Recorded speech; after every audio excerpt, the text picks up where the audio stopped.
Good morning, one. Good morning, all. Welcome to the Golden VCR stream. It is February 26, 2024, 10 a.m. That's a Monday. Happy Monday. Let's do it.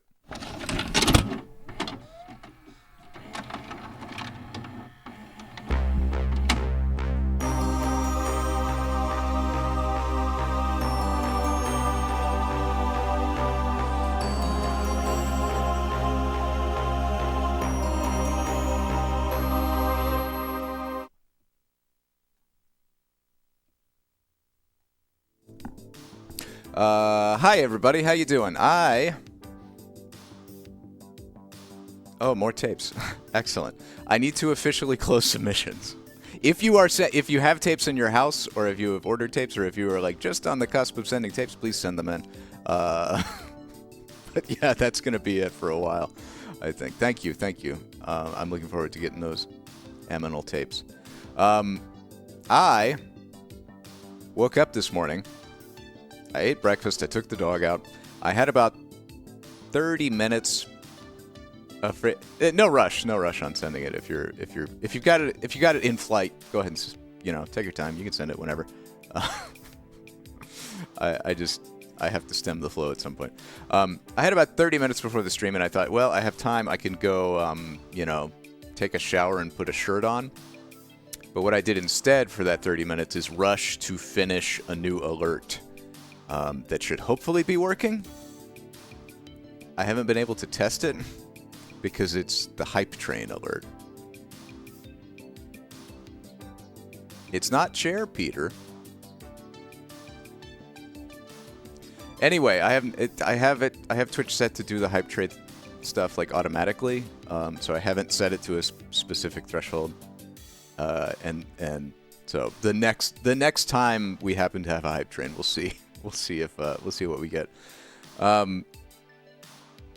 Yeah. Let's see. Yes, Jacewick's bingo game is live. Go check out the Discord if you wanna participate in bingo. I will share another obligatory Discord invite link. There you go. And I don't know what we're going to watch today. I am very open to suggestions, or we can just random. But I figured to start us off, we'll do another 30-minute NASA thing and get back into space. Haley, oh my god, it's a hype train. Haley94, thank you for gifting 4 community subs.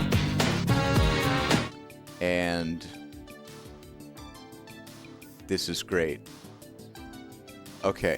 So I very quickly added this morning, and it's like in end-to-end changes because I have to add a support for the Twitch webhook that tells us when a hype train happens, and I have to respond to that by doing other stuff. So damn it. Okay, well, I will find a way to get this alert working. This stream, but for right now, I'll go debug some stuff. And let's watch. We're on to tape 2 in this 5-tape box set of NASA documentaries that are repackaged by a low-budget VHS distributor. Yeah, I'll work on getting it up on screen one way or the other. But let me get this tape going. This is let's see, camera. I'm still learning how to use the Stream Deck. Still getting the muscle memory. Let's find NASA.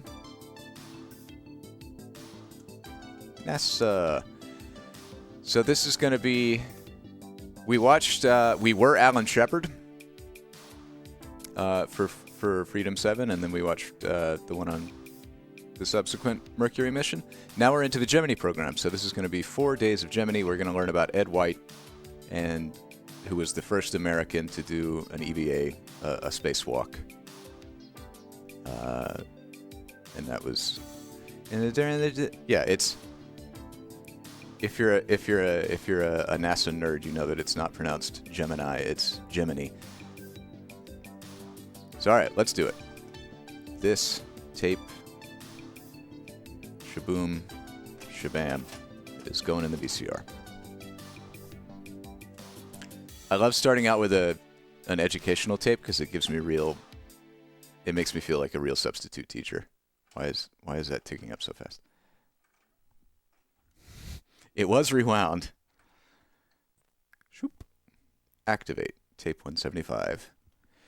NASA, 25 years, 4 days of Gemini, and this is Houston flight. This was contributed by Cosmic Searle in a lovely 5-tape box set, which you can faintly see behind me.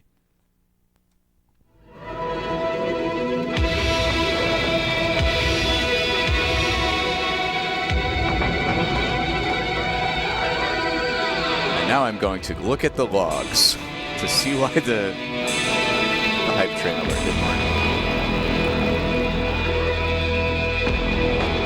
Oh, awesome. Yeah, thank you, Genesis. And of course, please feel free to send that on in.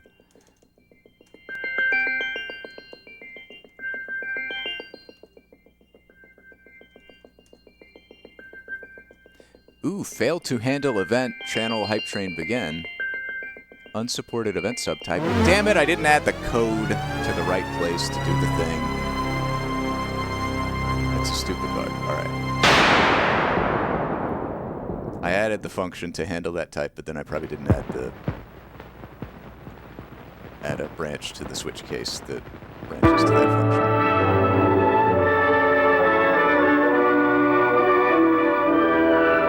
This is very inspiring in 60s. I love it. At 4 o'clock in the morning on June 3rd, 2 men arose in Florida. They began preparing for their day's work, as they had since June a year ago. Jim McDivitt, command pilot of Gemini 4. Ed White, pilot in the right seat. For the next few hours, they would systematically progress toward launch. The steps were now a normal routine. They had done them again and again. They had practiced flying Gemini 4 in a simulator. See how much easier this is to follow than... They had their temperature and blood pressure taken. When we watched the Alan Shepard one, it was like, you are Alan Shepard. You have been through these steps. You had your blood pressure taken. The spacecraft hatch. Later today, that would become important. But mercifully, we are not Ed White or But it was Jim now McDivitt. June 3rd. A year had ended for these men. A year devoted to a single goal. We are relieved flying of that a burden. 4-day mission in We can Gemini watch 4. them in third person.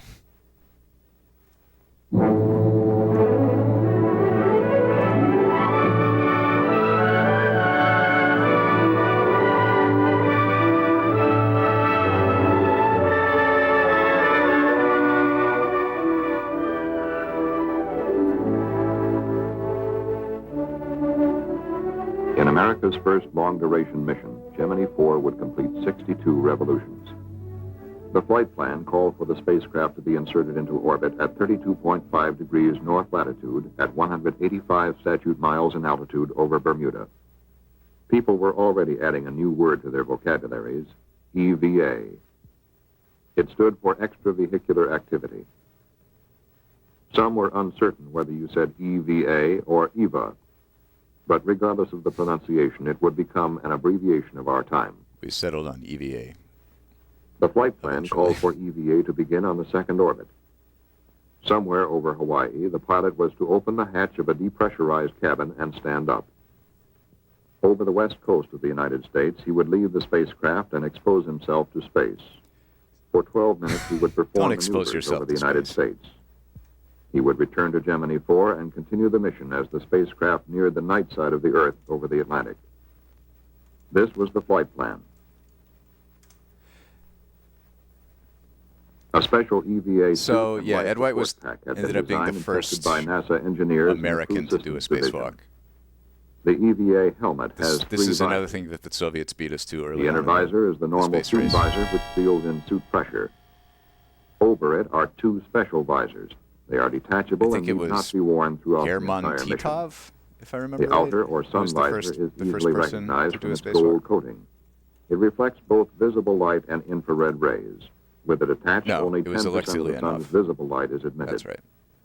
Beneath the sun visor, but not visible here, is an inner protective visor made of polycarbonate plastic. The Gemini suit has layers of aluminized mylar, nylon, and felt. In combination, The Soviets they protect the astronaut against temperature and The Soviets space had kind of a head start and were better at doing, like, Special accomplishing these things overgloves are worn to faster. guard against extremes of We space were temperature that better the astronaut at should grasp doing the it without spacecraft blowing during up the EVA. rockets. Like, we got good enough. As the astronaut leaves Gemini, he is attached The Soviets by a never supporting really got umbilical line, to the 25 point where their long. rockets didn't The explode. umbilical is actually one assembly consisting of 3 elements: a nylon tension line, electrical wiring, and an umbilical line. The nylon line or tether is shorter than the umbilical line. It takes all loads exerted during EVA and can withstand I have a very 1,000 layman's understanding pounds of it, pull. but, like, The electrical wiring who was the enables Soviet the rocket astronaut to designer? maintain We had direct communication with his Werner von command Braun, pilot. who was a It Nazi also rocket records scientist that we biomedical readings for ground moved to surgeons. Alabama. They The had umbilical line furnishes Korolev? oxygen to the suit from the spacecraft's primary oxygen system. The life support pack mounted on the parachute harness Sergei contains an Korolev, emergency yeah. oxygen bottle. If the umbilical line should fail, So the astronaut would Korolev's have rocket enough designs for, oxygen to like, support him lots for of at least little 9 rockets, minutes, more all than sort enough of duct time taped for him together to return make a the huge spacecraft booster, safely in an emergency. because that was, like, faster to get The done. pilot also and carries a small cheaper maneuvering unit and easier during to do EVA, with, the like, so-called space gun. the restraints Designed by of NASA the. engineers of the Flight Crew Support Soviet Division, supply the chain. gun provides a limited amount of thrust from compressed But if oxygen any one of for those things basic had, like, maneuvering any kind of experiments. flaw or difficulty that made it not work exactly the way it was calibrated to work, it would Gemini 4 is counting basically down on blow the launch everything pad. up. As the count Whereas goes we had, into like, its these final huge 2 hours, rocket the boosters crew that were arrives developed at by pad 19. There have been no holes. an army The of weather is good. contractors. The astronauts enter the elevator and ride it to the Erector White Room, which surrounds Gemini 4. The crew enters the spacecraft. The hatches are sealed. 7:32 Eastern Standard Time. I have not. The crew I've is seen. now at countdown. They begin checking I've seen out the right spacecraft stuff. systems. I've seen. It I is watched a really good T-minus documentary 100 once minutes. that was about the launch Soviet vehicle and space spacecraft program. So continue it the interviewed a count, bunch of, like, interrupted only retired by a faulty cosmonauts. erector, which didn't It want was to produced lower in Russia. properly. That cost us some time, but presented no serious problem. At T-minus 30 minutes, the pad was cleared. I forget what it's called. Now there is just a spacecraft, launch vehicle, and 2 men on top of it. All systems are good at this time. The launch control at the Cape. T-minus 10 minutes and counting. Also, we completed a level 2 6 hype minutes train before launch. The with a spacecraft total of test 400 bits and conductor 4 signed off to the sub-gifts. spacecraft with these final words. That was from "Okay, Nomi Jim, have a Bookworm, good flight." Jace Book, Haley 92. Thank you for your support. 3, 2, You did not 1, get. 0. Ignition. You did not get a train alert out of it. So I will be working on that. At 10:16 Eastern Standard Time, Gemini 4 was on its way. We have a roll program initiated. Flight to clocks have started. And in sync. Right. Roll program completed. McDivitt report. And the pitch program has been initiated. Right. Mark 50 seconds and we're go. Guidance reports to go. The flight trajectory looks very, very close to right on the nominal value. That's good. Flight data pretty noisy, but we're okay. Flight Fido, good on Mach 3, a little high. And Jim McDivitt reports Gemini 4 is go for staging, which will occur in a very few seconds. Just go. We have staging, and it's been confirmed here on the ground. Thrust looks good. Gemini 4 entered orbit with an insertion velocity of 25,745 I've noted this every time we feet per watch second, one of these, within but I really 11 appreciate feet per how, second like, of planned velocity. there are these moments where they just The let the apogee of audio first speak for orbit was itself and don't really have any, like, 177.6 abrupt cuts. latitude miles. The perigee, 100.8. You're just watching it latitude happen, miles. and you're hearing the mission Command audio. pilot McDivitt started to work at once, And I love attempting that. to fly an airplane formation with the second stage of the launch vehicle. It's every The full the resources of NASA in Houston the were on voiceover hand to of, support like, the Gemini actual mission 4. audio is so muted. From a new 3-story like, building, so flight controllers chill. at the manned spacecraft There's such, center like, assumed direct control of steely the mission nerved, for the stone first time cold in the space professionals about program. everything, and that just The mission director when you now checked the status when you of the realize that, when you possible appreciate that, and see, Ask like, him the about his amazing, track with the dangerous, launch super vehicle. cool thing they're doing, I haven't decided this time. It's directly below me about that just really, 4-5 to me, is like one of the things that's so cool about this Everything era seemed of favorable at that American time. technology But and as the first achievement. orbit progressed, the second stage of the launch vehicle drew away. Roger, Private. We still have the booster. We're out quite a ways from it now. It's taken a little more fuel than we had anticipated. To really make a major effort to close this last thing or to save the fuel? The answer was almost immediate from the mission director. You might tell him, as far as we're concerned, we want to save the fuel. We're concerned about the lifetime when we are matching that booster. Okay. And that was it. Okay. The second stage of the launch vehicle went on to become simply Space Object 1391. It would burn up over the mid-Atlantic 2 days later. Gemini 4. Okay, damn we're it. giving you a go for your EVA at this time. Okay. The crew started their checklist for Yeah, EVA, but Command Pilot McDivitt decided not to rush things. He elected to go for EVA on the third revolution. Hawaii, Gemini 4. Go ahead, Gemini The problem was that I didn't update a Very dependency good. Roger, understand. Next pass around.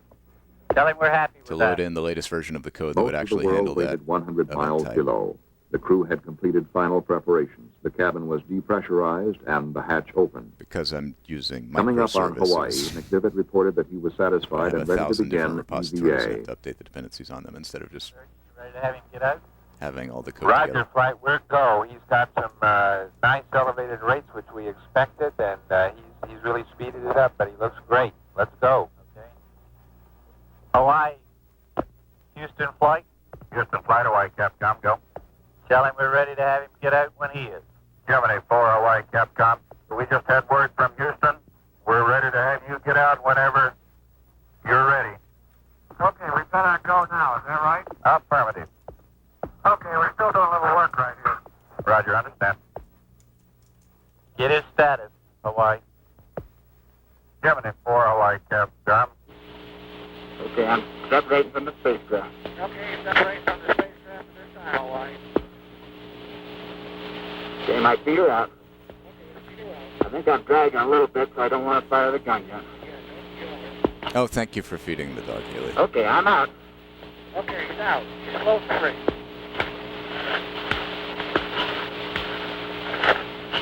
We are learning about NASA. This is Ed White, the first American to do a spacewalk. Okay, I put a little roll in, took it right out. On Gemini 4. Am I in your view, Jimbo? Well, you know, I can't see it on the screen.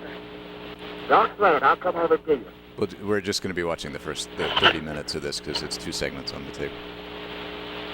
Oh, space dog. Well, we just let it go. All right. Okay, I rolled off, and I'm rolling to the right now. Under my own influence. There goes looks like a thermal glove. Hey, thank you for the sub. Hugplex. Now I've come above the spacecraft. I don't know. I'm coming back down now. I would give anything to I'm be under my own able to control. float above the Earth and look down on it. Okay, I'm it's coming the- over. Most like I feel like a awe-inspiring, million amazing thing dollars. Coming back to you. in the world that humans have been able to do this. The gun works a few real times. good, Jim. Let me get over here where I can see. Yeah. Well, I got me upside down. Okay. So yeah, don't they fire. were talking about it before, but they gave Ed White had like a space gun. Yep. So he's Okay, tethered. I'm right he's by tethered to the I'm right Gemini by the front spacecraft, antenna now. and then his only means of like propelling himself is this little gun that just like goes and lets him fire himself Okay, I think I've backwards. exhausted my air now. Hey, Hugplex for the resub. Thank you, thank you, thank you. I had very good control with it. I just needed more air. Okay, stand by. Let me take a couple pictures for us, All right. Tell him what you think. That's right. Capcom, it's very easy to maneuver with the gun. The only problem I have is I haven't got enough fuel. I've exhausted the fuel now, but I was able to maneuver myself out front of the spacecraft back. I maneuvered right up back on the back of the adapter. Oh, he's out of Looked gun back, juice. Jim came back into his view. This is the greatest experience. It's just tremendous. Right now, I'm standing on my head, and I'm looking right down. It looks like we're coming up on the coast of California.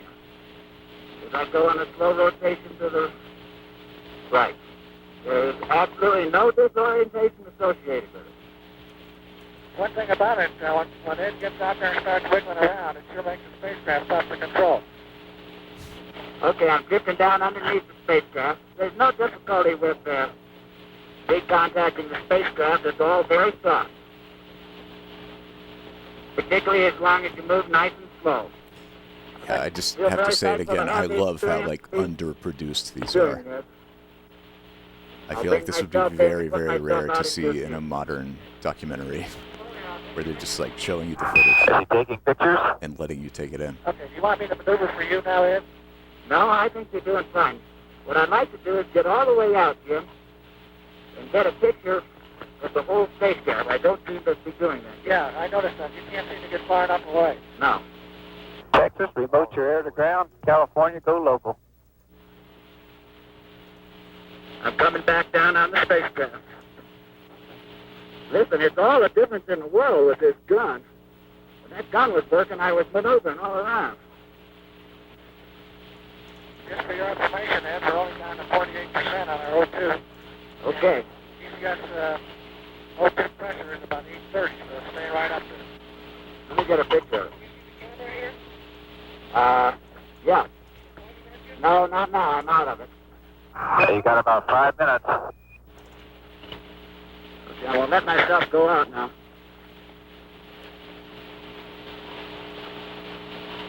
Gemini 4, Houston.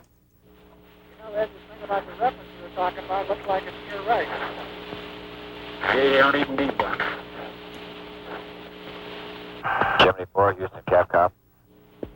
Guys, this is Jim. What, got any message for us? The flight director says get back in. Okay. Oh yeah, there was I don't know if they're going to talk about this at this early in the documentary. But Ed White went out for the first American spacewalk. Back in? He had a lot of trouble getting back into the hatch because his suit had like inflated and like ballooned up in a way that they weren't anticipating. History will record that Command Pilot McDivitt opened the hatch at 2:42 Eastern Standard Time. And a little after 3 o'clock along the eastern seaboard, Pilot White had opened up a new frontier for Americans to explore. In 21½ minutes, EVA was completed. Inside the spacecraft, the crew was faced with a problem. The hatch would not close. That day in St. Louis, when McDivitt took apart the locking mechanism, now paid off. The hatch finally closed. The cabin was repressurized, and the mission settled back into its 4-day cycle. The crew was busy stowing the extra equipment. What do you think, Gun? He said he's busy and he'd rather not talk to us. Ron. America settled back into its daily routine. TV and radio returned to their regular programs. News reporters and editors concentrated on other stories. Like their earthbound counterparts, the crew settled down to working, eating, sleeping. But most of us have not flown in orbit. It might seem that 2 men in space for 4 days have considerable time hanging over them. What is it like? Your basic job is that of a space test pilot. And like all test pilots, you must follow a careful routine. Each spacecraft system must be checked out on a planned schedule. You verify your readings with ground control. It goes like this. Roger, give me your status. Can you give me your battery readouts, please? Roger, stand by, they're coming.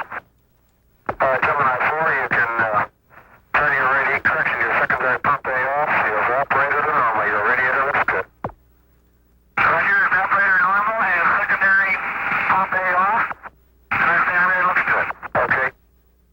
In the past, an astronaut stuck very close to the basic job of flying a mission, performing as many simple experiments as his flight plan permitted. But the 4 days of Gemini 4 gave Command Pilot McDivitt an opportunity to live in space and plan work on a scale impossible before. His flight plan included 11 onboard experiments. For convenience, they may be roughly divided into medical, measurement, and photographic categories. The 3 M's. There were 3 medical experiments. Measurement, and in-flight photography. exercise, in-flight phonocardiogram, and bone demineralization. The 5 measurement experiments included measurement of radiation, spacecraft Mineralize your exterior, bones. radiation, spacecraft interior, measurement of the electrostatic charge accumulated on the spacecraft exterior, measurement of the direction and amplitude of the Earth's magnetic field, sextant-type measurements for navigation study. And finally, there were 3 photographic experiments: synoptic weather photography, synoptic terrain photography, Earth limb photography. All 11 experiments are important in increasing our knowledge of how man will live and work in space. But the photographic experiments are visually more interesting to us. Okay, I think I can. As Gemini I set 4 it up so I swept can over simulate Africa, a hype it looked train. down on the ancient Nile Now that Delta I have from fixed the bug. approximately 120 miles in space. In a single photograph, it caught a view that includes portions of 7 countries in which some 25 million people live. Experts identify Alexandria dead center screen at the bottom of the frame. This is Port Said, entrance to the Suez. Tel Aviv and the Dead Sea, with their long historical associations, are left screen. And to the right, almost parallel, I lie cannot the Red confirm Sea or and the deny Gulf of whether Suez. it is a Peter Gabriel train, because I don't want The Swiffer Earth's Sweeper to limb, leave. or boundary layer of red and blue above the atmosphere, was the subject It of may or another may not be. experiment. Reduced to There's a no gray possible way scale of by knowing. filters, these photographs will be studied with a microdensitometer to determine the excess elevation of the blue limb above the red as an aid in space navigation. The experiments were conducted throughout the entire mission, and all were completed. On the second day, as Gemini 4 came within range of Hawaii, it set a new American space record. Everyone was pretty casual. Also would like to congratulate the new American space flight record. Congratulations. Here we got 5 more to go. People went to work and returned home. In many parts of the country, it was already summer. With the weekend coming up, the cars were heading for the beach. The mission of Gemini, to live and work in space for 4 days, went on. Food has been planned as a working man's ration. 4 meals a day, 2,600 calories. Laid out on a table, it looks a little different from a regular meal. Plastic packages with bite-sized meals or freeze-dried food to be reconstituted with water. But it was good, solid, everyday fare. Meat, salmon, chocolate pudding, chicken, potato soup. After the first day, the astronauts ate the prescribed 4 meals a day. They would come down with only a portion of the last meal left. But sleep in space required an initial adjustment by the crew. It was somewhat like sleeping out under field conditions. Each astronaut showed individual patterns of response to the new environment, and White seemed to sleep more restfully than McDivitt. During the final 2 days of the mission, Command Pilot McDivitt took a series of formal and informal motion picture shots with a 16mm camera mounted at the pilot's window. The camera turns inward. For a brief moment, we are able to ride tourist class with Gemini 4, watching the crew at work. We catch a glimpse of a space sunrise, flaring in brilliant color over the Earth's horizon. Using the same camera, McDivitt photographed ground objects, including this small island in the Gulf of Mexico off the Texas coast.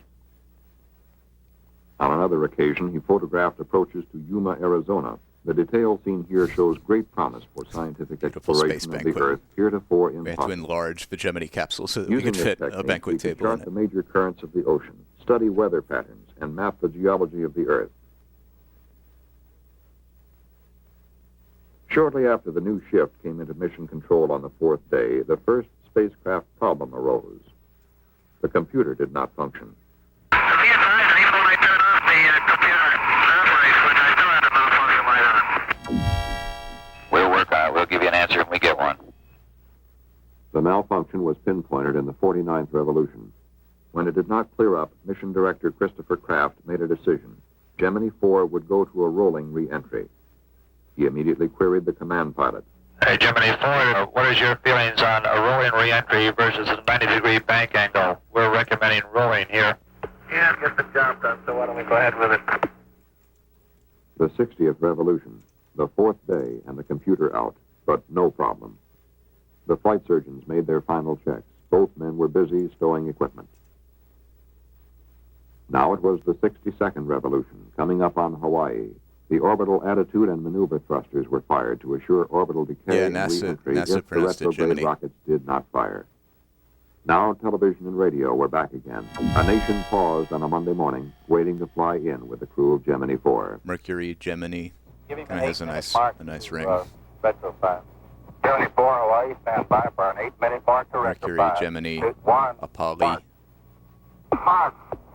Gemini 4 would fly the same type of re-entry as Gemini 2, an earlier unmanned flight. Space Sea We will Transporty illustrate the System. re-entry of McDivitt with film from that flight. This is an onboard camera, Gemini 2, looking through the spacecraft window. The film is reproduced at 4 times normal speed. Feeling great. How about you? Gemini 4, Houston, Capcom. Roger, you said you're rolling reentry? Roger. Your weather is still very good, Jim. It's so crazy that we just flew these things around in orbit. Communications with the ground break off, but the onboard tape recorder is running. We listen to two men returning to Earth after 4 days in space. It's their re-entry burn. Look at us, we're making it on fire too. Yeah, we're putting our ionization layer out. They're not reading us anymore now, probably. There goes Florida. Or is that Florida? I believe it is. See it on your side? Yeah. They're red hot, Jim. Sit back and relax. We ain't gonna do much about it from here out. No.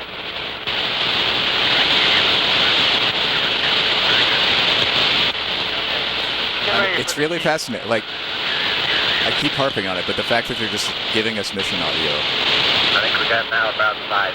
Another thing it does is just, like, show the human side of this. You know, it's kind of nice to have some news about it. These are just 3 dudes up there, like, or 2 dudes in Gemini. They've just been like, you know, they've been.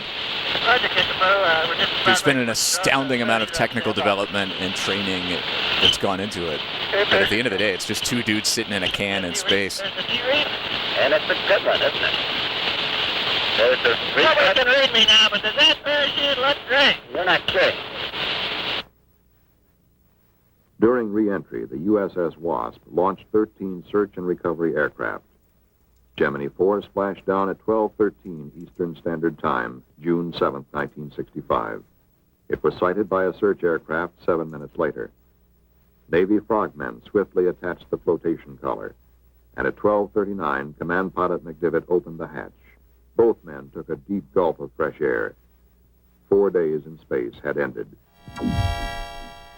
The command pilot requested a pickup by helicopter, and in a matter of minutes, the prime recovery helicopter had the crew safely on board. They were flown to the deck of the Wasp.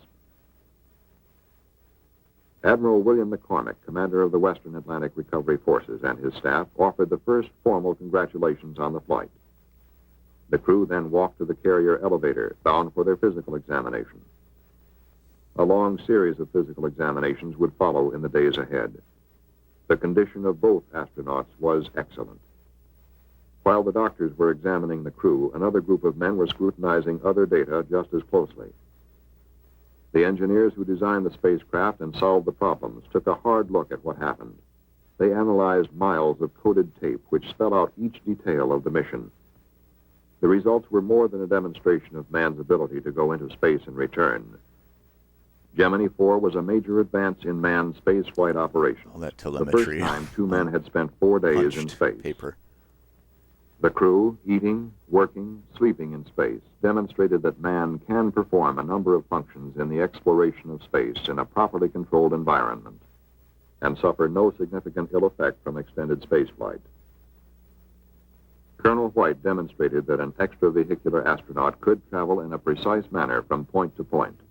For the first time during an extravehicular activity, the spacecraft was flown with steady control by its command pilot.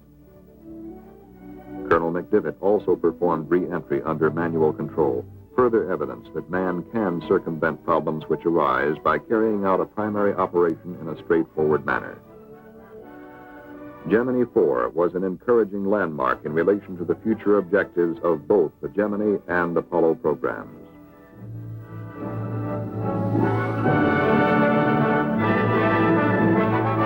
We did it. We went to space once.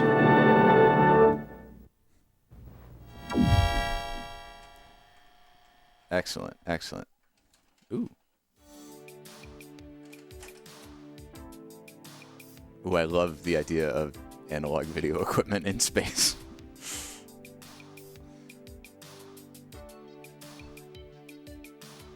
That was 4 days of Gemini. Let's see. I believe. So, two things. Yeah, this box set. Ooh, space. This box set was put together in 1997 by Madison Entertainment Group from... I'm sure that there's like, you know, some record because these are government-produced films. I'm sure they're on archive.org or something, or in the Library of Congress with their original publication dates. But Gemini 4 was in... These were all like contemporaneous with the missions. So this would have been produced shortly after Gemini 4, which was June 1965. Sparkle Fairy Surprise? Okay. Sparkle. Kelly Dream Club. I'm down for that. Do we have any other suggestions? We could do a poll if there's multiple things that people want to see right now. Oh. Wait. The Final Frontier. Kelly. I don't know anything about Kelly. But this is only 22 minutes. It was sent in by Bella Bunny. It's 2 episodes of Kelly Dream Club. We've also got... Let's see. What else did...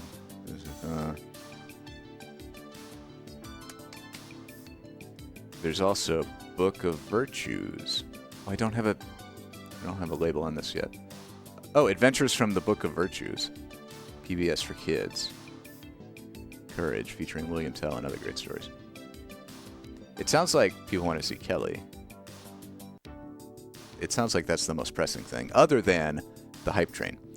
So if you weren't here right at the start, I mentioned that I was rushing 30 minutes before the stream to finish a new alert. That alert is not one that you can trigger manually with a command. It is the hype train alert. And we had a hype train, but there was a bug in the code because I had just rushed to do it 30 minutes before the stream. And I think I fixed it, and I can now simulate a hype train to thank the people who were who contributed to the first hype train but didn't actually get this alert. So let's see if this works. Simulating a hype train now.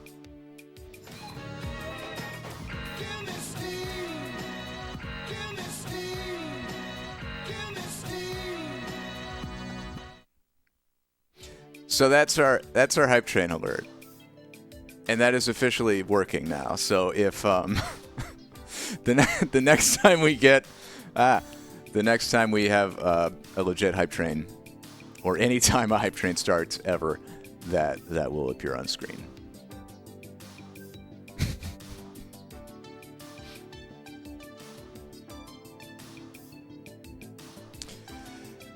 Hooray! It's working.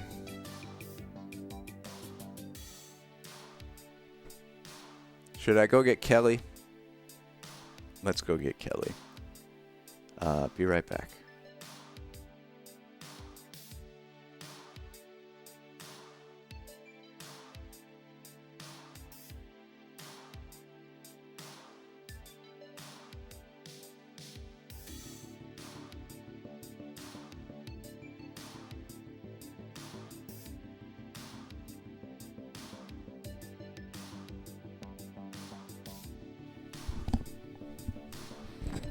It is true that not only was the Animation Festival tape just full of excellent stuff. It was really, really interesting. It also has been the genesis of all this Peter Gabriel memery. So really, we have Brad to thank for Peter Gabriel. I have no... I am not complicit in the propagation of Peter Gabriel whatsoever. It's all Brad's fault. Thank you, Brad. Kelly Dream Club.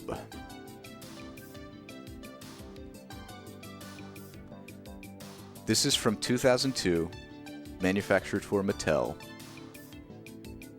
All rights reserved. Mattel Barbie, the Barbie doll likeness and character, the color Barbie pink, and associated trademarks designated by registered trademark and TM are U.S. trademarks of Mattel Incorporated. What does this have to do with Barbie? Maybe that's just the standard Mattel copyright. Maybe this color on the tape is Barbie pink, and they had to attribute it. Oh, Kelly is Barbie. Barbie, okay. It's her sister. You'll have to forgive me for not... Like, this is a very different style. This is like halfway between Barbie and Bratz. Yeah, I did not know that. Okay, well, let's take a look at it. Uncultured swine. Thank you. Kelly. 3 princesses and Sparkle Fairy surprise. Join your favorite characters from the world of Kelly in their first ever animated adventure. Love you too, Haley. The Kelly Dream Club video takes you on a voyage of fun and discovery where dreams really do come true. 3 princesses. Ever wonder what it would be like to be a princess for a day? Kelly, Chelsea, and Kia find out when their magic dream lockets whisk them away to a royal kingdom. But when being a pampered princess means being kept out of all the fun, the girls decide to shake up the kingdom, teaching the royals and reminding themselves that being responsible for yourself can be a lot of fun too. Seems like a decent message for little girls. Sparkle Fairy surprise. Using their magic dream locket, Kelsey, Chelly, and Belgium transport themselves to the colorful world of the Sparkle Fairies. But in order to earn their wings and become true Sparkle Fairies, they'll have to find the fabled Garden of Fools. It's a crest full of laugh, surprise, and challenge that not only tests each of a girl's ability, but teaches them the value of teamwork. Okay, well, let's do this tape now, I guess.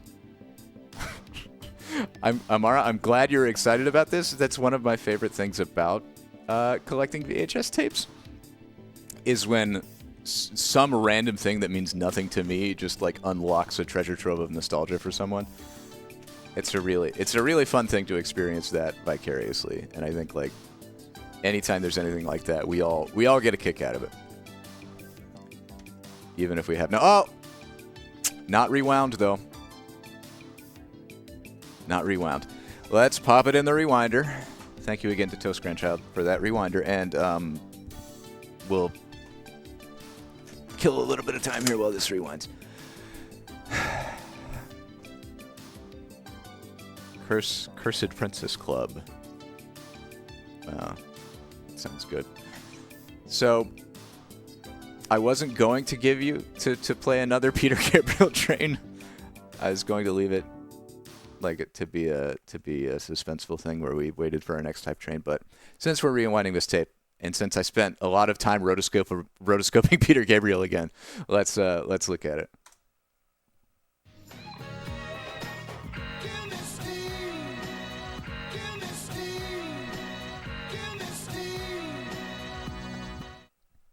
I'm really proud of the thing he does with his, or he just goes at the end. I figured I could make different. There's a few. That's like maybe half of the shot of the train. There's other lyrics, but it like cuts away for half of it, so it's a little weird to make a full like GIF out of it. But I figured I could have like, as the level of the hype train goes up, could be different, different parts of a song. But it's a lot of work to rotoscope Peter Gabriel. And on the part where he goes, there's a part where he goes, wait, let me look up the lyrics. So it's, give me, wait, how does it say? Give me steam, and how you feel can make it real as anything you've seen. Get alive with the dreamer's dream. So that's the line that he sings as a train, and it's a challenging song to sing, I've just learned. But the Get a Life scream with the Dreamer's Dream, that's also in there as a train, but it's like zooming in the whole time, so it's harder to track. Yeah.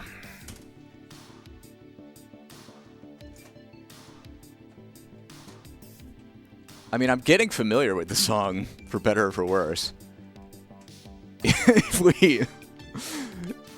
That was not like on key. That was not the key of the song. It's just a random key that I landed on, but and then it moved around a little bit. But if we ever listen to Peter Gabriel's Steam again, I feel like I'm getting to the point where I could sing along with it. All right, here we go. It's Kelly time.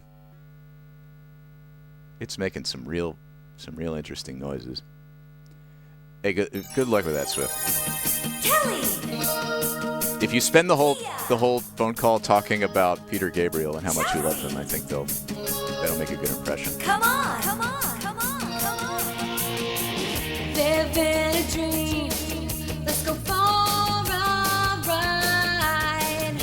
We're all a team, so come on inside into the Kelly Dream Club. Into the Kelly. This is very sparkly. They're 3 girls. They have magic lockets. They're animated at a very low frame rate, and they like to dance around in circles. I guess the magic lockets prevent them from getting dizzy. What's your dream? I have a dream of Kelly. Oh, Sparkle Fairy Surprise is first. Here we go. Just about got it, Chelsea. There. That's pretty good. Beautiful fairies. Let's hit the sky. That's like the gritty reboot of Kelly Dream Club. Woohoo!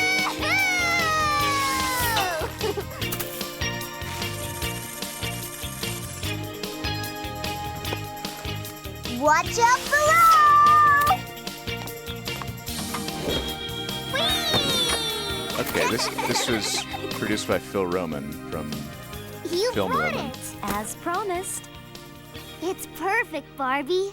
They worked You on brought like us a box? The Simpsons Not a and King box, of the Hill. Kia. A Garfield lemonade cartoons. stand. Sweet.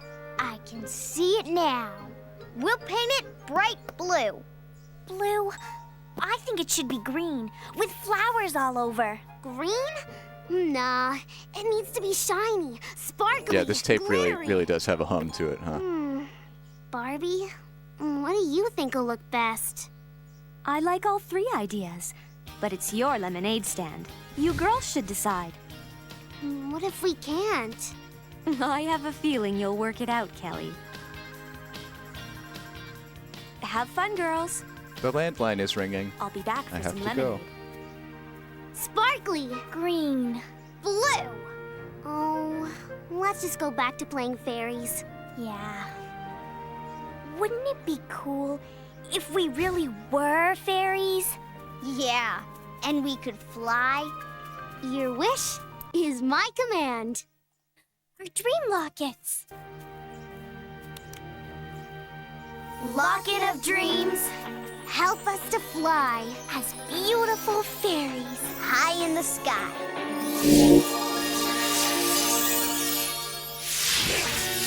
I was attempting for just a second to find some audio filters in OBS that could filter out that hum, but I don't know enough about audio to know if that's even possible with those tools. So, exactly. Were they? Whoa. I'm sorry. Like usual, I'm not following the plot because I'm talking about other stuff. But they were gonna they found a cardboard box and were gonna make a lemonade stand. Look at them. And then Barbie had to go take a phone call, and they were just like, we're girls. We can't do business. Let's be fairies instead.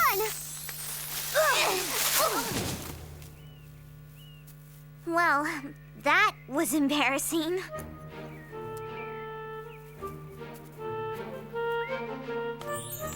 So the Hi. magic I'm lockets Ruby. make them I'm fairies, Kelly. or the And magic this is lockets Kia and Chelsea. let Can them you tell us imagine where anything we they are? want to. First timers? Fantastic! Welcome to the land of sparkle fairies. It's gonna get Sparkle fairies. Perfect. Do they color everything? Every morning, bright and early.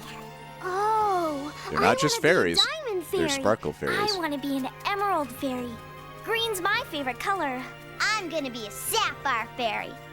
Look how high they fly. Watch Also, isn't this me. very Zelda, like a green, red, and blue fairy? Isn't that like the Pretend mythology I of didn't see Zelda, that. that they created Oh, the world? no! Our wings don't work. Can you help us? To become a Sparkle Fairy, you'll have to get to the Garden of Jewels. Here, I'll show you. Come on. Come on. There! The Garden of Jewels. Just pick the jewel you like and you'll get your fairy wings. And we'll be Sparkle Fairies? What are we waiting for? Lead the way. Well, you need to find the Garden of Jewels yourselves to earn your wings. Did I forget to mention that? Well, sorta, kinda. Yeah, you did. We can do it. Just tell us which way to go. One map to the Garden of Jewels. Here, for helping me. There's some stuff in there that might help you. But just follow the map. Good luck, girls! Bye, Ruby!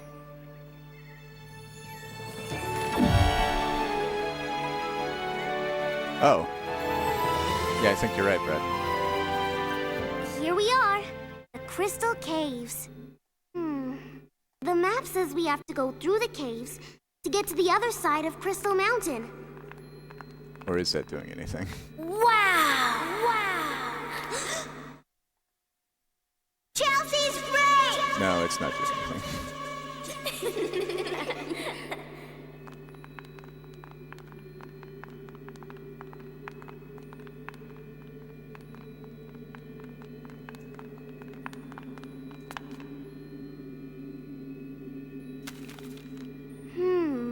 The map doesn't say which way.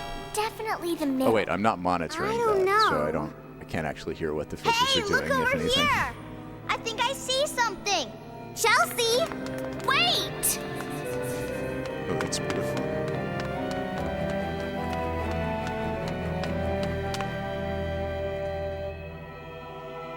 Uh-oh.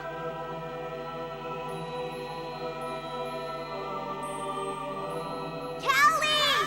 Kia! Chelsea! We're coming! Ow! Are you okay? Yeah. I wish we could see. What I wouldn't give for a flashlight. Hey. Why would Ruby give us this? Yes! Can anybody hear me? Can anybody hear me? Can anybody hear me? Chelsea? Over here! I'm sorry I ran off so fast. Let's try it again. Together.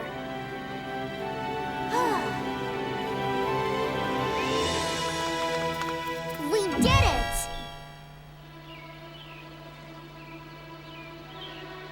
That's one big lake. Hey, look!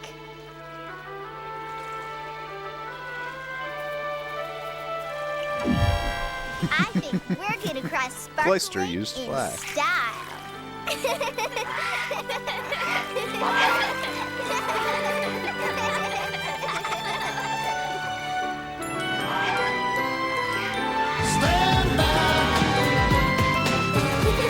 Bye! Thank you! Stand back from the swans. It's even prettier than I thought. We did it! We're gonna get our fairy wings.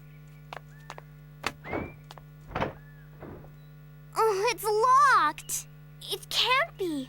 We came all this way. No fairy wings.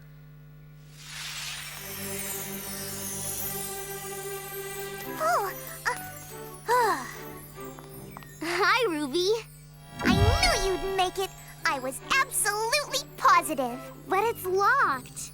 Oh, did I forget to mention that? I love that cloister. We need to say open sesame.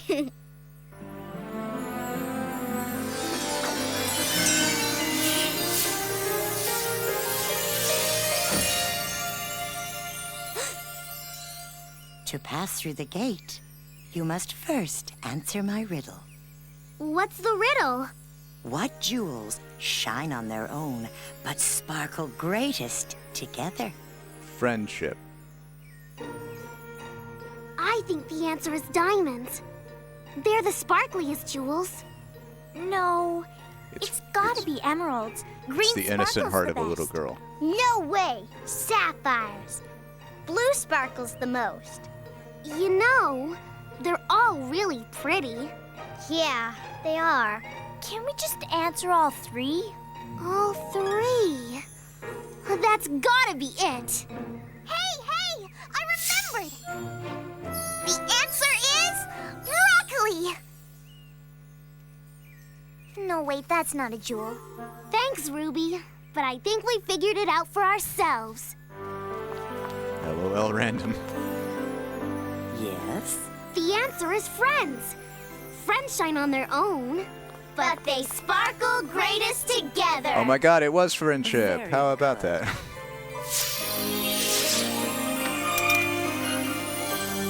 You've earned your wings. All right! We did it! Yeah!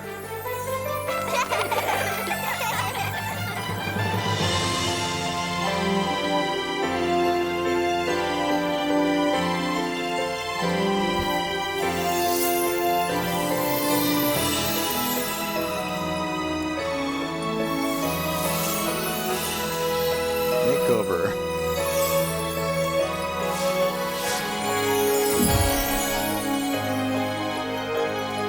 Hooray, less practical clothing. Come on, this Oh. Yeah, that's not cloister either.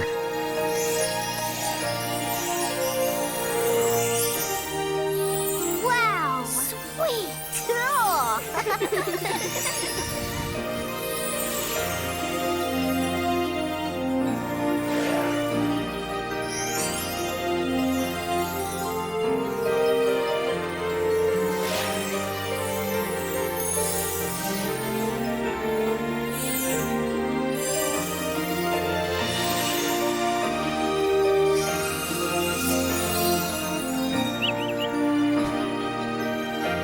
Did they create that bird?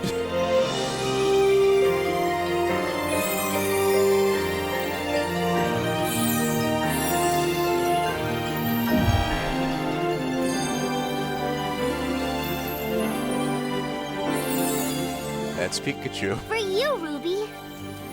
For giving us the best day ever. Oh, thank you. You're not going, are you? We have a lemonade stand to build. Promise to come back.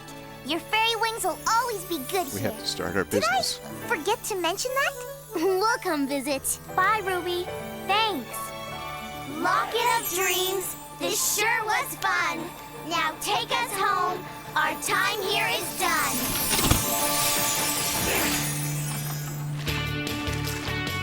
Hey, Becca, thank you for the 200 bits.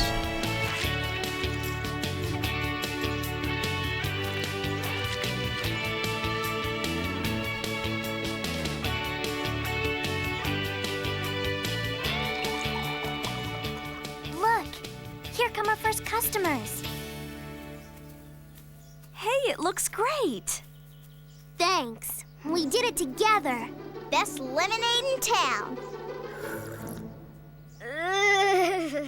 Uh-oh. We forgot the sugar. Pretend you didn't see that.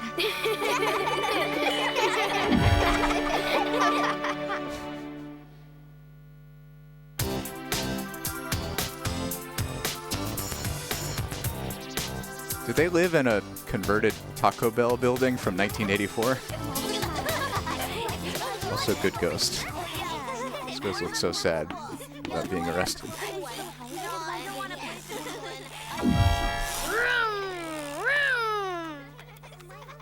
Hey!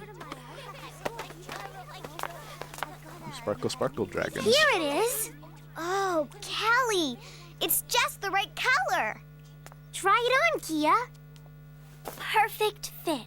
It does match your shoes. Oh, look! A princess gown. Oh, I want to be a princess too. Me too.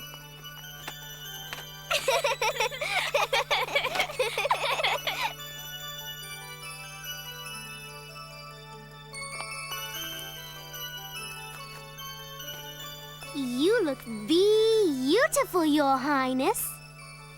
Why, thank you, Your Highness. We'd better get to the ball before all the good thrones are taken. Oh my, yes. Oh, Your Majesties. Hi, Barbie. Why is Barbie here? I'm about to start baking the royal cookies for snack time. Cookies? Does Barbie work everywhere? Help? Sure. But we have to put everything away first, right? That might be a good idea. Oh no, poor Muck. He's covered his whole body. Boy, I wish we were real princesses. Then somebody else would clean up this stuff. Wouldn't that be great? Yeah, all princesses have to do all day is wear pretty dresses and practice their royal wave. Hey. This seems like a very similar This is really like story. our dream lockets? Yeah. It's. Is there really that much of a difference between a princess and a fairy in the, Locket at least of in the mind of a little girl? No more cleaning up messes. Show us what it's like. To be real princesses.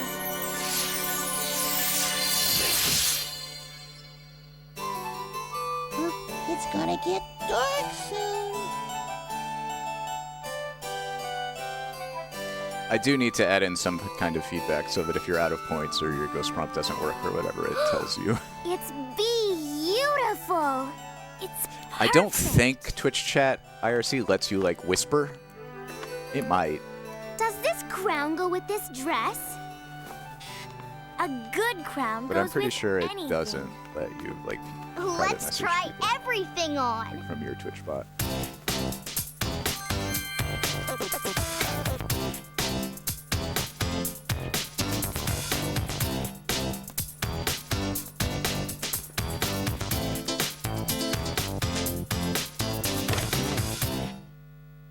Ah, there you are, Your Highnesses. Hi. I just whispered Haley hello, but I don't know if she's still here. Whisper someone else. Summon the royal attendants.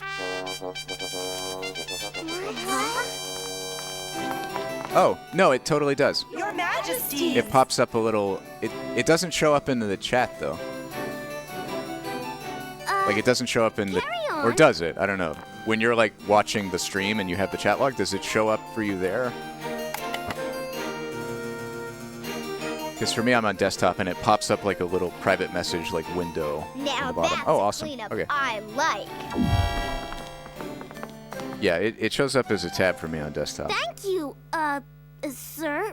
The royal organizer at your service. So, like, I could make the balance command just Brush whisper their you hair, instead, shine I their guess. jewels, and fit them for their royal ball gowns. But then if it... Tonight's If like Princess it shows up in a Ball different will be place when you're on desktop, grandest then ever, that and it's might be all in your honor, less your good. most royal majesties. Cool. And this is the royal dining room, which is, of course, right next to the royal kitchen.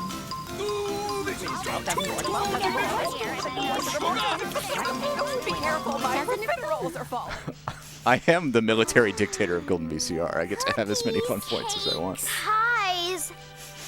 Yeah. All for the Princess Ball. Let's go help. Yeah. Let's go. No. You mustn't bake. You'll mess up your gowns. You'll get something on them, like flour or chocolate or those little colored sprinkles. Oh no, Oh, my. I don't like this Queena. Your princesses, go practice your royal waves. Yeah.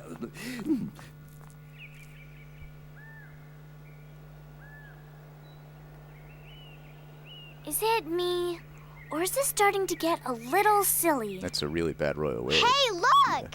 A playground!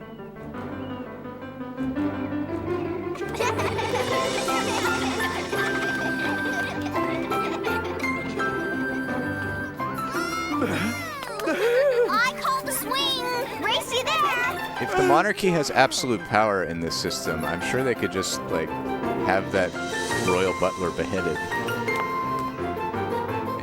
And go play on the playground. If you just keep beheading people that tell you not to do things, then you get to do whatever you want. Seesaw? Your hair, your gowns. No, no, no. It simply isn't done. But we were just having a little fun. Fun? Well, why didn't you say so? Summon the royal funsters! Hold on.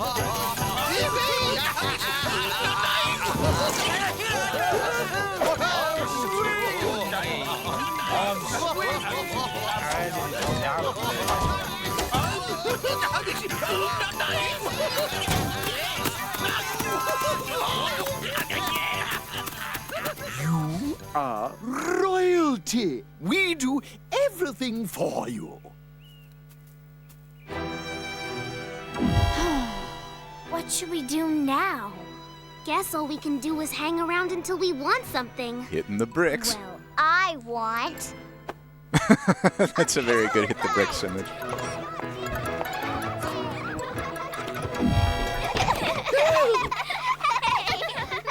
Oh, my, pillow fighting? My goodness, no. You muss your hair. I really love this one. Summon the royal pillow fighters.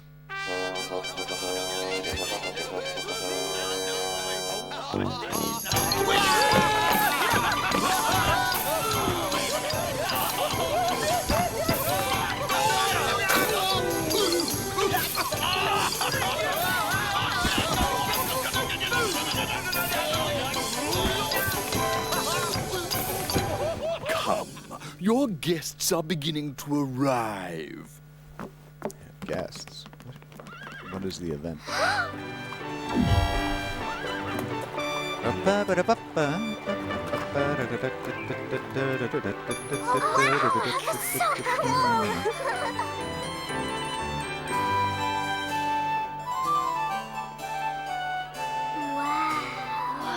For some reason, watching this just makes me want to play King's Quest. Presenting their royal majesties, the three princesses. Like, the animation style reminds me of King's Quest 7, and this castle audience hall reminds me of King's Quest 6. Princess Kia and Princess Chelsea. I didn't like 7 at all. 6 is an amazing game. Let the princess ball begin. Why is Henry VIII here? Did you guys see that? That was definitely Henry VIII. No, your guests are royalty. None of them actually does anything. Presenting His Excellency, Prince Tommy. Oh, that's adorable. Excellent. I'm gonna liven up this party.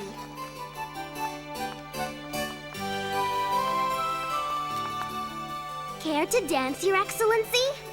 That would be, excellent. No. You might scuff the royal shoes. But we like dancing. Oh, we can have dancing.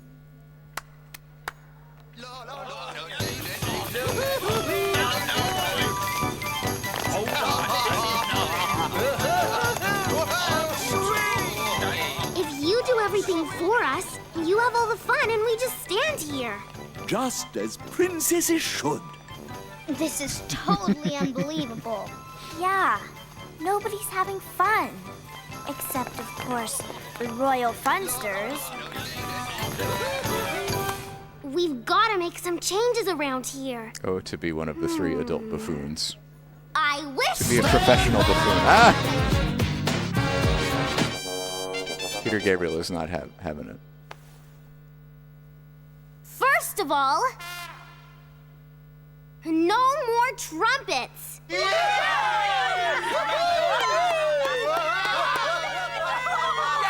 Second of all, from now on, everybody will dance for themselves. Come on, it's fun. She's a witch. It's easy. Execute her. Let the music Yeah, begin. I'm really uncomfortable with a little girl dancing with Henry VIII.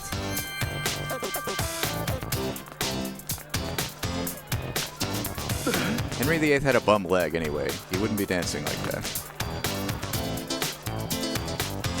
Glad you're having fun, because now I'd like to announce a royal pillow fight!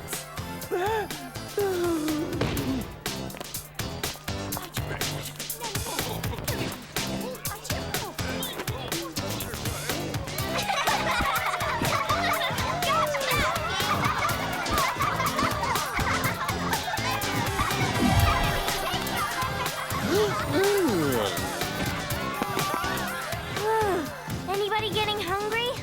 You mean for Barbie's yummy cookies? Yeah. Lock it up, dreams. This sure was fun. Now take us home. Yeah, they're not very good at governing. I don't really know if they should be Well, our lords. if we want those cookies, you know what's next. Cleaning up. It turned Henry VIII Why not into let Queen the Elizabeth, royal which is not funsters do it? not what I asked for, but okay. No, thank you. I'd rather do it myself. I know what you mean. Wow! I'm about to make the cookies. Want to give me a hand? Can't wait! Oh, royal pillow fight. That's so great. We're so happy. It really seems like every episode of this show is something is about to happen. Hold on for 10 minutes while we do something dumb.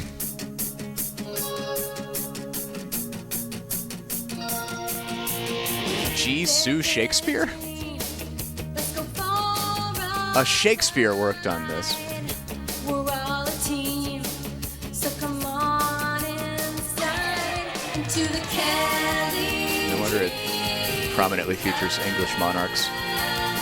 Into the candy dream dreaming together makes us friends forever. In the candy dream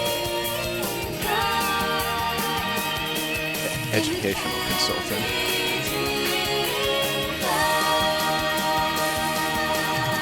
Creative Papers. Copyright What's your dream? 2002 Mattel.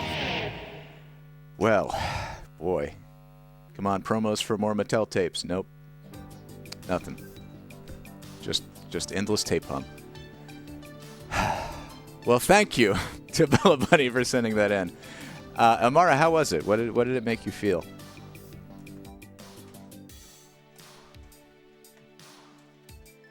It was quite a time capsule for me.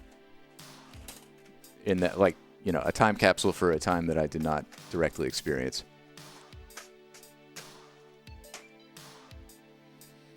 Whew.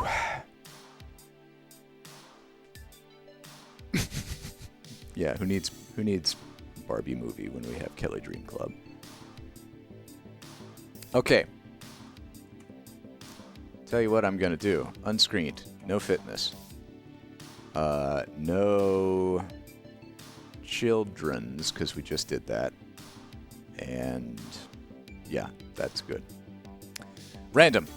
Mystery tape. No mystery tapes either.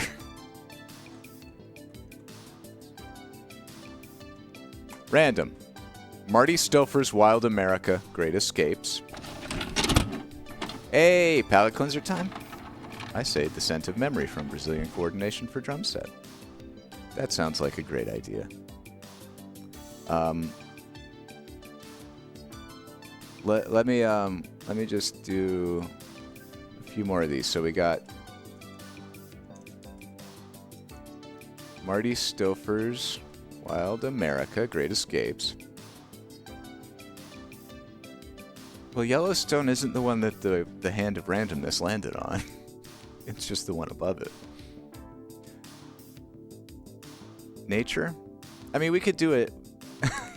No, it's fine. First look, In Your Wildest Dreams. You know what? Okay, nature sounds good. So how about that? Over Florida, it just landed on that. Marty Stouffer's Wild America. And what's another? Yellowstone. We have... Let's do a big poll. Let's do, like, 5 of them. I think that's the most you can do. Reader's Digest, Great National Parks of the World, Lands of Enchantment, Australia to the Orient is the most, like, favorited tape, at least among the nature stuff. And then what's one more? Educational. Shenandoah, the Historic Wonderland, is the oldest. It's number 15, and we've never watched it. So let's do Shenandoah, the Historic Wonderland. Okay, I will make this poll, so don't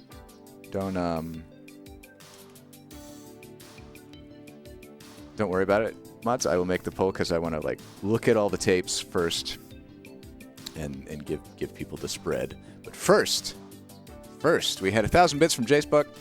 Descent of Memory for Brazilian coordination for drum set. That sounds like a great way to cool down from the excitement of Kelly Dream Club and get our minds in the mood to contemplate the different tape options that we might watch next. So let's grab, what did we say? Scent of Memory, yeah.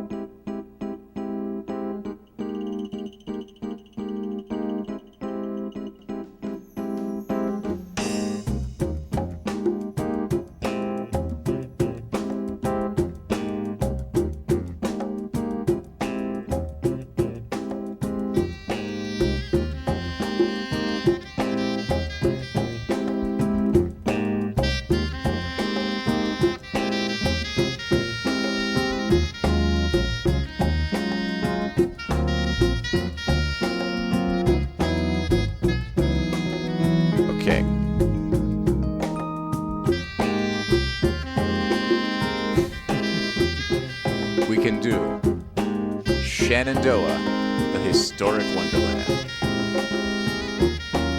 From Panorama International. No idea how long or what year, but it looks old. Or we can do Marty Stouffer's Wild America, Great Escapes. This one's... Marty Stouffer looks like a dude who loves animals. He looks like the Bob Ross of wildlife. 1993. And it's exciting encounters. We got snow leopards chasing hares.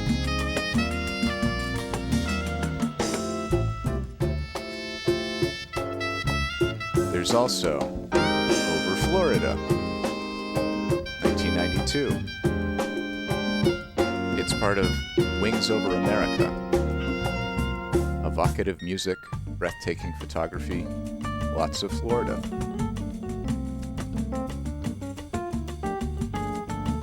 Or The Story of Yellowstone National Park.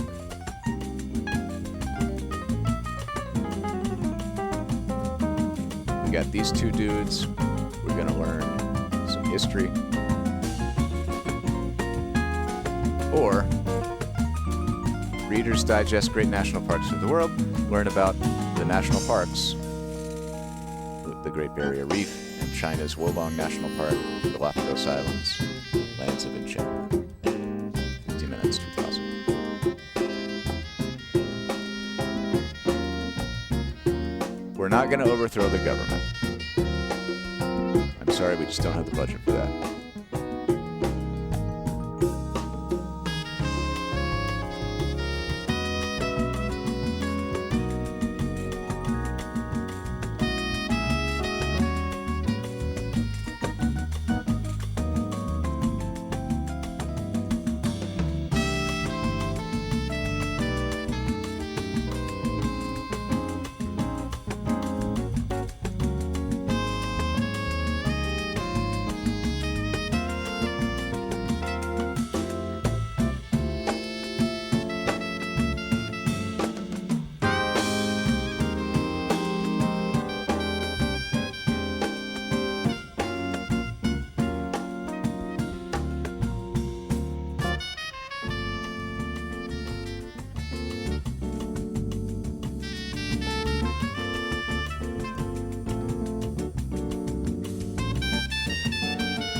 Thank you to Jacebook.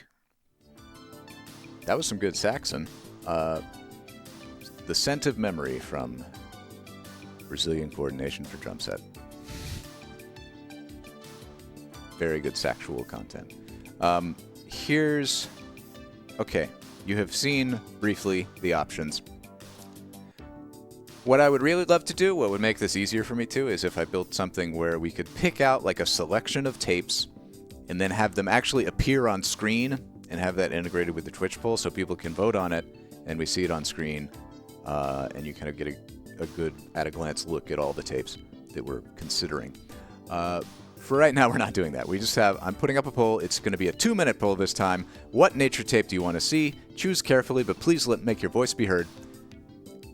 Shenandoah, The Historic Wonderland, Marty Stouffer's Wild America, Wildlife Encounters, Over Florida from KCTS, The Story of Yellowstone National Park, or Reader's Digest Lands of Enchantment from Australia to the Orient. Take your picks. Take your picks now, people. Oh. Oh, ho, ho, ho.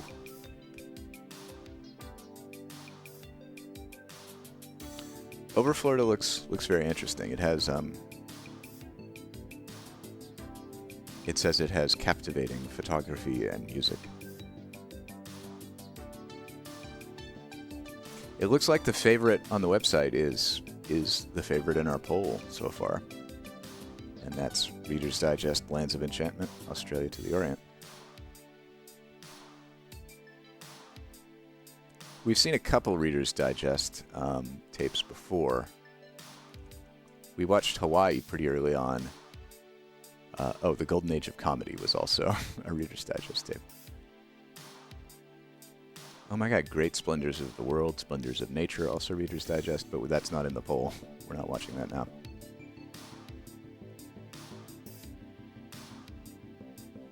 Okay, well, got a few seconds left, people. If you want to sway the vote, get your votes in. Otherwise, it's going to be Reader's Digest, Lands of Enchantment, Australia to the Orient. Let me go get that. Boom. Mute.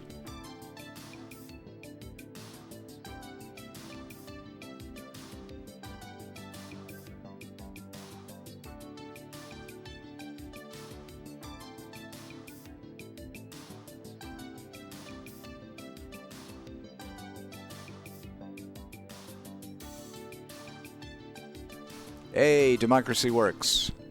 50% of the time, democracy works every time. And the tape it does appear to be rewound. Excellent. Well, are you ready for a presentation of Reader's Digest? Great National Parks of the World, Lands of Enchantment. Let's check it out. Let's see real quick. Let me pull this back up. Enchant. Travel to the east, from America we presume, to explore 4 of the world's most diverse... If you live in California, it would be faster to travel to the west to get to China and Australia. But I guess we have to do what they say. Travel to the east to explore 4 of the world's most diverse national parks in the world. Dive into the turquoise waters of Australia's Great Barrier Reef, teeming with brilliant coral, parrotfish, moray eel, sea anemone, and starfish. Explore the remote bamboo forest of China's Wolong National Park and meet an extraordinary community of endearing giant pandas. Sail the Pacific Ocean to the magical Galapagos Islands are magical? The magical Galapagos Islands untouched by time and man to see the famous gigantic Galapagos tortoise, lava lizards, wildlife found nowhere else on Earth. Finally climb the world's highest mountain, the beautiful and formidable Mount Everest, for a view from the top of the world.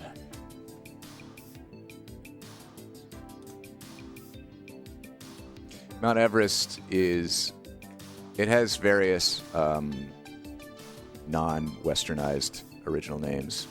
Sagarmatha in Nepali and Chomolungma in Tibetan, which both apparently I think just mean like big mountain. I learned recently that Mount Everest there was like this huge survey project that the English were doing in this territory after they like took it, and like there was this team of surveyors that were surveying all these mountain peaks, and one of the guys doing this found the biggest peak, which was like, K7 or something. They were just numbered, but he gave it a name, and he named it Mount Everest after his boss, George Everest, who was like the head of the survey project.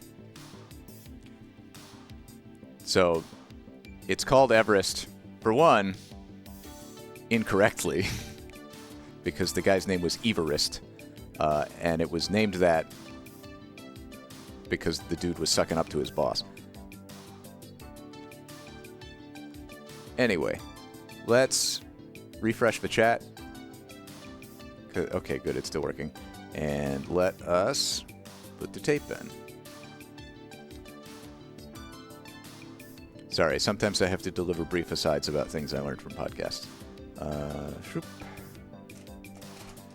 Here we go. Great national parks of the world, lands of enchantment from Australia to the Orient. Go, go, go, go, go. Activate.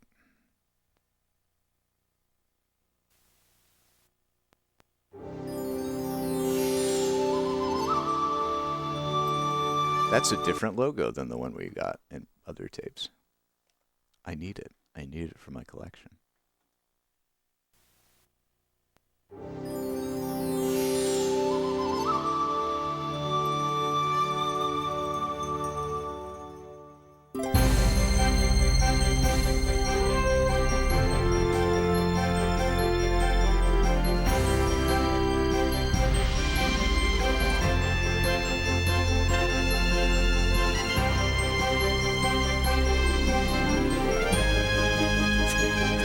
A koala hanging onto a coral reef.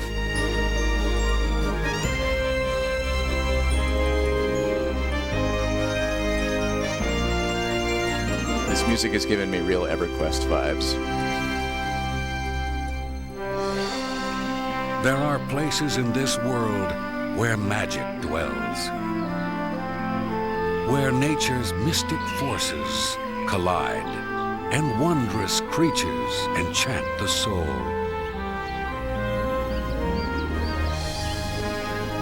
Shimmering, sun-dappled waters cast a spell over Australia's Great Barrier Reef. At China's Wolong National Park, the expressive gaze of the giant panda bewitches all who cross its path. In the Pacific, natural wonders haunt the Galapagos, the world's most magical islands. And conjured from the shadow of Mount Everest, man walks in awe among the creatures of the clouds.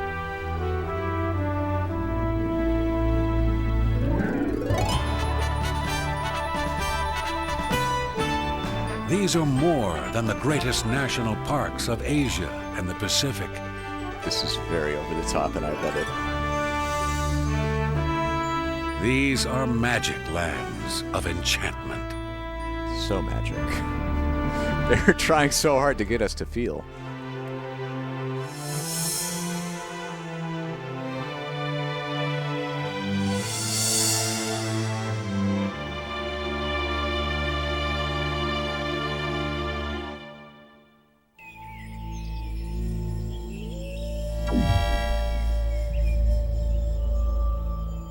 China is a land of ancient and astonishing treasures.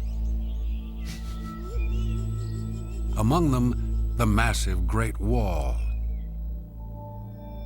the world-famous terracotta warriors, and the genius of China's extraordinary artists.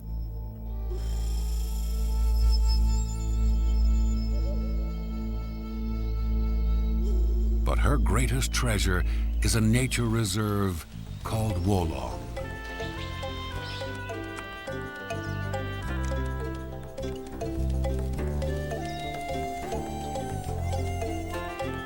Unique in all the world, this national park covers an area of 800 square miles in southwest China. It is astounding in its beauty and abundance.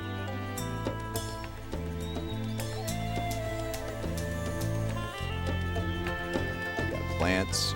They got flora and fauna. Hidden in this peerless sanctuary is one of the rarest animals on the planet, China's amazing giant panda. These precious and elusive creatures haunt the pristine forests of an enchanted national park called Wolong. Rising to the west of Wolong are the storied Four Sisters Mountains. According to an ancient and mysterious legend, 4 young shepherdesses lost their lives here protecting giant pandas from snow leopards. China is so big. In death, the fearless maidens assumed the shape of 4 snowy peaks. I don't know anything about the geography of There may China. be some truth to their story. I know that the Tian Shan Fearsome Mountains snow are in the leopards west and they still separate lurk in China the from mountains. Central Asia. And then they have a lot of different stuff.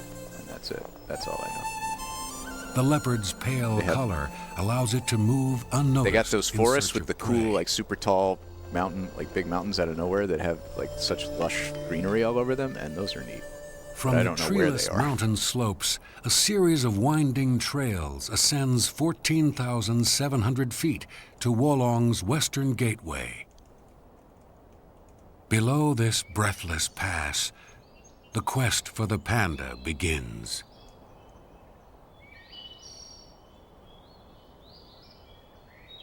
The misty valleys and dense forests of Wolong harbor more giant pandas than any other park on Earth. For thousands of years, this landscape has provided them with refuge from the prying eyes of man.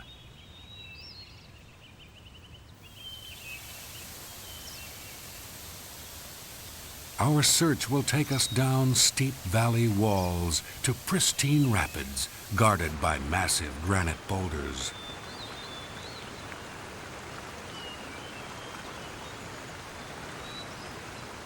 In the shallows, forest birds hunt for aquatic insects.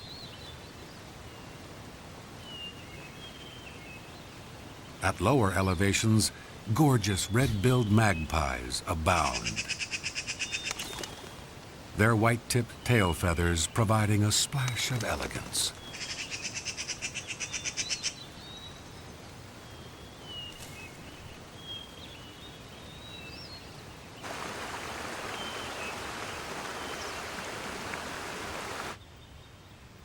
Fed by raging mountain tributaries, Wolong's powerful Pitiao River courses through the heart of the reserve. In Wolong's northeast sector, it collides with the Zheng River. This picture book stretch of unspoiled gorge is among the most striking in all of China.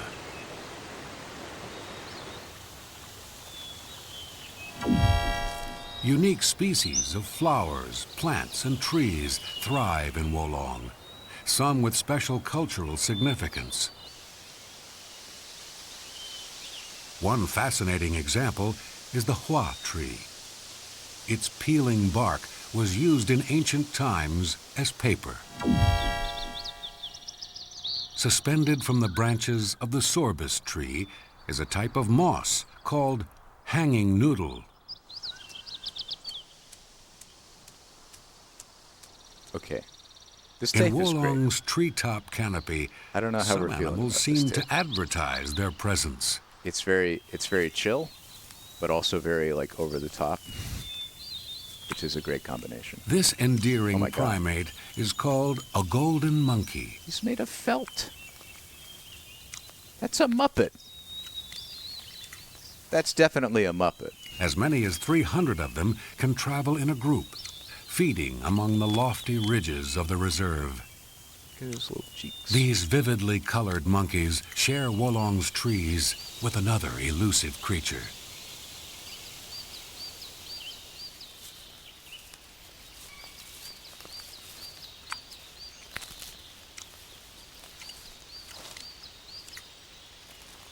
Mostly nocturnal and seldom seen, the red panda roams Oh, South Asia's it's the high red panda. forests, from Nepal to Myanmar.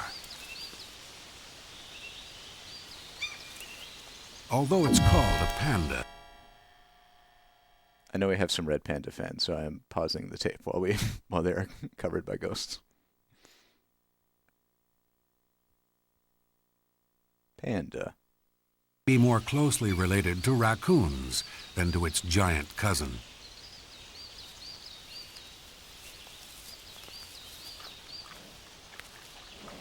Boop.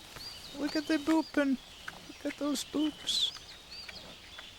Still, like the giant panda, it is highly dependent on a priceless resource that springs from Wolong's soil. Beans. They only eat beans. Bamboo. Oh, right.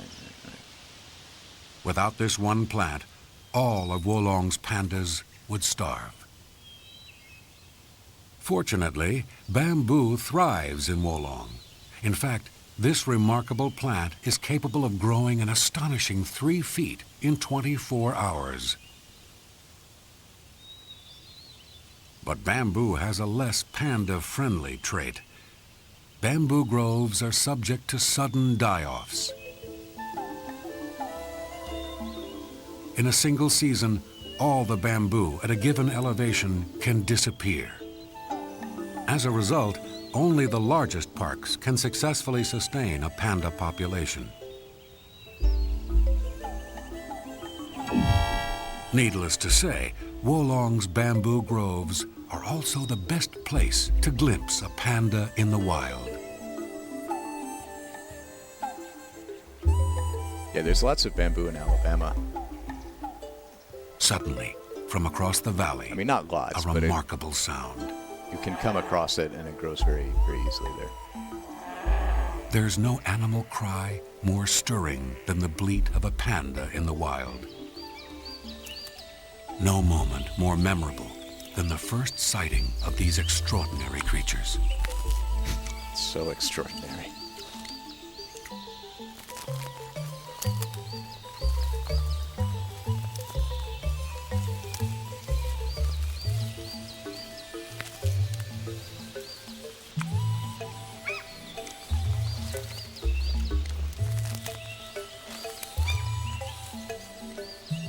Giant pandas have wonderful appetites. They devour just under 40 pounds of bamboo a day.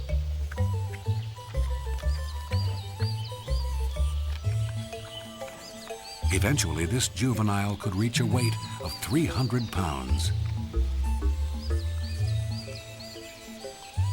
This music has given me some Final Fantasy Crystal Chronicles vibes, too.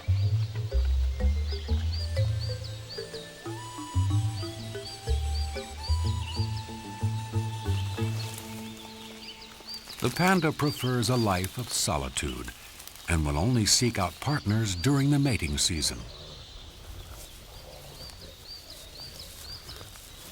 In spring, the female will come into heat for only a few days. As a result, pandas have offspring only once every 2 years on average. I would expect an adult giant panda to weigh a lot more than 150 to 280 pounds. In fall, mothers give birth to helpless babies weighing only 2 ounces. For the next year and a half, they'll be breastfed. Because a female adult grizzly is like up to 440 pounds. Oh. If they're not marking their territory, foraging for bamboo, or munching it, they're resting or sleeping, wherever they please.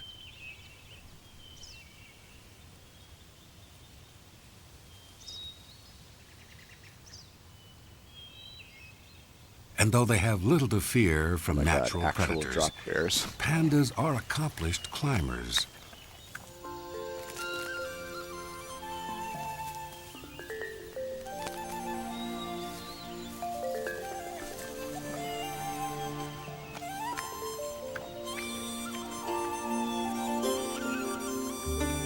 The giant panda has lived in China for 3 million years.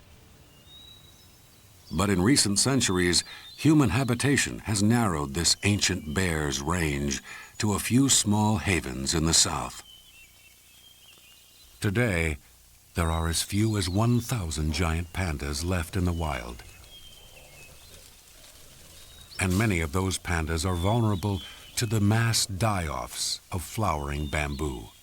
Ooh, unstoppable human development. But here in Wolong, there's always enough bamboo at different altitudes to go around.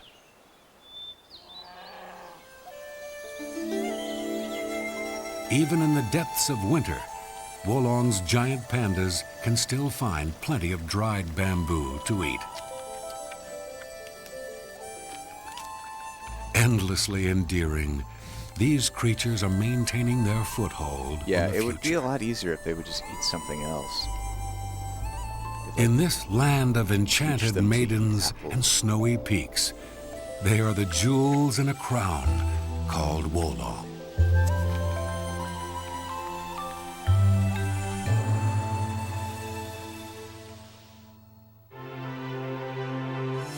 Australia. The Great Barrier Reef. What's so great about it?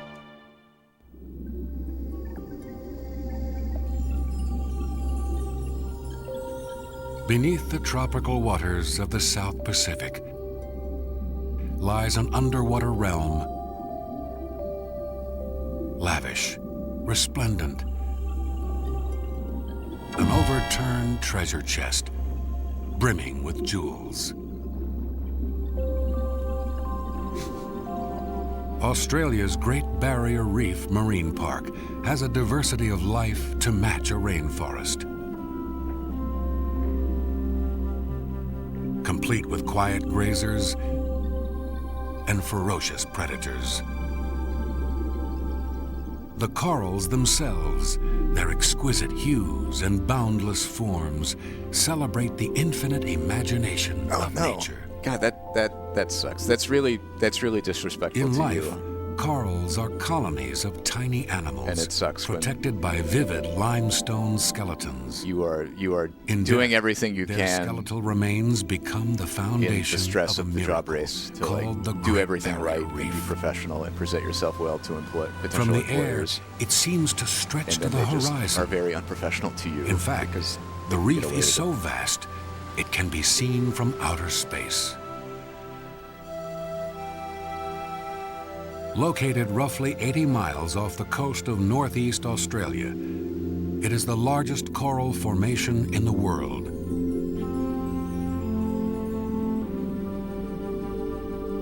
Over 1,000 miles long, it covers an area that's almost the size of California.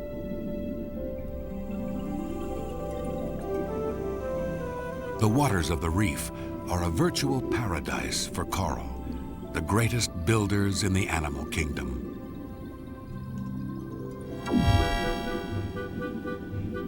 It flourishes in hundreds of forms, some whimsical, Exploitotradal Some elegant. rectus toint. Their names describe their outward form. Brain coral, fan coral, carnation coral, and staghorn coral. These enchanted groves may seem like a magic garden, but these are no plants. They are vast colonies of individual animals no bigger than a pea. Coral's closest relatives are the jellyfish. This is a soft coral. Each one of its feathers is a single animal. Such individuals are called polyps. Each colony grows from one pioneering polyp, which buds off daughter polyps, each genetically identical to the founding mother. Oh, soft Carl. He's a real teddy bear. Thriving in the reef's warm, shallow currents, this tireless architect has created the largest animal structure on the planet. Over the course of a few thousand years, Hey, an thank you, entire Green Day. chain of limestone islands has been built on the back of its laborers. I will be on the lookout for that. I'll have to go to the post office Beneath soon, and then them, I have a lot of landscape tapes to of catalog. delights. Thank you very much for sending this. An underwater jungle bursting with mysterious creatures.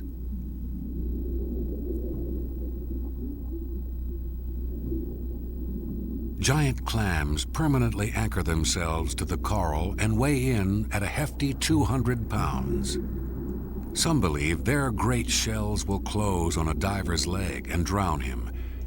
But in reality, the clam's flesh is velvet soft and yielding.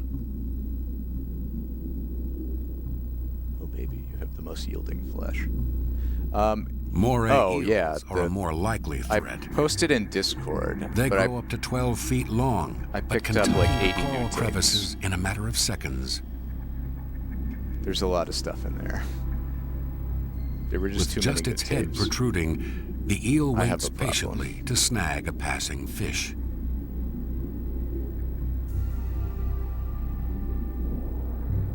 The Maori wrasse finds enough delectable crustaceans hidden in the coral to grow up to 9 feet in length.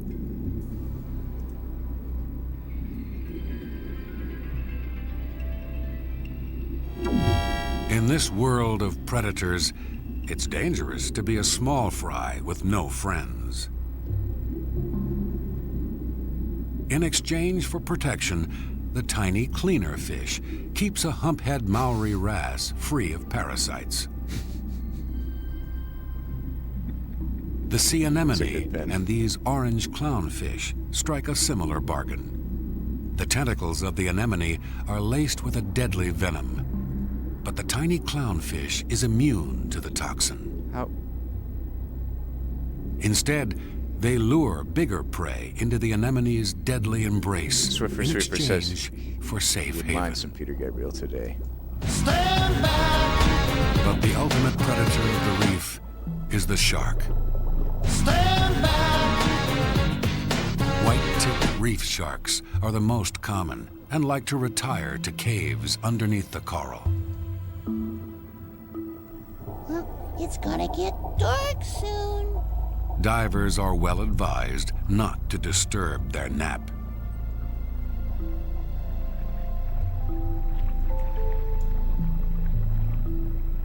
Weighing as much as most sharks, but a lot less sensational, these plump vegetarian mammals are relatives of the manatee.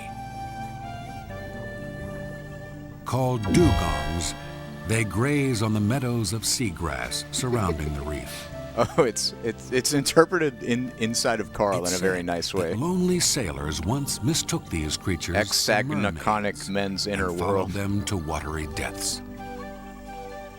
Australia's native people, the Aborigines, perhaps less romantically inclined, called them sea pigs. Hey, Bella Bunny, banking 1,000 fun Still, points and it's requesting true love that brings the humpback Steam whales to by the Peter reef Gabriel each fall. to cheer up our good These friend Swiffer 80-ton Sweeper. giants mate within sight of both the reef Thank you, Bella and Bunny. the islands Thank that you very fringe it. much.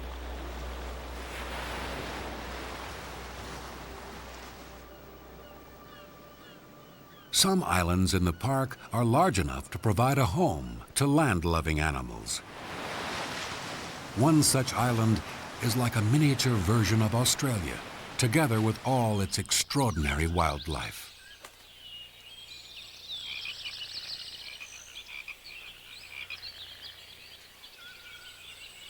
This lush, song-filled tropical paradise is home to thriving stands of eucalyptus trees. And nestled in their branches are some of Australia's most cherished inhabitants, the koala.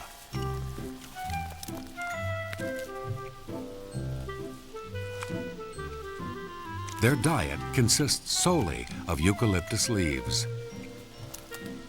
When they're not munching, families of koalas will spend their time dozing high in the forks of trees. A koala can snooze for as long as 18 hours a day.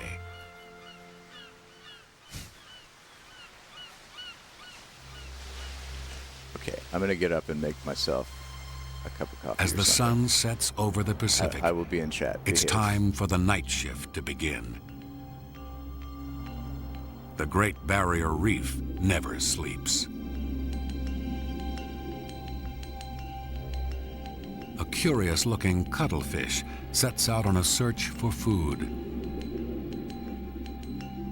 Other denizens of the reef prepare for nocturnal intruders.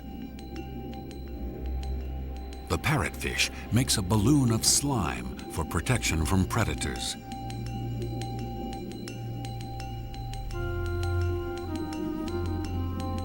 But the corals of the reef are defenseless as a mortal enemy closes in. It's called the crown of thorns starfish. It has a particularly gruesome way of eating. The starfish exudes its stomach over a coral polyp and dissolves it. In one evening, a single crown of thorns starfish can wipe out a coral colony that's more than 100 years old. But the corals of the Great Barrier Reef do endure. In fact, thanks to an extraordinary strategy, they're able to expand their limestone realm. In late fall, about 5 days after a full moon, when currents are weakest, the Pacific's most incredible spectacle unfolds across the Great Barrier Reef.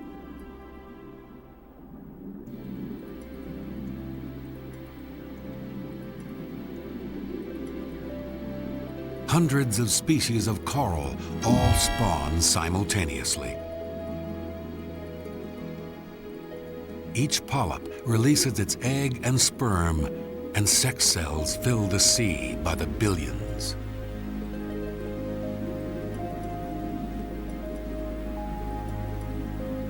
Like confetti on New Year's Eve,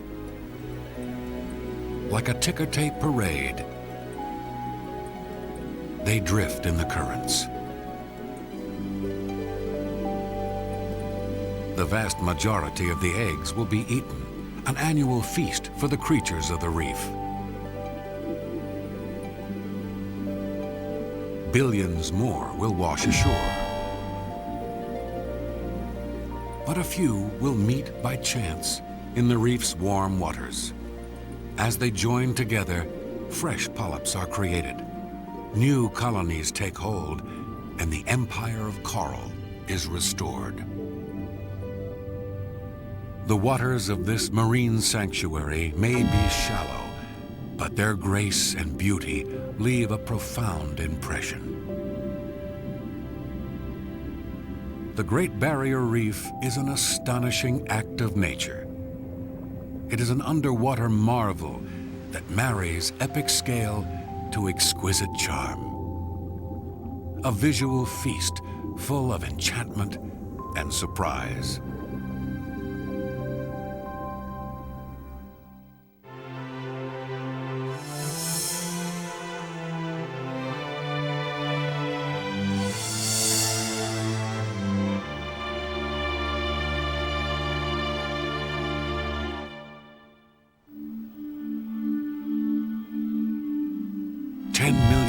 Ago, the sun rose on a fiery miracle.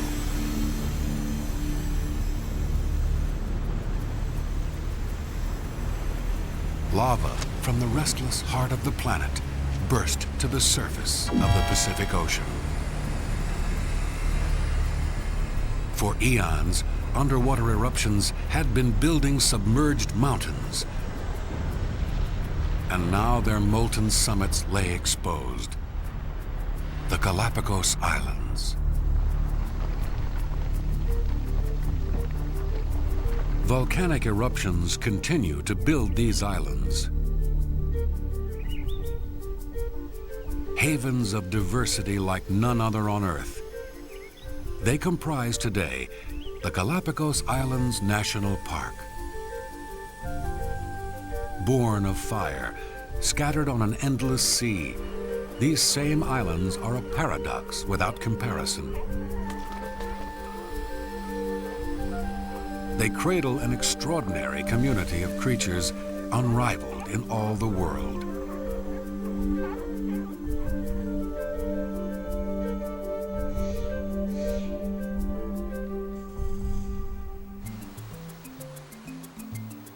The Galapagos Islands National Park lies over 600 miles off the west coast of South America.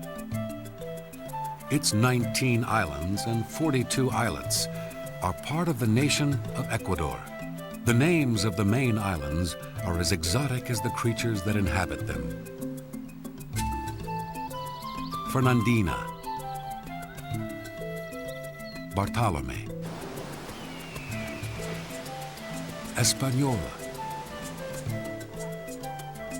Santiago. The islands are small, but their impact on how we view the world and its creatures is profound.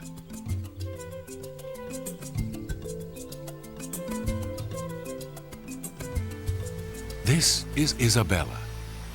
One of the youngest islands in the chain, Isabella is the hot-headed member of the family. She breached the surface of the Pacific Ocean less than 1 million years ago. And she can still spew lava today. Even when her volcanoes are quiet, the hot steam vents that dot her hills are reminders of the furnaces still churning below.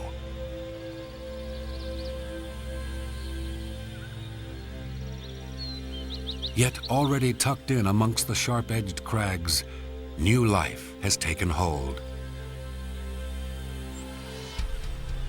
When the first Galapagos Island was born, the nearest land animals lived more than 500 miles away.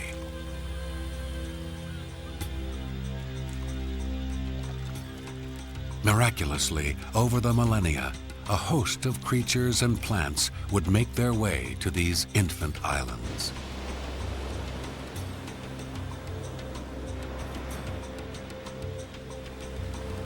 Because of the Galapagos' isolation, they encountered sanctuaries free of terrestrial predators. Fear, according to scientists, is just a behavioral adaptation, and when it's unnecessary, it disappears. In the absence of fear, the Galapagos' creatures possess an unspoiled innocence.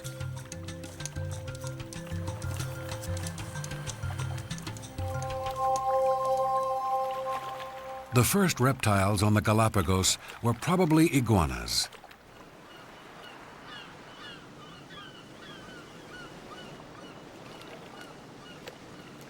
They would have looked a lot like these. They found little to eat on the lava, except for the mosses that grow only on the water's edge.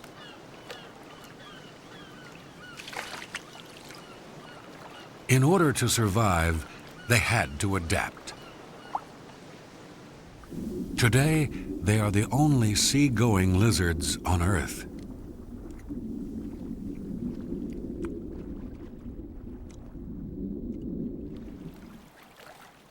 Little dragons, they are found on these enchanted isles and nowhere else. Unique they may be, but there's no shortage. With over 4,500 animals per mile of coastline, marine iguanas number 200,000 strong within the park.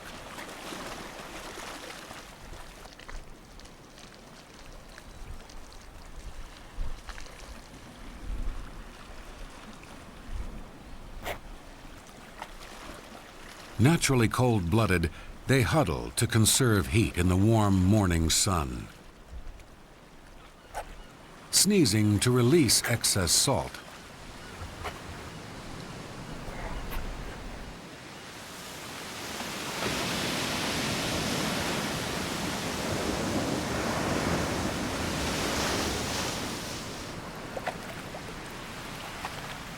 The bounty of the sea provides an easy life for these immigrants. But inland from the coast, it's a different story.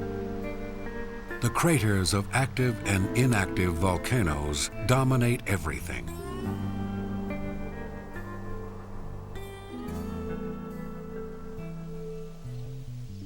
Good soil is scarce. only prickly cactuses seem to flourish.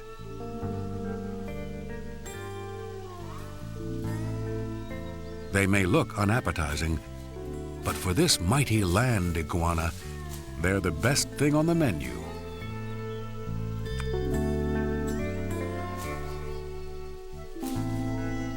Like B-movie dinosaurs, they stalk the volcanic landscape. Up to 10 times the size of its marine brothers, and some 30 pounds in weight, land iguanas are loners.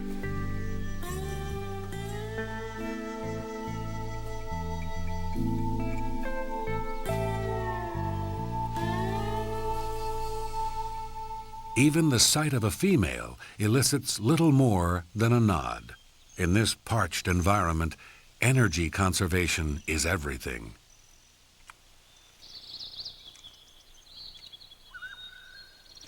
Okay, I'm back. I ate a but not all the slice Galapagos of Islands are as leftover dry pizza, and barren part of it fell as on the Isabella. floor. And I called Teleka, because usually if I Others drop are food on lush the by floor, comparison. I just call the dog and she eats it, and then I don't have to clean it up. Santa Teleka is a little Cruz skittish because is it might almost rain 3/4 of a million years older. So she was too afraid to come over and eat the Its floor lava pizza. flows have eroded into rich volcanic soils, So I had to clean now it myself. covered with forests. Thank you for being well behaved. The class. star of Santa Cruz is the giant Galapagos tortoise. Oh my God, Volcano Carl. They may look ponderous, but when they want to, these 400-pound tanks can really move. Top speed? Okay, so it's a little less than a half a mile an hour.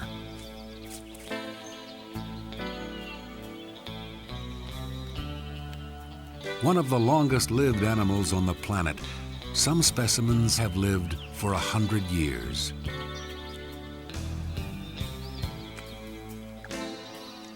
Despite being hunted to the verge of extinction, these gentle giants have never learned how to fear humans. Their reaction to their most dangerous predator is a blank reptilian stare.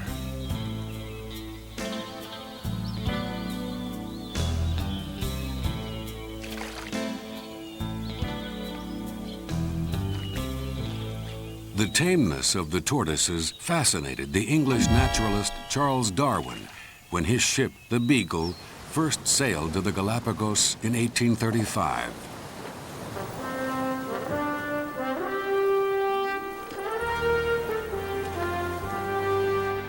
But what really intrigued him was the sheer variety of animals on the islands.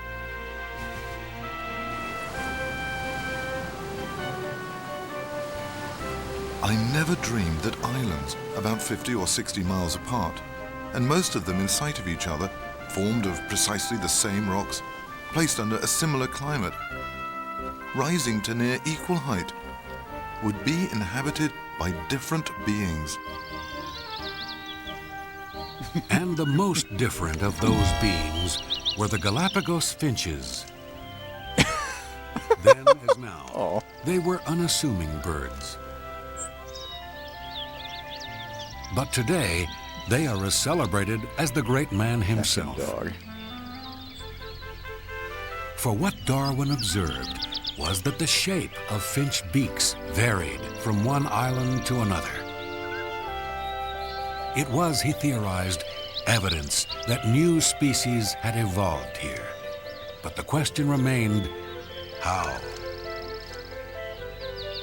We seem to be brought somewhere near to that great fact, that mystery of mysteries, the first appearance of new beings on this earth. Darwin would ponder that mystery for more than 20 years. Then in 1859, he published They're On doing the a Origin different of voiceover Species. for Darwin with an English accent. Congrats on winning J-Spook. Natural selection, he declared, was the engine Congrats on of winning Bingo, evolution. J-Spook. And from that moment on, the Galapagos Islands and their finches entered the history books.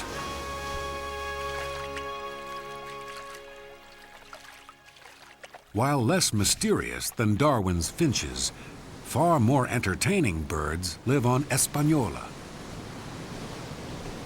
One of the oldest islands in the park, her ancient shoreline has eroded into dizzying cliffs.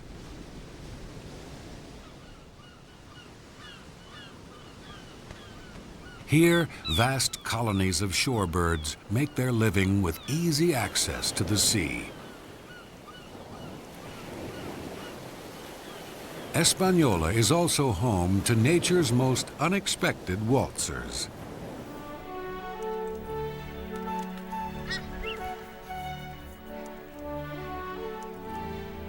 The blue-footed booby and the albatross.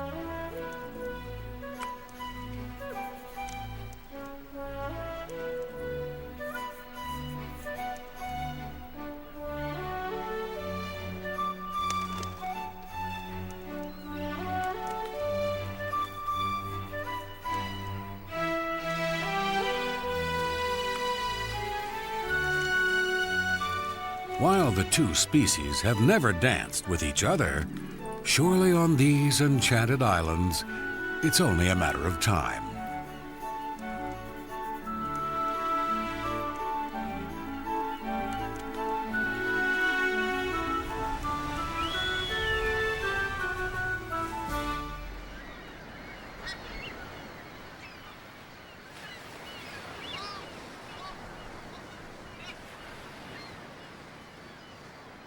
But the most celebrated heartthrobs on the Galapagos are the magnificent frigate birds of North Seymour Island.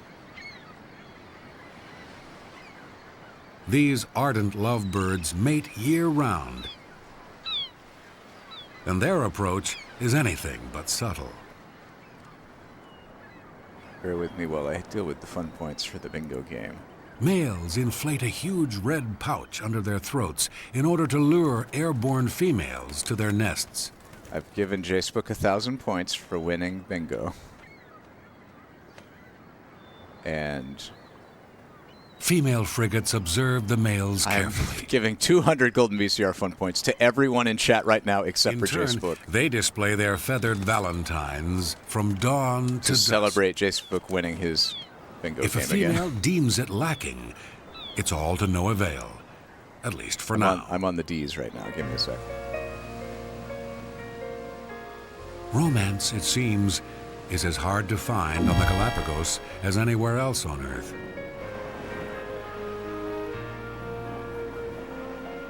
But compared with finding a comfortable place to sleep on an island made of rock, it's practically a breeze.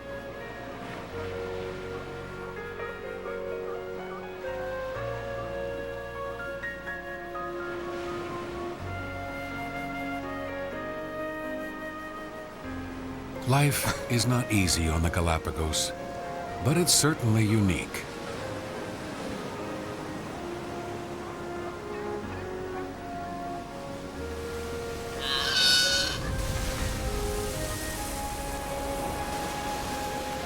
To gaze out to sea from these lowly outcrops is to gaze into the very mystery of life itself.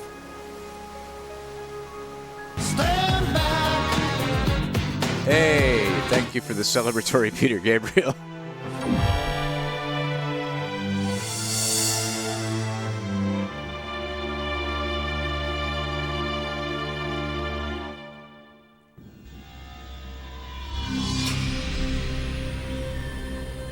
It is the tallest mountain in the world, Mount Everest. 29,035 feet high.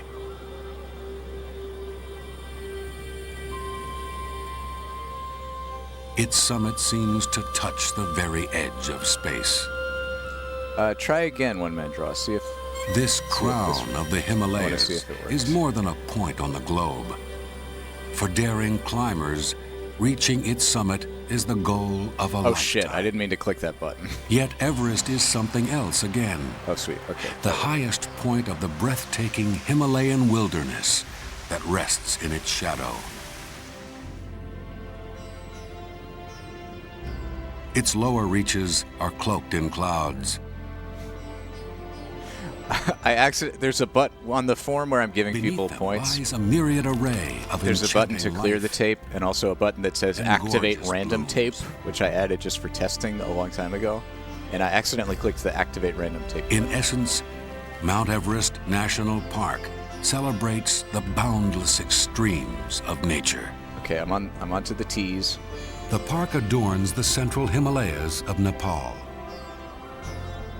Most of undo it is so hard. steep and rugged terrain, broken only by deep gorges and glacial valleys. Making things undoable is great, but it adds so much complexity to the implementation of whatever you're doing. Okay.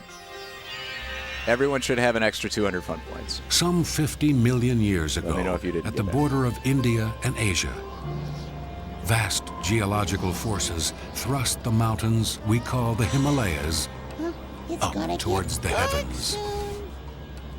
3 of the 10 highest peaks on Earth are here.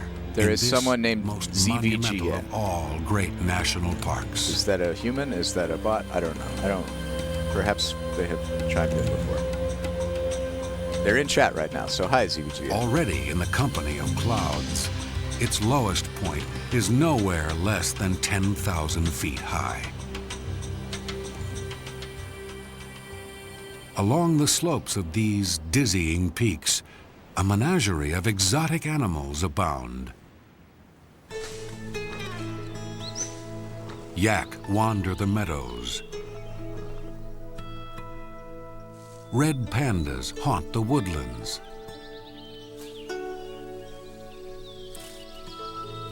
And tree-climbing musk deer and blue sheep all roam the rugged hillsides of this Himalayan park.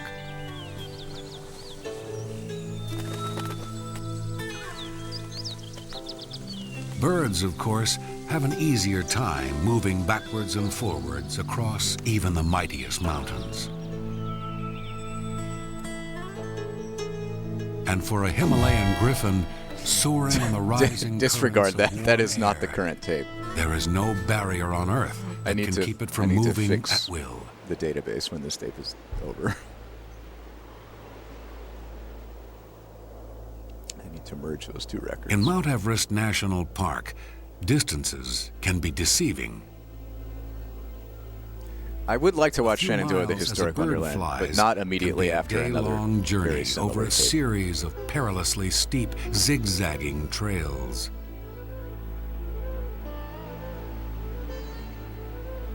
Often, what appears to be a final summit is only a ridge, and the real goal is another 3,000-foot climb.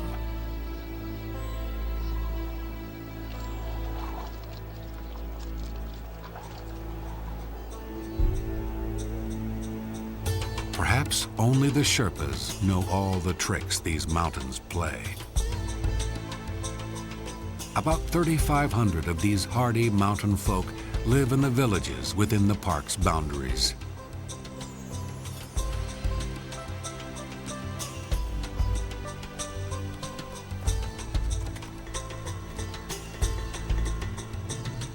World-class mountaineers who visit here know the Sherpas are the indispensable key to a successful climb.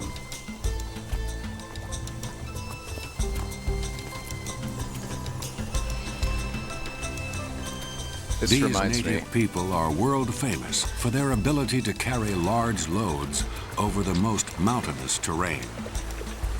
I want to watch the 2015 documentary Tough film and courageous, because I heard about it from the same podcast where we learned about of Everest. their high altitude home. Oh my God, that's adorable. In the spring, rhododendrons in lower elevations carpet the park slopes in brilliant red. But there are significant problems with the rise of adventure tourism for rich assholes and the way that it affects the local communities and just High alpine destroys the sport of meadows fill mountaineering. with blossoms.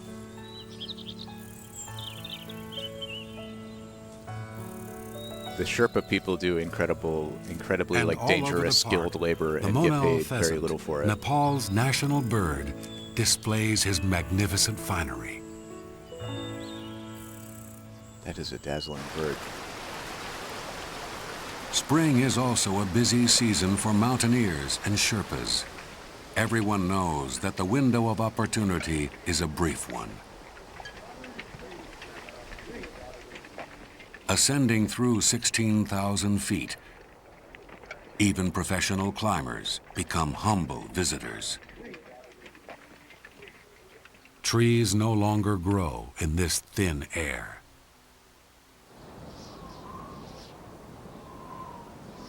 Buffeted by winds and extreme temperatures, the Himalayan tar is one of the few creatures to make a living in the steep cliffs above the tree line. Males display their thick manes to females as if to signal their ability to keep themselves warm no matter how Arctic conditions become. 20,000 feet. Now scrub, grasses, even lichens disappear. This is the upper limit of life. Above this elevation, virtually the only living creature is the mountain climber.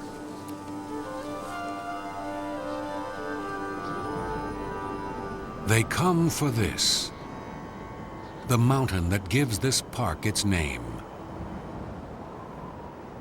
Everest to most of the world, to the Nepalese, her name is Sagarmatha, Mother of the Universe. Mother of the Universe. She is a forbidding challenge,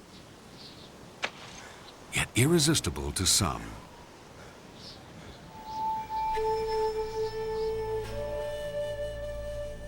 The first attempt at the summit was mounted in 1922.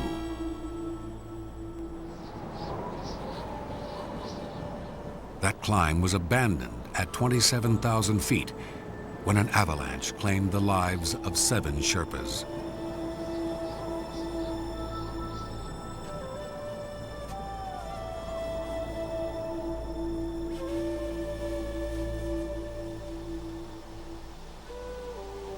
Their sacrifice marked the beginning of a struggle to conquer Everest that spanned 32 years.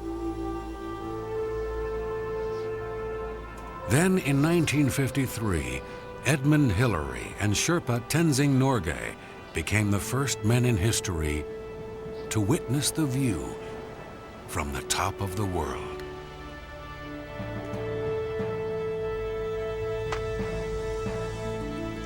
Yeah, Haley and I, when we were driving recently, listened to an episode of this. Hey, Joshy Today, D.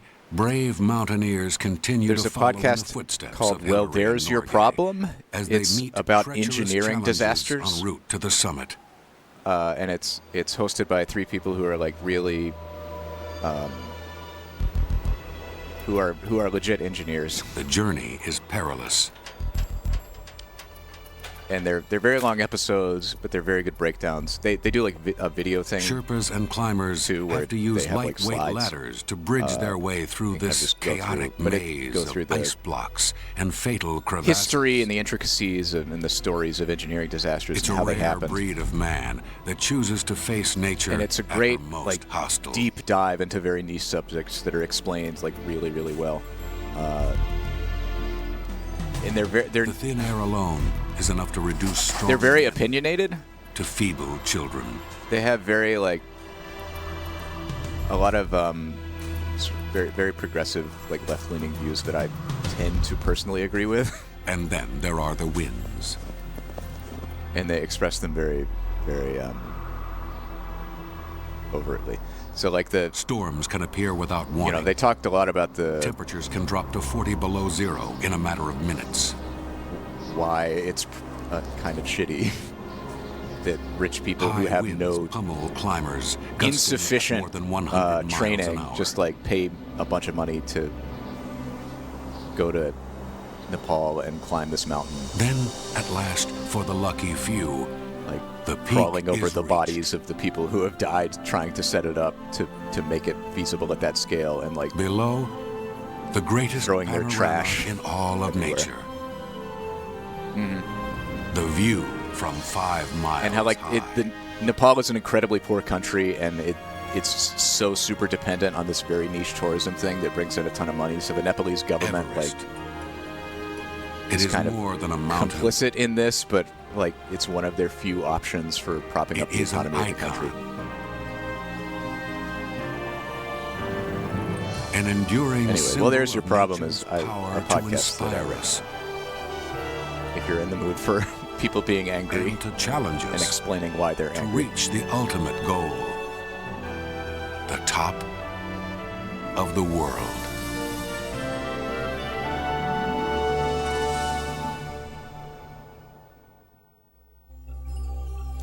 Hooray. Let me just fix the database real quick. Also, hello again to Joshy D. How are you doing today, man? It's good to see you here. We got like, boy, maybe another hour, I'd say, hour and a half.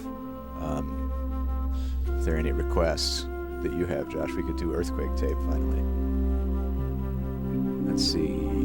What's our current... too tired to write SQL right now. What broadcast is this? Is it 39?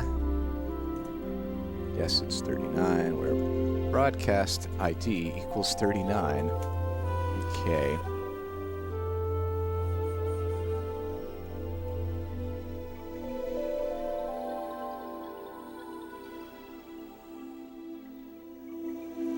Music.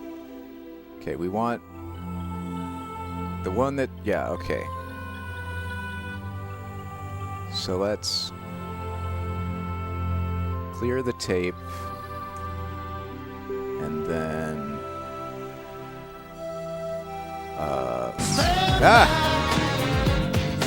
that's not helping me with my doing it live, writing SQL queries, deleting records from the production database during a stream.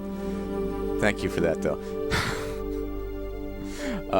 Delete from broadcast.screening, where ID equals this. Okay, update broadcast.screening. Set ended at equals now, where ID equals this. Okay, we did it. I clicked the wrong button before, so I had to manually fix some stuff.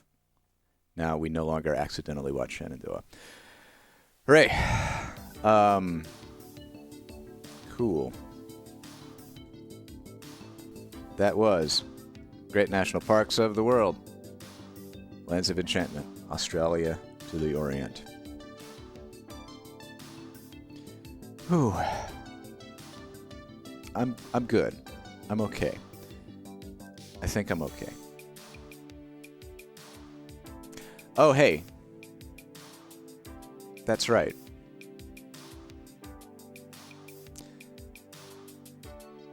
I was just saying, I think I'm okay. And then I remembered. The Bella Bunny gave us 1,000 bits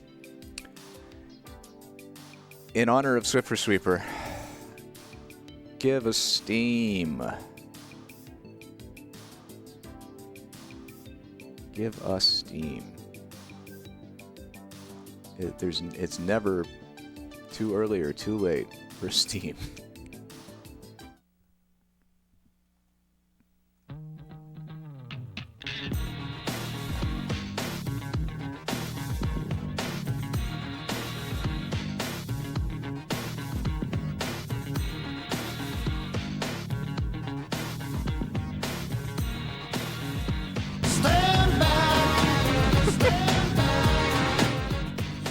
Beautiful.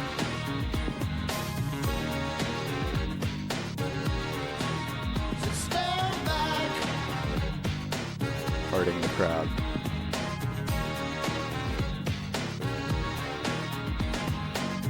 What are those dogs doing sniffing at my feet? They're onto something, picking up this heat. This heat. Give me steam. And how you feel can make it real. Real as anything you've seen. Get alive with the dreamer's dream. You know your culture from your trash. You know your plastic from your cash. When I lose sight of the track, you know the way back, but I know you. You know your stripper from your paint. Oh, stripper, like paint stripper, but your sinner from your saint. Whenever heaven's doors are shut, you kick them open, but I know you. Give me steam, and how you feel can make it real. Real as any place you've been. Get alive with the dreamer's dream. Stand back.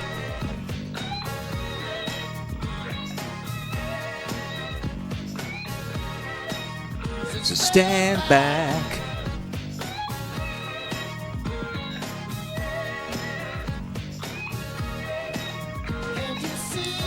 Lost control, I'm getting indiscreet.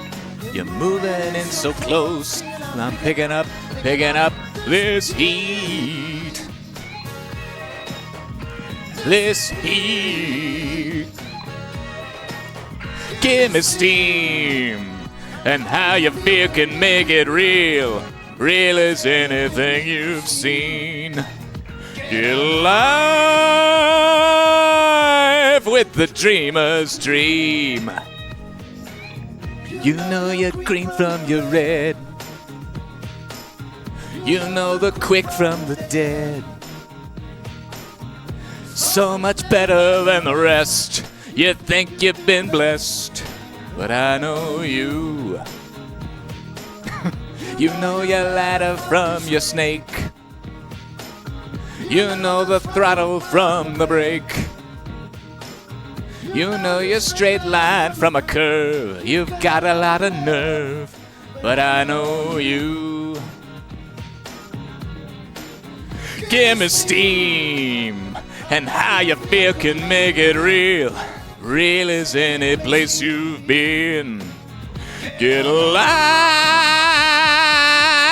with the dream. We do need Peter Cherbriel a lot. We desperately need that. Count to 5, back slap, booby trap, cover it up in bubble wrap, room shake, earthquake, find a way to stay awake. It blow, it's gonna break. This is more than I can take. Yeah. Need steam. Steam around me.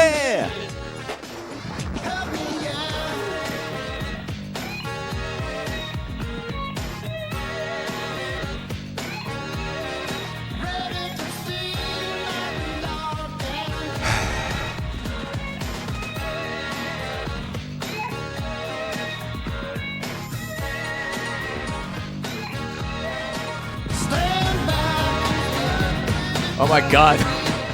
The alert is so much louder.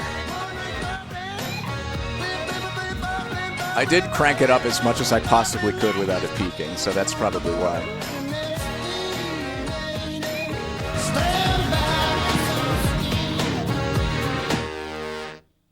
All right, we did it. Thank you to Bella Bunny. Thank you to Jacebook for winning bingo. And Bella Bunny for requesting the song. Everyone enjoy your fun points, too. Jesus. All right. We did it. Time to remove Peter Gabriel from this playlist and move on to our next tape that isn't Peter Gabriel. I would definitely be interested in watching Quake tape. It is only an hour. It's from 1989.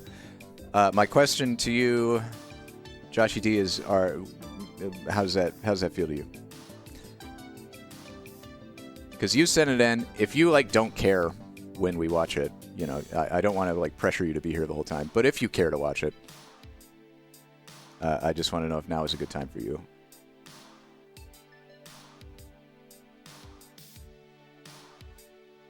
Oh, excellent. Yeah. Excellent. That sounds just great. Let's see. What did I touch? It was October 17th, 1989, 5:04 p.m. in the San Francisco Bay Area. And then there was an earthquake. Let's hear about it from KRON TV in San Francisco, California. That is tape number 121. BRB.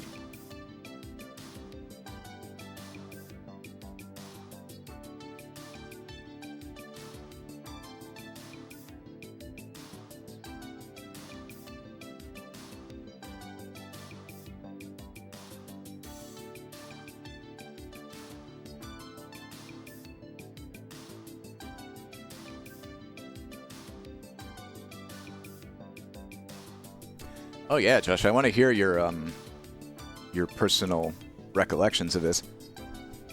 So you were close enough to feel it. That sounds like a pretty great quake.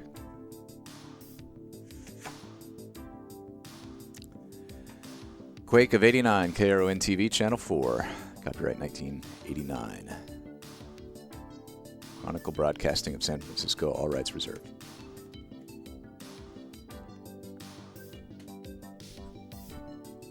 It is kind. It has been rewound.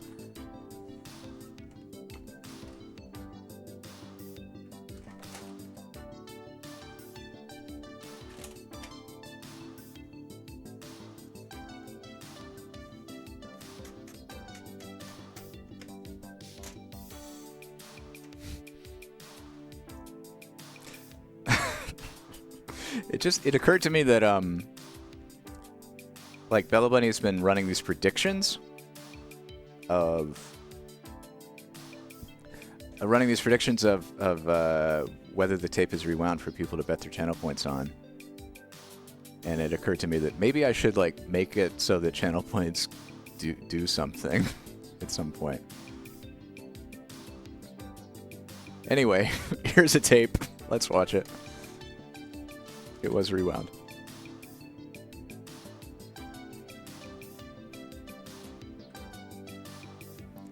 Listen, I committed to building all this stuff from scratch, so there's a lot for me to do.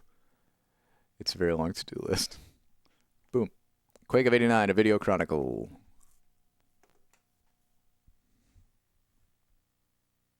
Oh yeah, I mean you can give your remote sunglasses. Ah, yeah. So golden VCR fun points are the. Oh wait, that's not what I wanted. Golden VCR fun points basically are a way of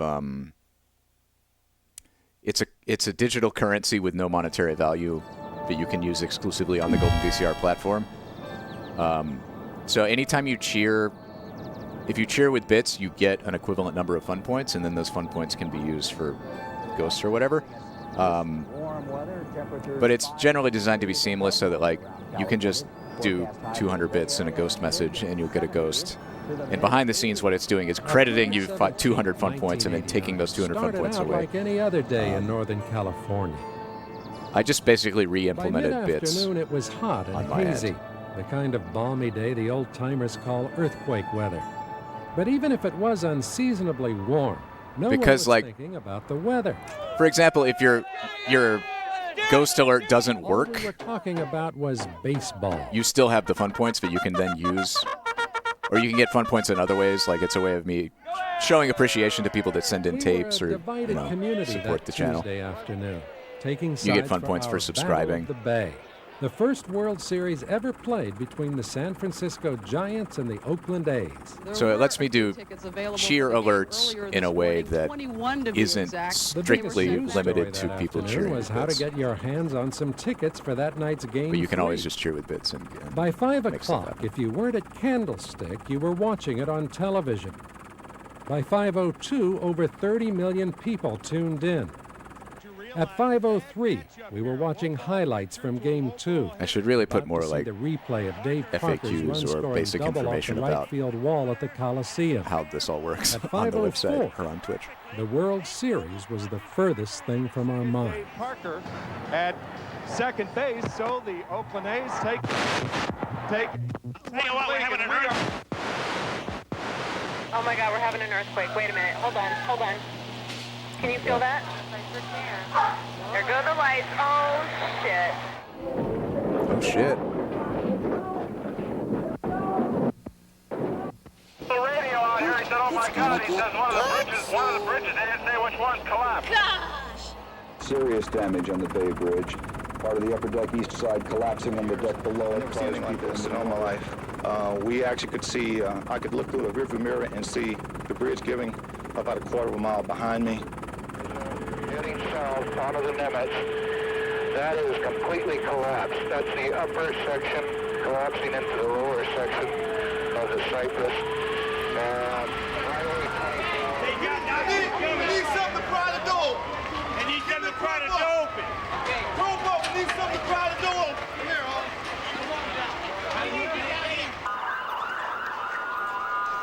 This seems like it's going to be chilling. No, he's alive.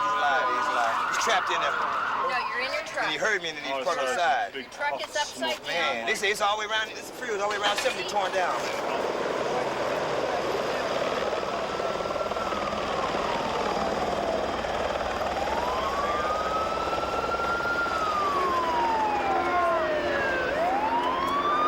So I don't have any first-hand experience really with. I've felt a few earthquakes, but they've been small ones. Jumping and the cars were falling down and the dust was flying everywhere. Dust was going all over. Rocks were flying. People.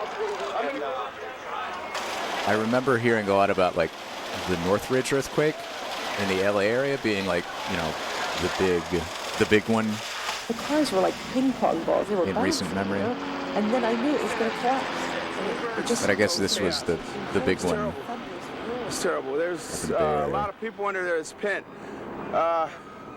Most of them, we got most of them out, but there's quite a few that's it's just no help.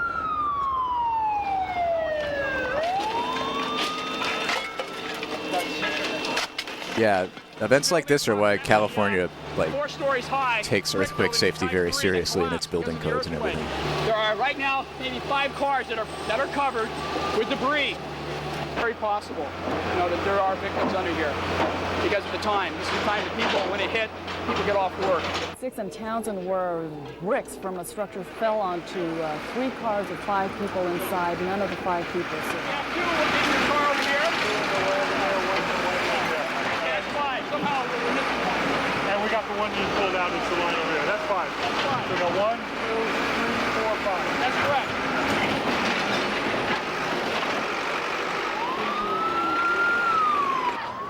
This is I-Magnin in downtown San Francisco in the Union Square area. It was the only downtown building. It looks like we have 5 patients that we're going to end up transporting. 5 patients, and we should be able to handle all of them. Do you have a destination? Don't be scared. Aunt Lisa's in there with you, all right? I'll take good care of you.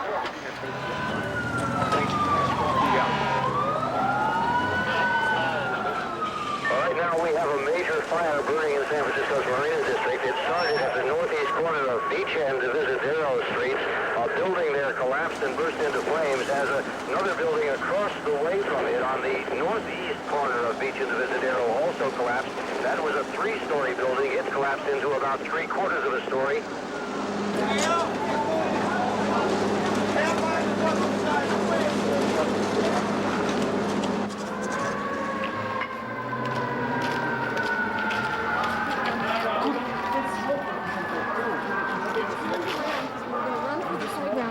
saw this go, and it just quietly collapsed. It was so bizarre. Oh, lady, get your arm out of there. Crunch. It just crunched down.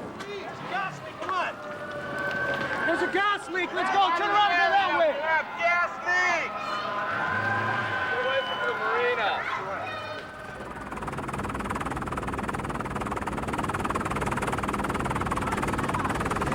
All right? Not So yet. please keep this area clear. This is only for injured people. There are about 400 to 500 people at the shelter, at least 400 to 500 people when I left the shelter a while ago, all from the Marina District. Yeah, I mean, so stuff like this it's a downer, obviously. Like, it's very morbid. People We need food, we need died, water. people We don't are have any seriously toilet injured. facilities. Our lines are down. We don't have a thing. You just tell them we don't have It's a also thing. fascinating Yeah, just tell them we're how bare bones. these stories are fascinating because this is when, like, the human instinct for community, like, just comes back alive. We had to go through. You can, like, feel it in the air that everyone is like in the same boat and working together. That city, it's ours. It is And that's kind of in fact so kind of dark neat to that see. we have a couple of police helicopters that are working the neighborhoods of West Oakland, apparently concerned about looting.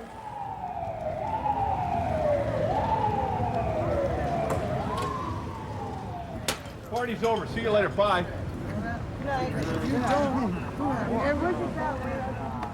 If there's anyone arrested tonight for burglary or looting, tomorrow morning we're going to go into court and demand that there be no bail. Anyone engaged in that kind of conduct can expect maximum sentences. Which was, at that time, 53 dead, as many as 400 injured. A little bit after that, we heard the Office of Emergency Services shoot that figure up to 100 and possibly as many as 250. They have apparently found a victim alive in that Cypress structure, and how they're going to get He to was that trapped person. underneath the car. The car was, it's a big-size pickup truck, and the truck was about down to about 2.5 feet, 3 feet. He's doing a lot of screaming and just begging us to get him out. We tried everything.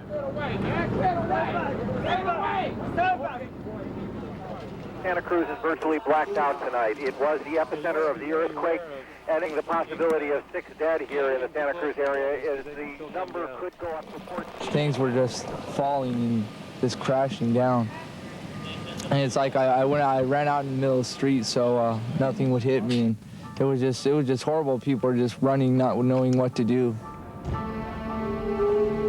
We're tracking. Until daybreak comes, we won't know how many more injured and dead Get we actually inside. find. I think probably everybody is going to have to wait until they have daylight here before they can start to try to find whether there are people. Come on, tracking. Keep it together.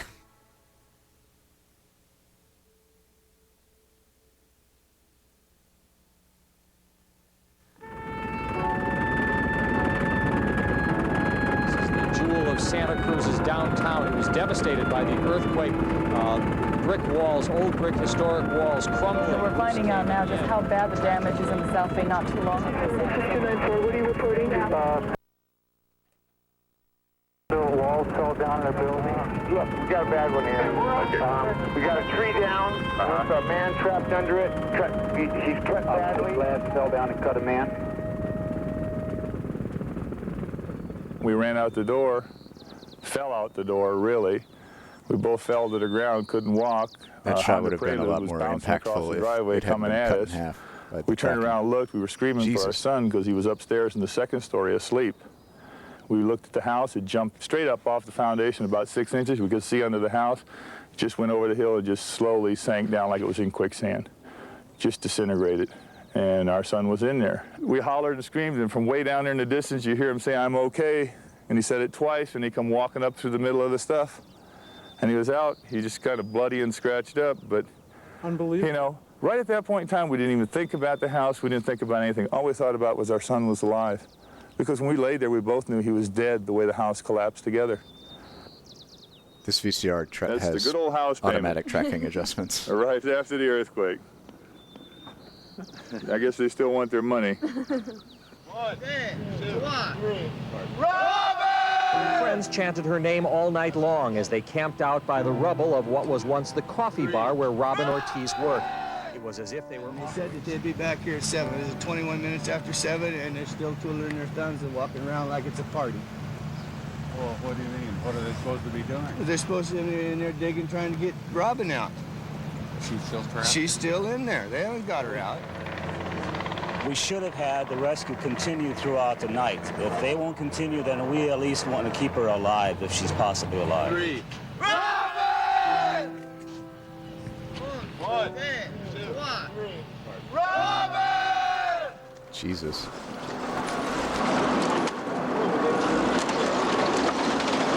Come on, tape. Come on, tape.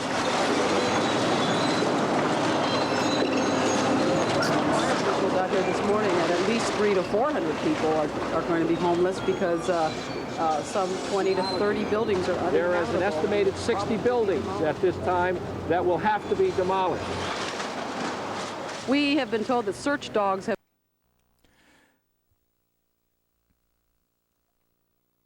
It works fine rewinding. Okay. Homeless because some 20 to 30 buildings are... Told that search dogs have now gone into that building. There is one person still unaccounted for in this particular area. They think this person may be in this building. They're hoping it's a survivor. One another, and the estimated cost of the damage of this earthquake and all related incidences is $2 billion to San Francisco. We've been waiting for the Vice President and his wife to be here all morning to take a look at the scene here. Just walking through here and seeing the loss of property, knowing of the loss. Whoops, I hit stop. How do y'all feel about the tracking issues? Right here in the heart. I don't know what our tolerance is. That's the reason I'm here. The President will be coming out here later on this week. We are dedicated to helping the people of the Bay Area in this unfortunate tragedy that has occurred. Okay. Hopefully it'll fix itself again. Are these tourists or something? It appears to be about 90% people that do not live here. Bicyclist tourists. It has kind of almost a holiday atmosphere. The only thing missing is somebody selling popcorn and balloons. So we are in the process of moving those people out of the area. If you are not a resident of the area, if you do not have identification, you're a resident of the area. Out the way. Move back there. Back there. Back there. That's a move back there. Going to the marina. The city has been stupendous in responding to this crisis. The one area we need more cooperation in is in sightseeing and going through the marina. It is if I put it up there, problem for us. Then it's I feel like it doesn't harm the bit rate as much. Cal transfer. We got the news people to go up on the bridge. Left here, 25 miles per hour. Okay. Around the Bay Area, the biggest problem by far, the shutdown of the Bay Bridge because the collapse of the cantilevered section, one section of that. It kind of puts it in perspective, doesn't it? To see exactly how large a section of freeway has dropped when you see people standing there in that big gaping hole. The Bay Bridge is, we estimate closure for about 20 days. We have a barge crane moving in right now that's going to attempt to pick up the fallen slab and put it into a barge on the water, looking at anywhere between $250,000 and $500,000 to repair that. That's when we're really going to feel the crunch on our freeway systems, and we'll be missing this bridge desperately. I hope that they will be able to get it repaired sometime this week. Mothers and fathers, husbands looking for lost relatives. The freeway, they're going to cross this bridge, so I'm sure they are in there. I mean, if they are somewhere else, they're going to call me, let me know where they are, you know. But I'm sure they are still in there. And our friend was behind us. We think he's still on this bridge because he was behind us. I've called the various hospitals, and he's not there. So we came out here with the hope that we could join the rescue and look for him. We also don't have a firm fix on the number of injured, but we think far more people were brought out of here as survivors than we first thought, due to the heroic efforts of passers-by and civilians who joined the rescue efforts. We had no tools to really get them out with. We went in and kind of pried a couple of doors open You pulled how many people out? 21 altogether. It was the most incredible thunderous roar, and it all crashed down on us, and then you were in this mess of groaning and screaming people and dust. I'm happy I'm alive. I was pregnant, I lost my baby, but other than that, I'm just happy I'm alive.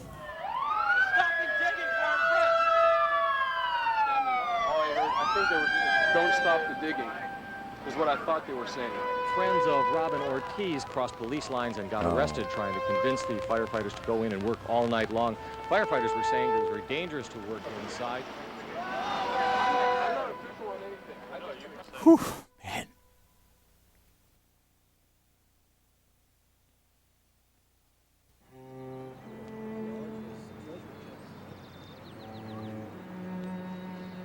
We have been trying to get information from the South Bay since the quake struck, and This now is the Quake of '89 from KRON 4 in San Francisco. Let's go out, let's get out. And I was going to go out the front door. When my wife had me change my mind, and if I'd have gone out the front door, I'd have been in a big hole. I might have got killed, really. So I just got slammed up against the wall, and John got thrown into the piano. So, but we picked ourselves back up, only to be thrown again against the wall. And it kept in reoccurring. We'd stop, and we'd get up and throw us down again. And all the furniture was flying through the air. You could hear, I thought the roof was falling in. That was my first thoughts. And when we But it was did get just out, apparently we just, like everybody else, we just stood and looked at it. To me, it was almost like looking at the Grand Canyon for the first time, because I didn't expect that in my front yard. Aftershocks continue to rattle the South Bay, further weakening buildings and sending even more people into the shelters. We were really surprised. We knew there were a lot of damaged homes in Watsonville, but this is really something. There's an awful lot of people, some of them with large families of children, who are living in fields. They're staying right here until they can get home. The last I heard from KRON, KRON. Fire department chief here in Watsonville was that they'll probably be here maybe 3 months. You're not going to go in there. Find out why. I already told you why. Making it very frustrating. Everybody's angry, tempers are short. A 36-block area has been declared a disaster area. That means nobody is allowed to go in or out of this area, and it's making it very frustrating. Everybody's we got a bunch of new followers. The building was fine. After breakfast. He came by and we followed him around and he looked at it. He said, yeah, this building would sound. It would survive another earthquake. He said it was a preliminary thing. So you were at your... We were at our building all day yesterday. In our apartment, we had everything. And we left to go to dinner over at a friend's house. When we came back, we couldn't get back in. The people are so angry, besides being displaced, scared, hungry, some of them without sleep. It's not knowing who to talk to find out what is happening. We don't need politicians right now keeping us here for 4 hours waiting. We don't have a home. Look at that. That's difficult, pal. That's very difficult. Tell your friends about Golden VCR. It's so important. Yeah. Tell everyone except Twitch and the FBI about Golden VCR. There's no excuse for this. This is the most troubled part of the city. Where the hell is the mayor? Get somebody down here. We will be hearing in a few minutes from the mayor himself to see exactly what the game plan is going to be.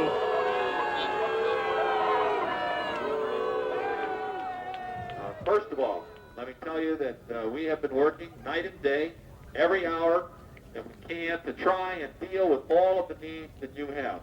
I know how hard it is to be trying to figure out what it is that you need to know.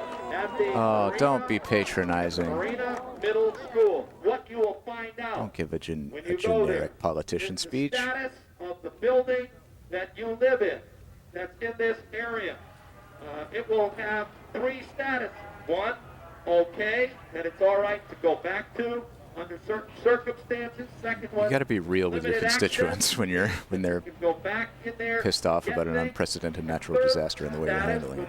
No access because it is dangerous to you. Mayor, our tenants are asking if they can go through the rubble and even along the sides, they can see their stuff. I'll have to talk to the engineers and stuff. It's all the way down. On the sides? On the sides. They won't even let us near the wood on the side, not to climb on it. The problem is that there are buildings right next to it that have been affected that could come over while you're moving stuff. We tried to move a car late last night. What I'm going to ask is if the one I read off, please come to the front, identify yourself as someone who is on the demolition list, the police officer. First address 3729 Divisadero. Yeah, how do you manage a situation like this and not have it be a mess? It's just kind of a mess to begin with. There may be some news, but it may not be very good news here at the north end of the Pacific Garden Mall. Earlier, a human chain gang was set up to take debris out of one of the collapsed stores. Now that work has stopped, and there is some word from police that we are going to get some news. Preparation, yeah. About, I mean, that is the Robin answer. Ortiz. It's they have talked the best with thing you some can of do. the members of her family, Have a plan. and the members of her family did not look happy. At this point, the Santa Cruz mayor showed up on the scene and have a protocol. Has been recovered from the mall. The second body in the coffee roasting company. It is the body of 22-year-old Robin Ortiz. She did not suffer. You need to know that. She would have been killed instantly. A large beam fell. Hey, come on, man. Come on. Shit. It's awful. They had optimistically hoped to reopen the Bay Bridge in about 3 weeks. I'm afraid that everybody agrees now that is probably way too optimistic. Nobody knows how long it's going to take. How long will this whole process take to get it secure? No idea. You want to bet on whether it'll all be done in 3 weeks? The hardest part is trying to get it ready without hurting anyone. It's very dangerous. Very, very dangerous. But it won't be 3 weeks. Commuters, hang on. You'll have to use alternate routes for a long, long time, I'm afraid. The main question, of course, is why did this structure fail? Why did it fail to meet the earthquake standards set so many years back? They're working in the fervent hope that there will be someone alive in there. We talked to one. Bodies have been recovered. Another individual has been positively identified in the 32nd and Cypress area. The body cannot be removed due to the severe hazards that exist in that area of the structure. Earlier in this day, an Acura Integra was uncovered in a mangled condition. That is the remains of that vehicle. Inside there was an occupant, a Caterpillar operator, almost with tears in his eyes, expressing his horror at having to dig this car out. It had been and it looked like he was hit, knocked back. Only just his arms was whole, that's all. You ever seen anything like this? Never before in my life. It was just surprising, you know. Looked like if he had had about 3 more seconds, he would have made it out. They're now saying that they have 217 missing persons reports. 50 of those people have been accounted for. They either made it home or their bodies have been recovered. That leaves 167 missing people. The Red Cross estimates that at least 10,000 people have been displaced. In Watsonville, the National Guard is setting up another large tent next to the armory because the shelter population has doubled just since last night. In a small Many town, people are camping. they do again have hundreds, and some people say maybe more than 1,000 people who just have nowhere to go and are sleeping outside tonight. Definitely a warm shelter is what the people really do need, and it will definitely prevent a lot of the illnesses. Santa Cruz, Watsonville, Hollister, you folks should worry about Saturday night into Sunday, because while you may see some rain on Saturday, it'll be Saturday night where we see significant rain, and I mean significant. Day 4.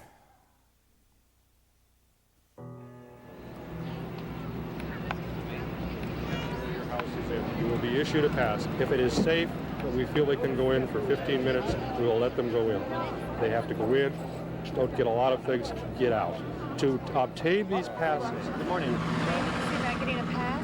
All right, that would be following this cordon that we set up here, and you'll be directed to the lines where that will be arranged, and you'll have an escort then to go to your property. We're just going in to get some things. I'm sorry, unless you have someone else come out here. I'm sorry. No, they told me I could There just will be go another. get No, it. ma'am, I'm sorry. through, I'm sure. So If you want to wait, the inspectors are coming back and forth. You can try to pick one up to go with you. We are engineers coming in from every place we can get them to go out and escort with people to accomplish. In the marina, little to find for folks back into their home, and they got it out any way they could.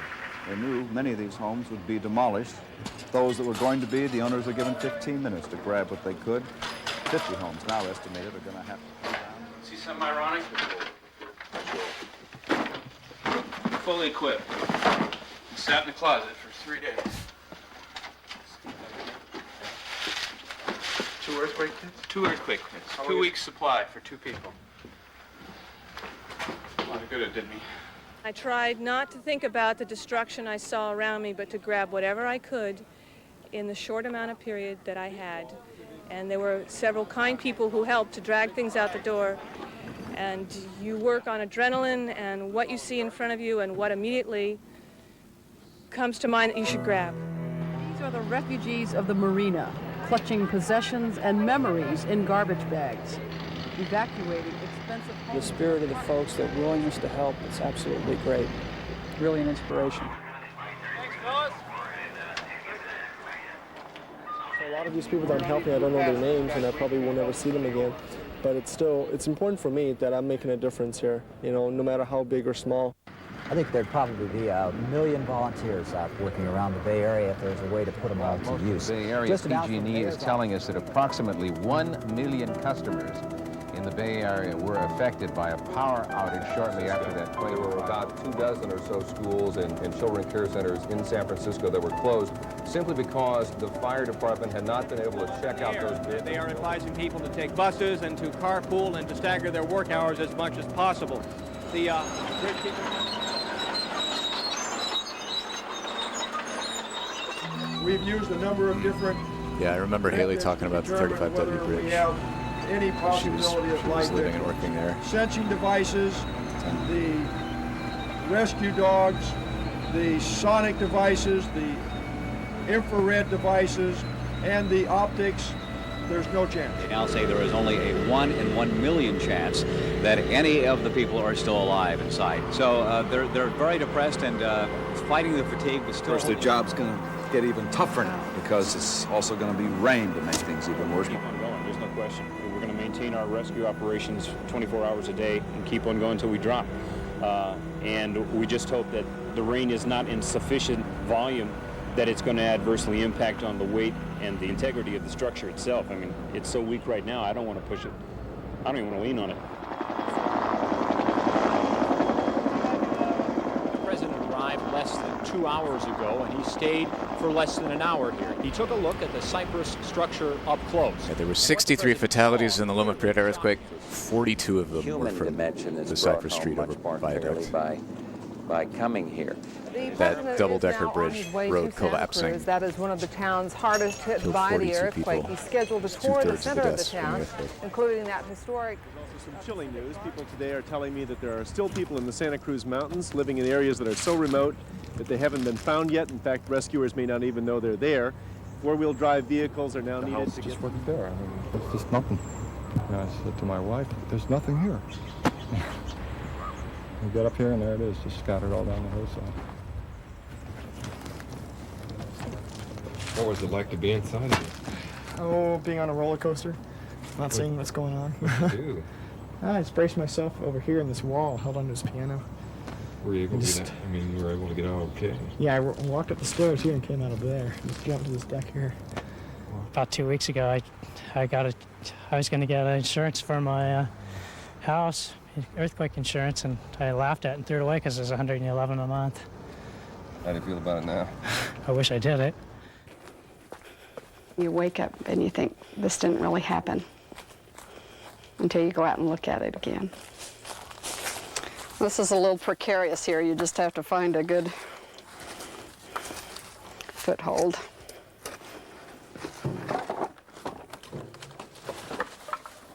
This is the kitchen. Oh. Actually, this looks pretty good, believe it or not.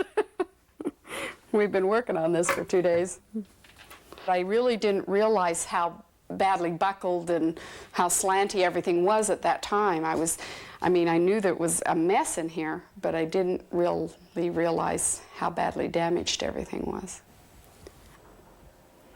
This is a new addition that we put on the house here within the last 5 years. And it just separated. That's just down into the downstairs, you see there. This used to be my closet. It's real frightening. You know, it does make me cry, because some of the things, because I think of how hard we've worked to do some of this. And it was a nice house.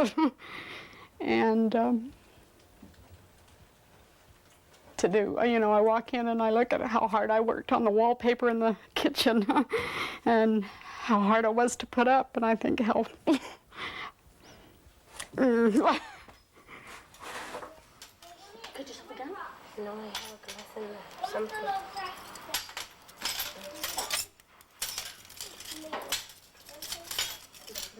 There have been more than 3,000 aftershocks following Tuesday's quake. 80 of them have registered above. My little ballerina broke that I got from my grandma. Everything fell. Everything. My water bed, they're so strong it broke. It's still on.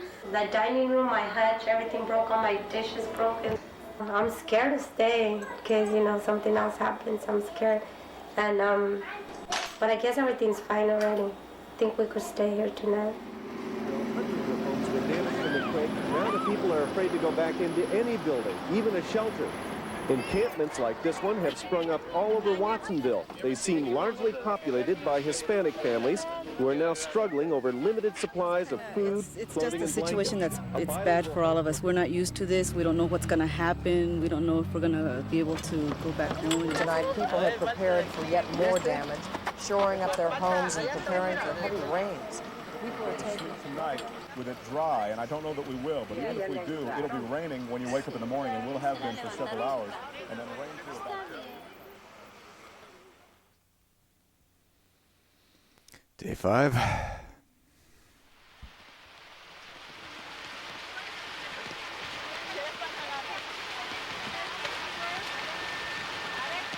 You can still just put soup in there, and then we'll add the water out here. The last disaster tape we watched was the North Carolina flood tape. Now the rain on top of everything else. This is like just as heart-wrenching, but it's presented okay. in a It's less better than like staying outside. We have a shelter. We have sappy, hot sensationalized food for way. the kids, and it's warming here for them. They asked me last night to go to the fairgrounds, but I didn't want to. Why not? Because I was scared the building might collapse on us or something.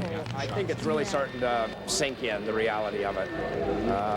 You know, like you say, to a certain extent, there was some adventure to it at first, and now the facts are sinking in. You know, it's raining and they don't have a place to go.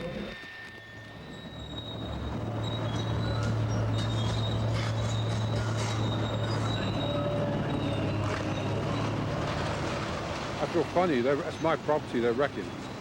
No one's asked me if they can do it, and I think that's a bit of a liberty. Frankly, they can just tear it apart. And the mayor Agnos said that Taking down a couple of buildings that we've gone through the process that I described from the very beginning that would assure people that they would have a chance to consent to any demolition. I don't know if he's talked to anyone else. He hasn't talked to me. So I feel a bit funny about, if I was living in the country and someone come wreck my house there, I'd probably shoot him. Here I don't know if I'd stand behind the yellow line and just watch it happen.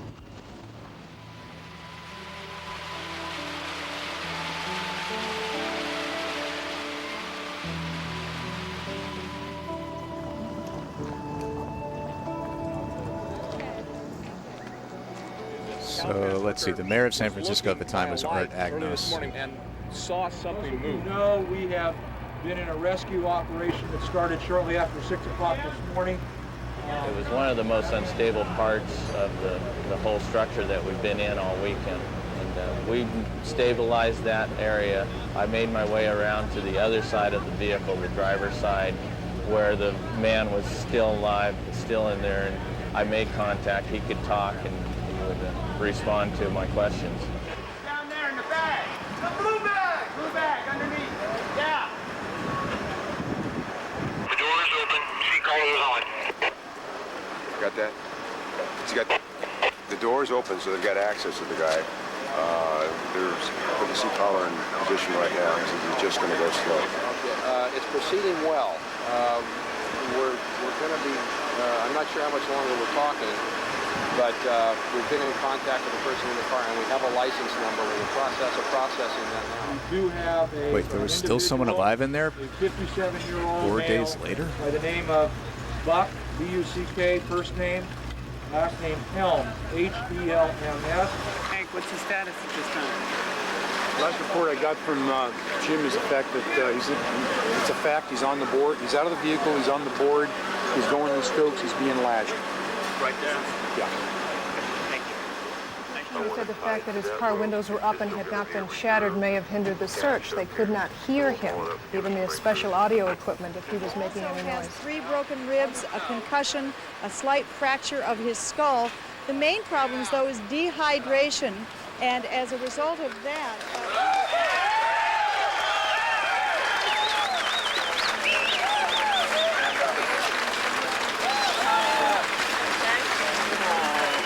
Chief, just kind of keep everybody... Give me a 3-foot circle here. Everybody back. Everybody back, gang. Thanks. I'm going to go visit her. You guys?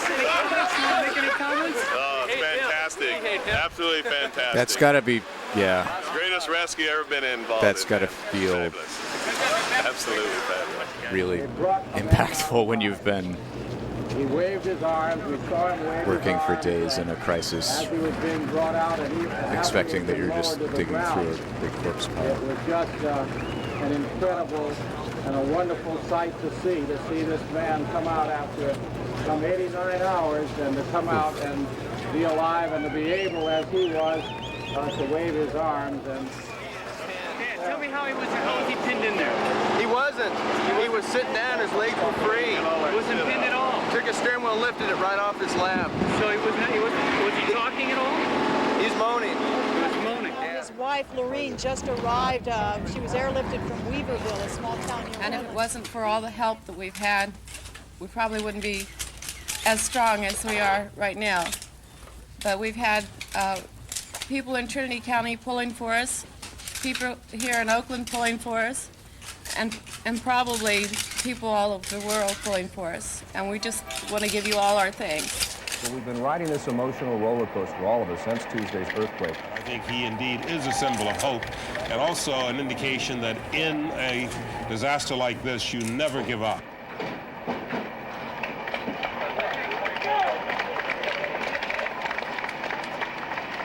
Buckhelm is at Highland Hospital in Oakland. The news there is quite good. He is responding to treatment. The odds are apparently in his favor. Lynn Joyner.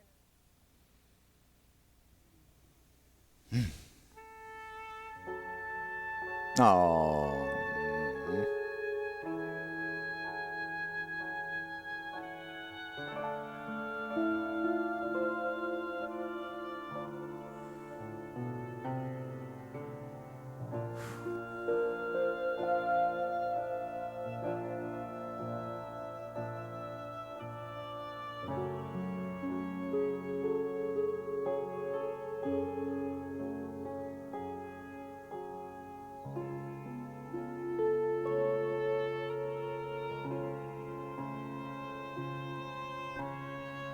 Wow.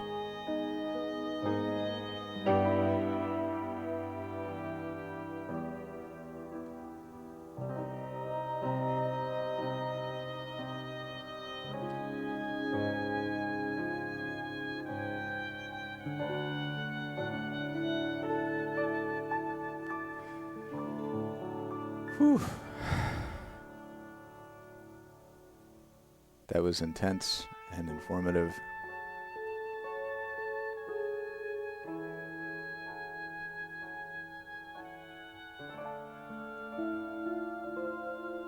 Yeah, copyright 1989.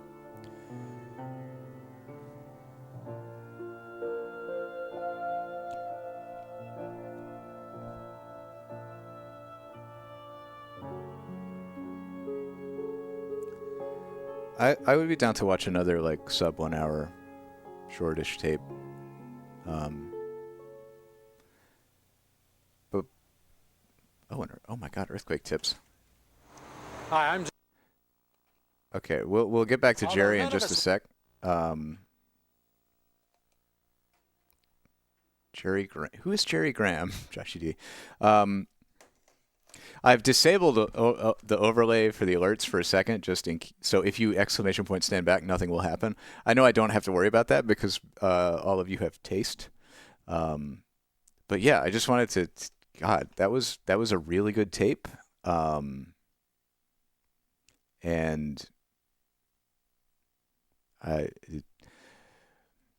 for Buck and Robin and the 65 other people that died in that earthquake, a moment of silence.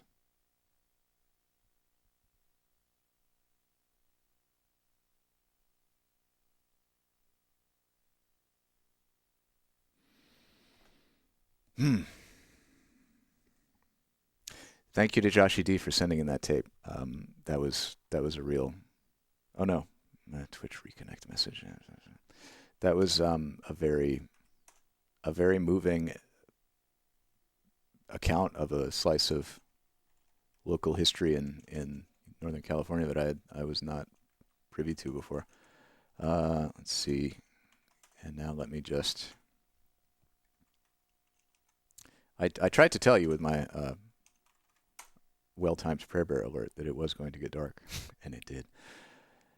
It did, boy. But the indomitable human spirit carries on, and I am restarting my Twitch. There we go. Now we're back in. We have chat back.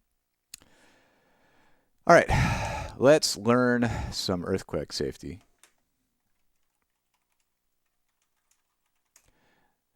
Yeah, fun fact, if you go to YouTube and you search for the Mr. Rogers Look for the Helpers clip, it's uploaded by Alex Forsyth, and it has 866,000 views because I was the first person to upload it to YouTube.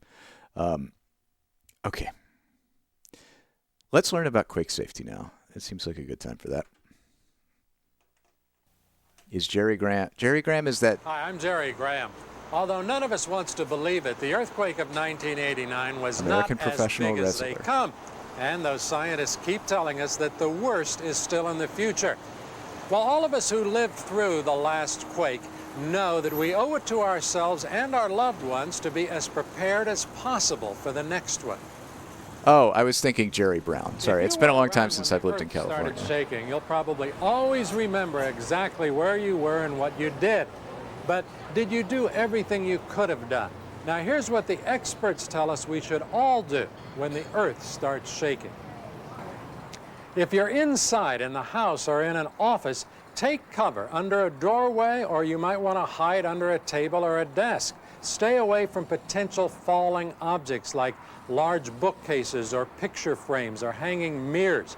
By all means, stay indoors. Don't try to run outside, even though that seems like the natural thing to do. It's the most dangerous. You could still be hit by falling glass or other objects long after the earth stops shaking. Now, if you already happen to be outside, then stay away from walls or power lines. You can tell or I trees don't live in California anymore, and it's been a while because I no longer anchor any of my furniture to the walls. Will be from fallen glass. That thing So just take swivels cover. freely. Look for a doorway or under a bench, wherever you can find cover. If you're in a crowded place, don't run into the doorway. You know, a panicked crowd running out can be more dangerous than the earthquake itself.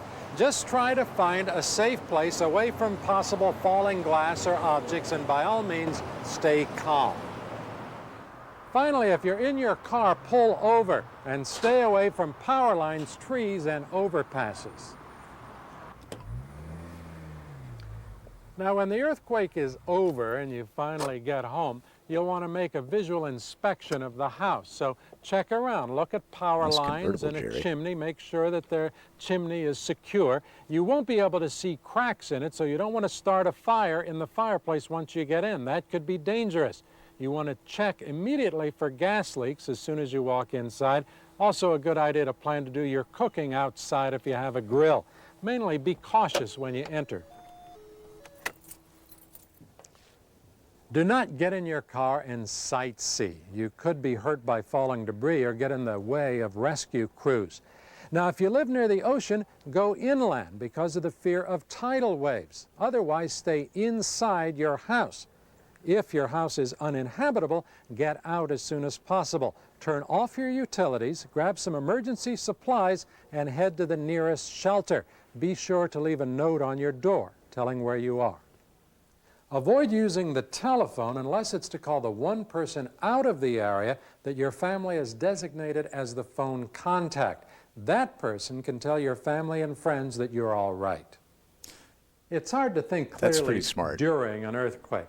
That's why it's so To not important rely to on, have like, a plan in local advance to know what you will communication do. systems to Now, when you get a few minutes, take a visual inspection of your house. Look at every room and look at what might fall from the wall or the ceiling and actually hurt you. Your giant Then potted plant figure on out top of a where in each column room you can go might to not be safe. earthquake safe. Get the family together and talk over all of that information so that everyone will know what to do. I spoke with Rich Eisner, head of the Bay Area Regional Earthquake Preparedness Center, to find out what he thinks are the most important ingredients to earthquake safety. So, Rich, I assume there are a lot of things that individuals can do just by looking. Right, but I think in each case, when you buy a house, you should get a structural engineer to review the house and make sure that it's structurally sound, to see the kinds of things that an individual homeowner wouldn't know to look for. If you have a structural engineer review your house, you'll know what's wrong with it, how successful the house will perform in an earthquake, and it shouldn't cost more than a couple of $100s to get a good engineering review. Now, everybody should be familiar with this, right? Right, this is the gas meter, and you want to locate it, make sure all your family members know where it is, and have a crescent wrench similar to this attached to the piping. Have it wired to the pipe so it's there, everyone knows where it is, and at the time of an earthquake, if they smell gas, they can put the wrench on the valve and shut the valve by rotating the wrench down. The entire family should know where the meter Being is, know where prepared the to wrench immediately is, turn so off your gas if they're is a home when really the good earthquake idea. occurs, they can come out and shut off the gas. But they should only shut off the gas if they smell a leak. They shouldn't shut off your gas meter if there's no gas leak. Okay, where are you going to sniff to see if you smell gas? Well, the odor is quite strong. You can smell a gas leak in the house if there is a leak in the piping. And at that time, they should open the windows and doors of the house, come out with the wrench, and shut off the gas at the meter. Okay, the basement, what do we do here? First thing you do is look at the water heater. In a situation like this where it's not braced, it could overturn, tear up the gas line, and not only would you lose water, you'd lose the gas service and possibly cause a fire. So the easiest way to do it is to take plumber's tape. It's available from any hardware store. It's a perforated steel tape. You wrap it around the water heater, and you tie the heater back to the wooden structure. And you have to use lag bolts.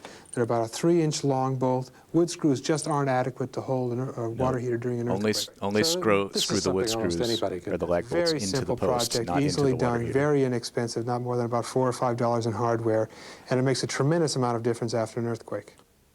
Now, Rich, is this a fairly typical unfinished basement? This is how most basements look like in houses where they haven't been finished. You see the studs, you see the concrete foundation, the sill plate that attaches the studs, and the top plate and the floor of the first floor of the house.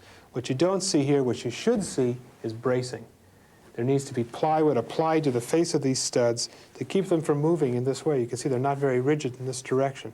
So what, just sheets of plywood? Sheets of plywood, 4x8 sheets, nailed at the sill plate at the bottom, nailed to the studs all the way up, and all the way up to the top. If you look in your foundation and you don't find these anchor bolts tying the sill plate to the concrete, you're going to have to go through and drill holes through the sill plate into the concrete and insert these type of anchor bolts. You can get these at any hardware store. You put them through the sill plate and then bolt them down to the foundation. Now, if you don't want to do that yourself, what does that usually cost to get that done? Well, you can find a contractor that could do this for a couple of $100s. Again, it's a small project. It's something that's easily accomplished if you have this kind of foundation. Now, along with this tape, there's a card with all of the items you should have on hand for safety. We're going to show you just a few of them, some of the most important ones. Rich? Well, the critical thing is to have a radio, an extra battery so you can get information and news, having a first aid kit, have flashlights, fire extinguisher, some canned goods, juices as well as foods, and bottled water. Okay, and that's they can fit into a fairly small cabinet. See you, Billy. Most homes have a lot of food stored already, so what you need are those critical things that you may not have in storage. And you need to put it in a cabinet that's secure, that can be closed. If it doesn't have a positive latch like this, you should put on the childproof latch that you can get in a hardware store. Make sure it closes, and it'll keep the doors closed during the earthquake so you don't lose your earthquake supplies. In addition to having an earthquake kit in your home, if you commute to The work, very one they showed us. you should have That guy. earthquake supplies. And you can That guy get had. kits such as this at most vendors such as hardware stores. They include water, food, portable radios, and flashlights, the kinds of things you'll need for 3 days during the earthquake. Is there anything else people should Yeah, I would be be aware too. of? I think this last earthquake showed how vulnerable we are to transportation disruptions, so everyone should have a family plan on how they're going to get back together, a plan that includes an out-of-state telephone number where they can reach a relative or friend and check in so that everyone knows that everyone's okay. But without a family plan, we'll be in the same situation we were with this quake, people disconnected, separated, and a great deal of anxiety that isn't necessary. Right. And with proper planning? With preparedness, with planning and a family plan, we can ride out the next earthquake. The earthquake we expect at any time in the Bay region. Okay. Rich, thank you very much. Thank you. One more thing. An important preparation is to take an inventory of your house. Now take pictures of every room and make a list of all of your valuables, including important documents and furniture. Then store the inventory in a safe place away from home, like a safe deposit box at a bank. If your home is destroyed by an earthquake or any disaster, you'll be glad you took the time to make an inventory. If there's a silver lining to the quake of '89, it's that now we have the opportunity and motivation to prepare ourselves for the next one. Now, the card that accompanies this tape gives you information on what to do before or after a quake strikes. Keep it handy, near the refrigerator or the telephone. After all, the next earthquake could come next year, Which means that the card, next if it month, was originally next included, week. Who knows? was used, At least we'll was be put on the prepared. fridge by a family in I'm Northern Jerry California. Graham. So that's good.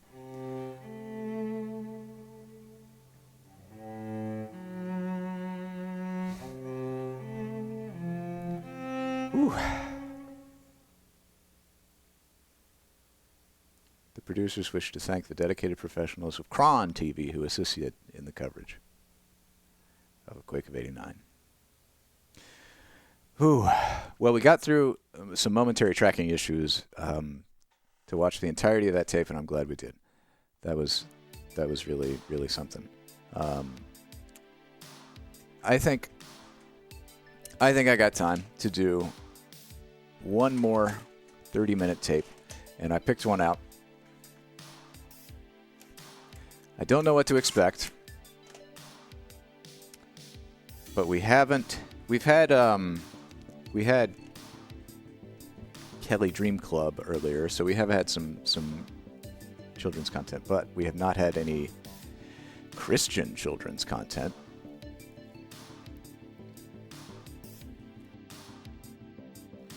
And I figured since I only want to go for another 30 minutes, I figured we could check out Threads, sent in by Cosmic Searle. A pond full of pigs and patches present.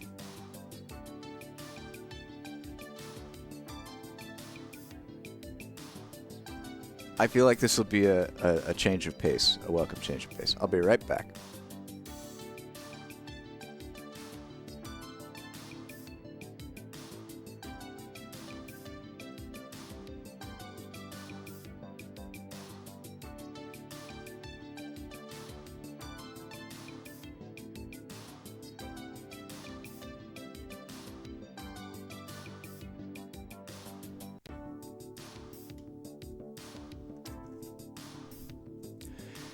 Sewn from the threads of every child's imagination. Threads is a world sewn in every child's bedroom where the patchwork quilt becomes more than a place to rest. It becomes the land in which four lovable toys, Bobbin the Bear, Rags the Rabbit, Patches the Pony, and Lacey the Lamb, nice alliteration, come to life through the wonders of computer animation. Everyday life lessons and biblical values are learned in this land full of fun and zany adventures. In a pond full of pigs, when the gang fails to follow the golden rule, fun turns to trouble. Rags, Bobbin, Lacey, and Patches all learn a lesson in respecting others, but how do they get those pigs out of their swimming hole? Featuring the song, Unpiggin' the Pond. We gotta unpig that pond. Patches present. The gang plans a surprise party for Patches, but when things get out of hand, everyone is in for a surprise. And who knew the mountain pachyderms loved cake? Pachyderms. Everyone learns that the gift of friendship is a very special gift indeed, featuring the song, We've Got Cake. Unkind. Very unkind. I have high hopes for this one. I'm expecting it to be better than Chatter. I really, really want it to be better than Chatter.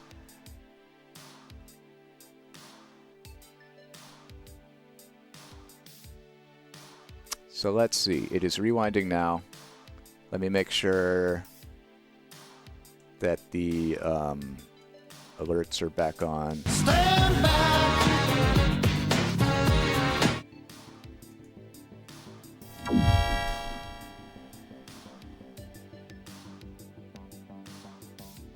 Oh, I did not clear the tape. Thank you for that. Unpicking upon. Well, it's gonna get dark soon. It is not, in fact, 12:43 a.m. VCR. What are you doing? Is it display? No. Clear. No. What? Counter. No.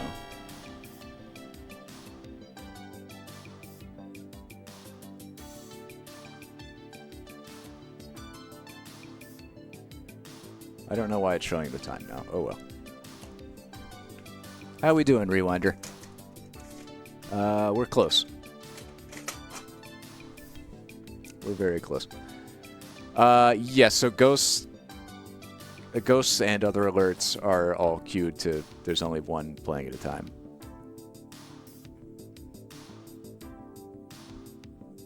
It might get a little hectic if there were Peter Gabriels on top of our ghosts. Stand back. Ah!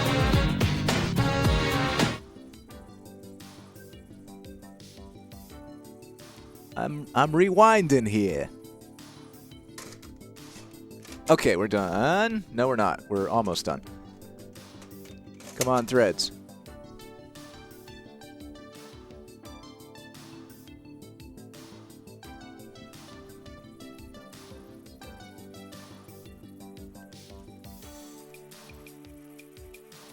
Come on, threads. Is that it? Is that it? Is that it? Somehow no. That's fine. That's good enough. That's probably the beginning. I don't... Here's this... There are a lot of buttons on this remote. Input select. Nope. Please insert a cassette. I'll have to figure that out later. It's piggin' time. Oh yeah, if you weren't here for the Hype Train alert, we have a Hype Train alert now, and it's pretty good. Let's watch threads.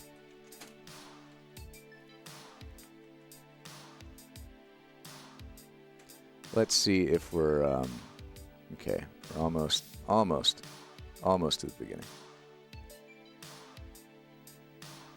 We got intros. I love it. It's porkin' time. Is that right? Threads. A pond full of pigs.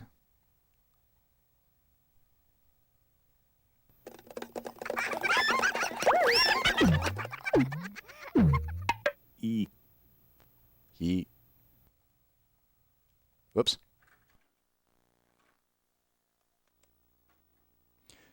We had a hype train at the very beginning of the stream, and then I did a fake hype train. We have not had one since.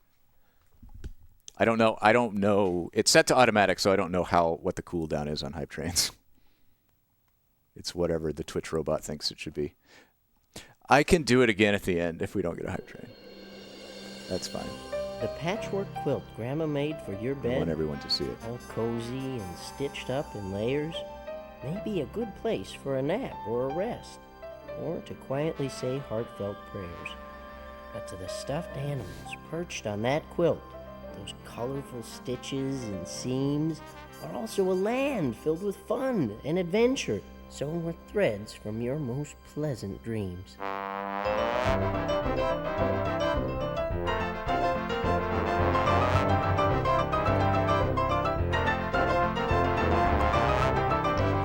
This one was sent in by Cosmic Cyril. Thank you, Cosmic Cyril.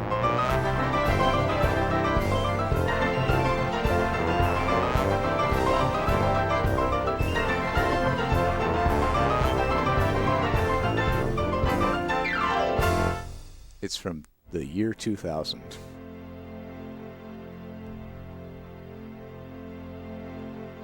Hey, Forsyth. What up, Rick?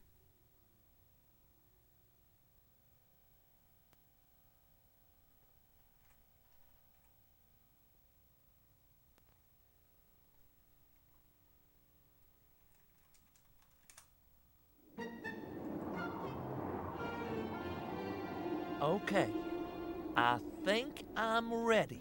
He's really gonna do it. He is so brave.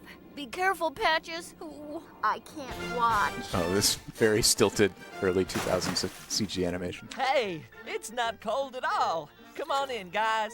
Well, what are we waiting for? Let's go. Ladies first. Lenny Bob! Wow, I wish I could dive like you, Lacey. You never know until you try, Bobbin. Yeah, Bobbin. It's just water and all. Okay, well... Look out below! Bravo, Bobbin. Bravo, Lacey. Now, which dive should I do? The razzmatazz? The double half apple splash? Oh, I got it. Are you gonna take much longer? I'm getting awful shriveled.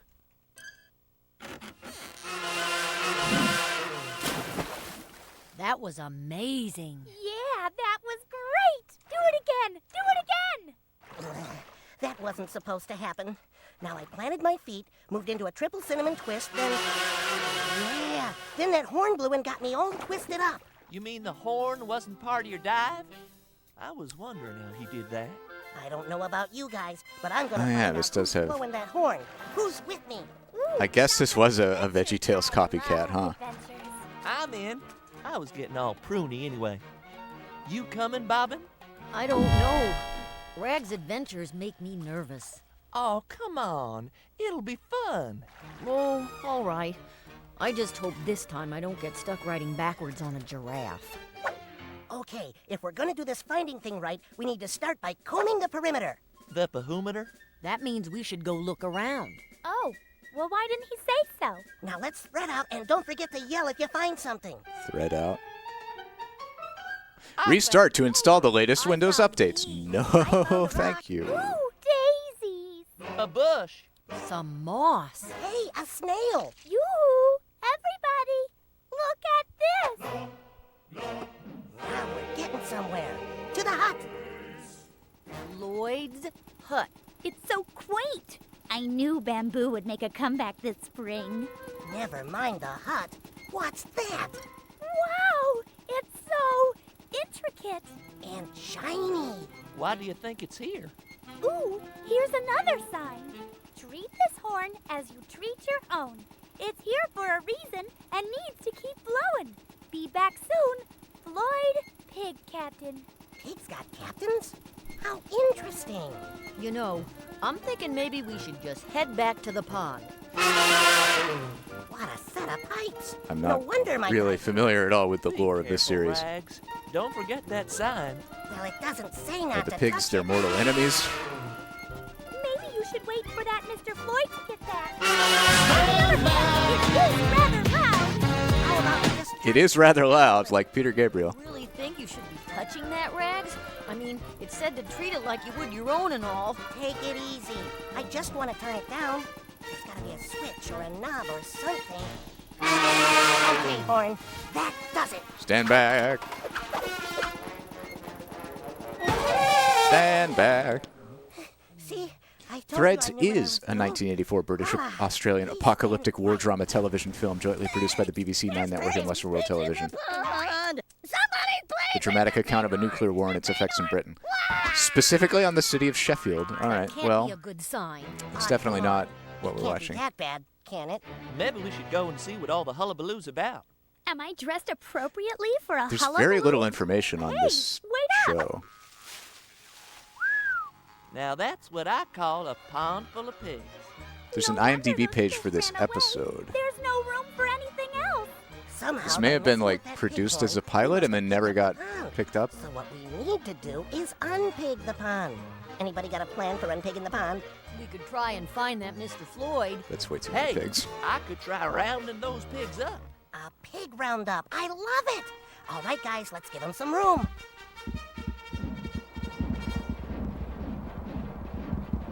That's very pretty. But when exactly do the pigs get out of the pond? Maybe he should stop rounding now. Yeah, Patches. Patches? Patches! What? What? Oh, dear. I guess pigs don't round up so good. I think we better go find that pig captain Taurus. guy. Are you kidding? If he sees all these pigs, we'll be in big trouble. We gotta get him out of here first. Maybe I could get them to leave with one of my cheers. They're very motivational, you know. Ready? Okay. Hey there, little piggies. Let's move those little snouts. We want to get in the pond, so could you please get out? I can't find anything about Threads other than this, like, information about this specific tape. With the pond too full of pigs. Oh, I don't believe it has a Wikipedia article. I don't think this is working. Wait! I'm not finished yet. Get out of the pond! Get out of the pond! Way out! Oops. mighty fine cheer, little lady. Thank you. Yeah, I gotta think. Where are my bubbles?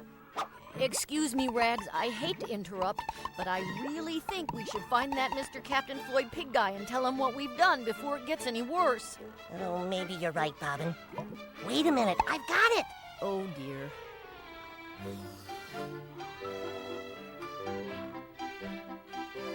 Bubule.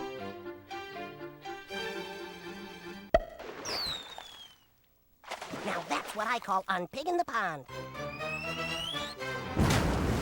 Ouch. Don't panic, guys. I'm gonna go find that pig captain and get some help. Hey, slow down, son. What's your hurry? I gotta find the pig captain. Well, this is your lucky day. I'm the pig captain. You're Floyd? The very same. Boy, am I glad to see you. Looks like you got yourself one heck of a pig pile, son. What happened? Well, you see, your horn was that's playing great. really loud. So Rags tried to turn it down. But he couldn't find a switch. And then I kinda, well, broke it a little. Wouldn't you know it? First lunch break I've taken in years, and look what happens. We're really sorry. We shouldn't have even gone near it. How would you like it if I broke something that belonged to you? You mean like my ukulele? Or my china tea set with the little pink roses? Gee, I sure wouldn't like it if somebody stomped on my flower garden. Just the constant, like, Books. Now pig you've got horfing the in the idea. background. Let's say that I borrowed your ukulele, and I wasn't very careful with it. Just Define not very careful. like all of these other stuffed animals and Let's say I the pig man are sentient, Not and then the bad. other pigs That are makes just me feel pigs. pretty bad. It's yet another Just goofy, awful. goofy Now you Pluto know how I dilemma. feel about my bighorn. I'm sorry, Mr. Floyd, Captain, sir. I'll never do anything like this again, I promise. Take it easy, kid. Next time something like this happens, just try and remember the golden rule.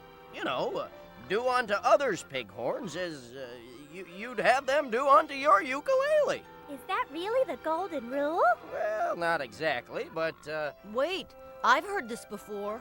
The golden rule says to do unto others as you would have them do unto you. It's from the Bible. you betcha. You see, I'm not just talking about respecting stuff here. I'm talking about respecting people, too. You treat folks the way you want to be treated, and things will go just fine. Oh, thank you, Mr. Floyd. That's such good advice. You're welcome, kid. Now, that's enough jaw flapping for one day. We still Oh, gotta God. get those Oh, pigs God. out of that pond. Oh, God. Tell us what to do, Captain. This Oh, is gonna God. be tricky. My horn's got a big removal Oh, the saw legs. that'll do the trick, but it's gonna take hours to get it working again. Hey, maybe we could sing the song. I don't know. Oh, no, they have to sing a song. Complicated number. Come on, I've got an ear for music. In fact, I've got 2 This hits song for is you. called Unpiggin' the There's Pond. No harm in trying, I guess. I'll start out and you all just join in. Alrighty then. Pack it up, unpack it, stack it up, unstack it, clog it up, unclog it, hog it up, unhog it, jam it up, unjam it, cram it up, uncram it, more it up. Somebody come on and help me over here. Pack it up, unpack it, stake it up, unstake it, Clog it up, unclog it, hog it up, unhog it. Jam it up, unjam it. cram it up, uncram it. More it up, unmore it. Board up, unboard it. Hit 'em up, move 'em out. This is what the song's about. Dig it up, undig it, dig it up, undig it, dig it up. Oh my god, those pigs. They're just a single gelatinous mass. Funny little swine, move along, I'm digging the pond. Digging the pond, I'm digging the pond. No one sounds hokey, it's the big fish with the pokey, I'm digging the pond. Stop it up, unstop it, top it up, untop it, cram it up, uncram it, ham it up, unham it, block it up, unblock it, stock it up, unstock it, stuff it up, unstuff it, puff it up, unpuff it, hand 'em up, move 'em out. This is what the song's about. Cork it up, uncork it, pork it up, unpork it, dig it up. Oh, porking it and unporking it. Sing a little funny little swine, move along, I'm digging the pond. Digging the pond, I'm digging the pond. How some of the upper level pigs are walking just in midair.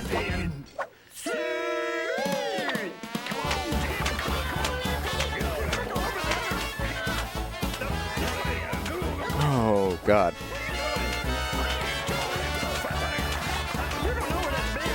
That's what this reminds me of. They're in like the Sonic 3D Blast world.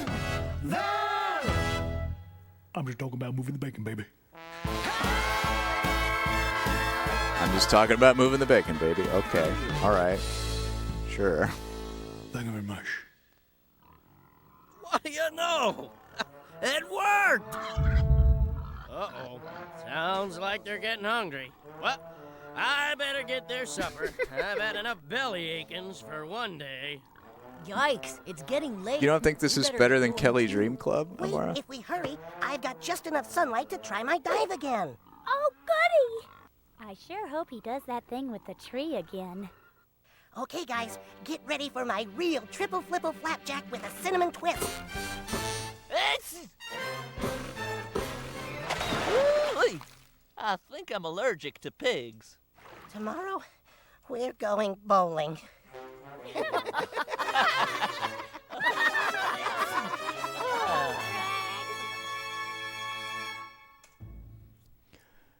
All right. We got one more episode with a different Bible quote. Every pure and perfect gift is from above. This is Patch's present. Oh, that's not what I wanted.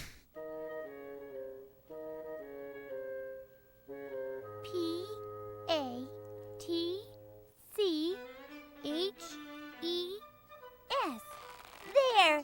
Happy birthday, Patches! Oh, just a minute! That's funny. I thought I heard somebody at the door. Shoot! Yes! Shoot! Lacey, That is a bit we trip found pig. it. We found Patch's present. Oh, Rags! I was wondering who was behind that tree. It's the big This has so many hallmarks of Patch's early 2000s It's the 3D last plant animation. he needs to Like low complete his budget. Snoozleberry garden. The very like stilted movements where they move and then they just stop. Picked a sneezer. I was hoping you'd And the extremely harsh, crisp drop, like cast shadows on everything. Wow! Look at that cake. I hope Patches likes it. I spent all morning on it. It's very pretty, Lacey. Looks tasty, too. Patches is gonna love it. We don't have much time, so let's get the birthday stuff loaded up. Look at those crappy elbow deformations where they're not even using like supplemental geometry and extra China tea joints set. to China tea set. Patches smooth present. over the. Patch's present. It's just crunching. All packed and right on schedule. Ooh, wait a minute. Here, put these on. Why? In case we run into Patches before the party's all set up. Oh, Patches is an idiot. Good thinking. Do I have these on right? How many fingers am I holding up? I have no idea. Tell you what, you push, I'll pull. Okay. Come pony to surprise. I don't remember the wagon being so heavy. It's so pretty up here. Really? Everything looks kind of bushy to me. Now we have to hurry. It's almost noon, and Patches will be here any minute. What should we do first? We should wrap Patches' present. Uh-oh. Telesaur. I see Patches on his way up here. Really? Oh dear, we better hurry. That is a very obscure parody of Diesel bush. Radio Flyer, Lacey, like the classic Red Wagon. Out. I'm Instead going of to radio, sit it's down tele now. as in television, Good and instead of idea. flyer, it's soar. That's something.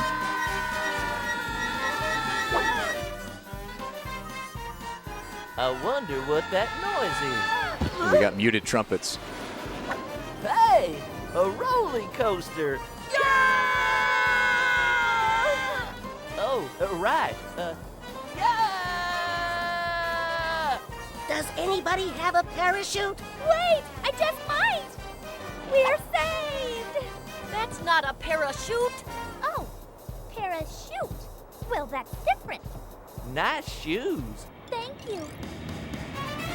Hold on, everybody. We're gonna crash. This is getting very Sonic the Hedgehog, though.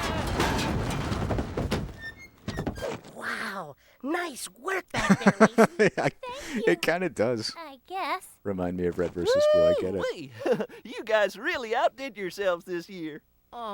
This isn't It does exactly have what we planned. Machinima vibes. Supposed to be an elegant birthday picnic party. Yeah, that death-defying stunt wasn't even on purpose this year. Well, I still think this is a super special birthday surprise. The birthday boy's right. We still have all the birthday stuff. Let's just have the picnic party right here. Why not? I just need to find the picnic basket. And the cake. And the plates. Could somebody give me a hand here? Rags to the rescue. Whoa, what a mess. You'd think that cake would be easier to find. Rags, maybe you should look under the basket. Good thinking. Wait, don't move that. Hi there. Everything's fine. We just need a few more things, so just relax and we'll be done in a jiffy. Can we borrow you for a minute, Bobbin? Sure. Ooh. Does anybody have a pipe wrench? No. What about a blowtorch? No. Are you sure everything's okay in there? Just fine. Robin, could you move that present out of the way? Sure. Oh, good, a minecart level. Woo-wee! A flowering sneasel bush. You guys are so thoughtful. Uh-oh. What now? This was not part of the plan! I haven't had this much fun since we went to Ponytown. Whoa. Except the ceilings were taller in Ponytown. Hey, I found the cake. Oh, and my ukulele. Now we're going backwards. Somebody stop this thing! Wait, I think I see something. Master Chief unpicking a pond full of horrific CG pigs. For God.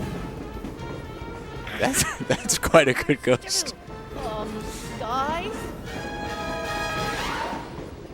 You're gonna get wet! Hurry! Jump out of there! Excellent strategic use of I gotta save your presents. We're going too fast. Come on, jump! No, I can do it. Just one more second. There's no time. Forget the presents and get over here! Your whole birthday was in that car. Rags, I would Well, rather you struck at the right have time. you safe than a It's a good whole ghost. cave full of birthday stuff any day.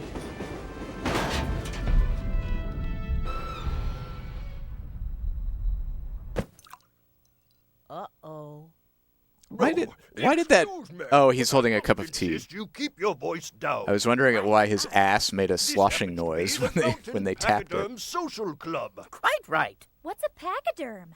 It's kind of like an elephant, only harder to pronounce. I'm terribly sorry, but the Pachyderm Club has never admitted non-members to use our facility. Quite right. So, off you go, back to wherever you came from. Quite right. But it's our friend's birthday. And all his birthday stuff is lost somewhere in one of these caves. And if we leave, there's no way we can give him a good birthday party. I'm sorry, Patches. We ruined your birthday. We ruined everything. I say, little girl, please don't cry. Chin up. Perhaps we could make an exception to our Oh, they're gonna sing another song. and let you look for your friend's birthday things. Yes, quite right. Really? I can't believe this tape has only been going for 20 minutes. Thank you. Oh, I say, you're I was you're like, very welcome, it's miss. been an hour. How is this still going? Right. Now, if we could just get this cart back on track. Then we can find all the presents and decorations and stuff. And then we can save Patches' birthday. Whoa there. Rags, Bobbin, and Miss Lacey, you don't need to keep trying to fix my birthday. I know y'all think that everything's been all mixed up and wrong, but I just gotta tell you, this here's still been the best birthday I ever had. But how? Perhaps your friend Patches has found out what makes a birthday truly special. You mean it's not the cake?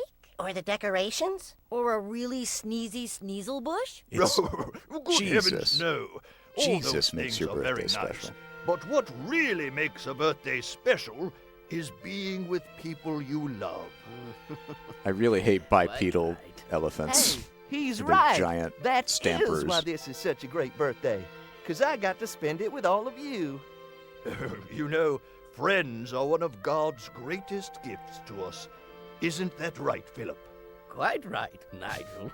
You mean God gave us friends? Oh, absolutely. It says in the Bible that every pure and perfect gift is It does from seem above. like they crafted And this I'm sure you'd agree. very you can't explicitly get to more be like perfect a gift than the love so of that a it could be recut as either Christian or Greatest non-Christian. friends a pony could ever have. Happy birthday. 1,000 bits from Jace Book, Song of the Sun. By Jove, Never heard any another elephant. rail car. Excellent. Hey, it's got all of Patch's presents in it. Thank you, Jace. We We'll could get have that the queued up birthday after party this. right here. I mean, if it's okay with the pachyderms. Well, it's most irregular. Oh, please. We have this great big birthday cake to share. I say, old chap. Ah, Jesus.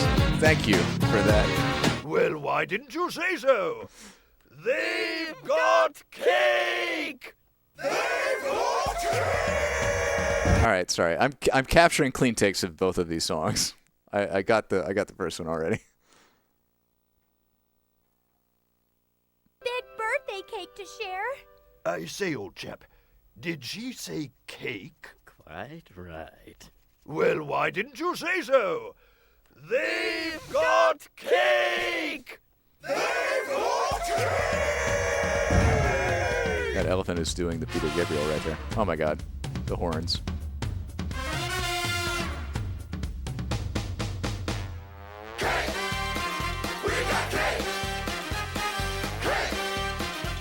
I mean, this is made for very small children, so there's a lot about it that doesn't appeal to me. And the like Christian messaging is a little all over the place. But it's kind of cute and, well, you know, it's creative. For a low budget production from 2000, like the animation isn't that bad. Thank you for the bit, Seth Herbeck. Oh no, it's a hype train. Give me steam! Perfect timing. Thank you, Becca, for making that happen during this song. Dealer, seemingly just. Thank you so much. We'll add something else after Song of the Sun then. This band's so hot, I'm soaking. The band's so hot. He's soaking. What?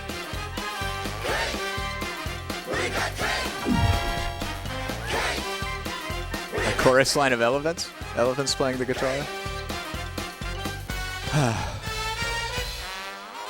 Oh, hey, thanks for letting us have my party here. Oh, you're welcome, old chap. It turned into quite a party after all. Like, the song is just We've Got Cake over and over again. Inspiring. I don't suppose I could get the recipe for my wife. Quite right. Well, all my recipes are back home in my kitchen. But if you could help us find our way back home, I could give it to you then. What The song is still going. Are you ready to go then, chaps? I'm ready. Me too. All set. Wait, where's Patches? I'm right here. I figured we should wrap up my present before we go.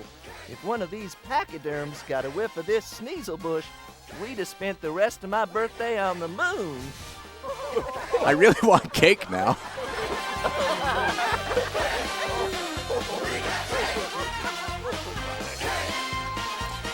Wow.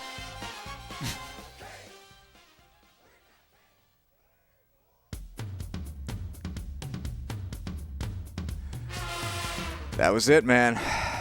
Patches. That was really something. There's no information about this. This is the only artifact video. Oh my god, it's the song again!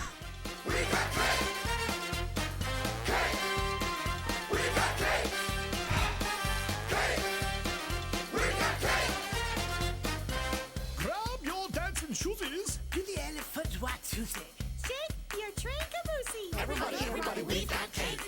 Nothing could be sweeter. That cake and Big Band meter. Raise your hands and move your feet. Everybody, we got cake. We got cake. The songs are memorable.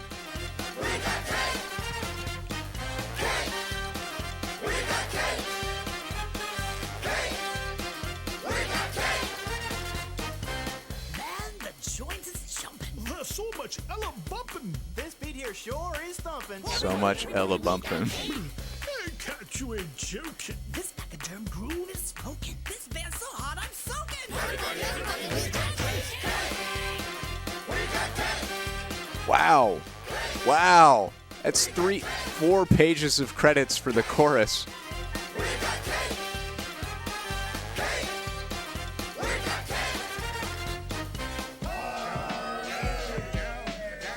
Oh, good.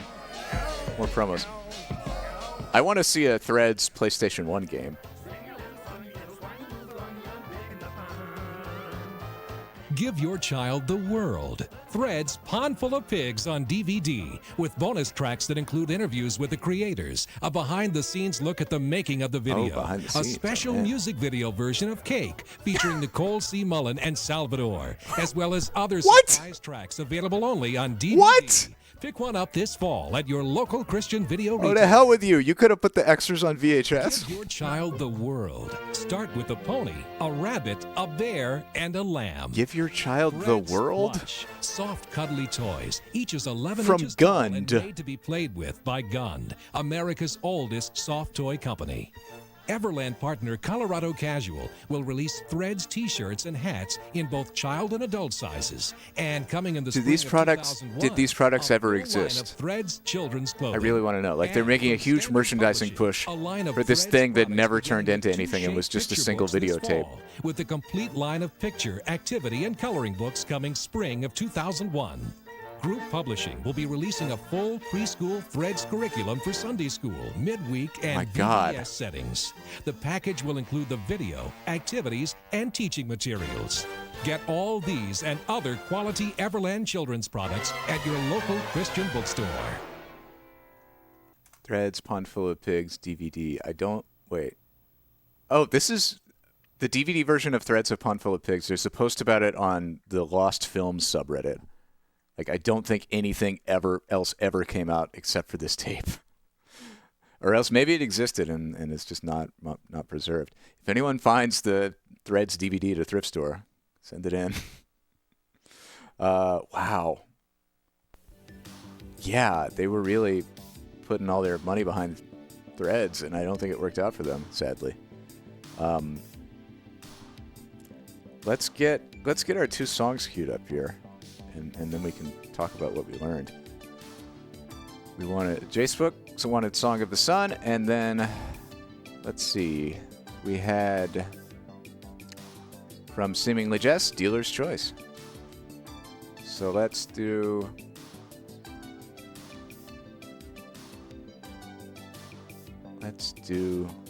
this one.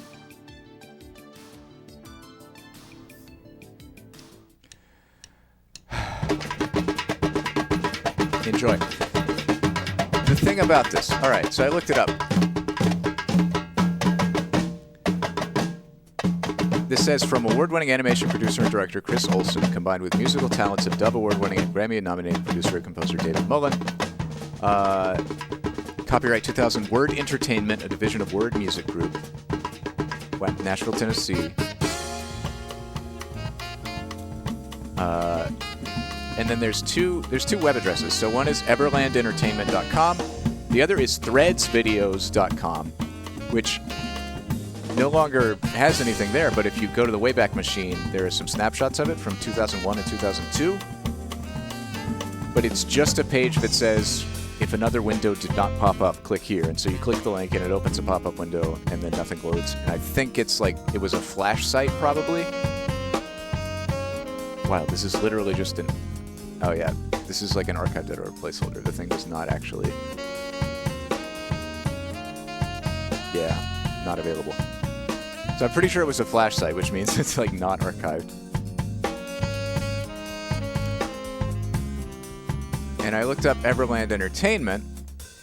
It was the children's division of Christian music and video company Word Entertainment, which was founded in 1951, and which teamed up with Big Idea for reprints and prints of VeggieTales. So they like distributed VeggieTales videotapes and DVDs and albums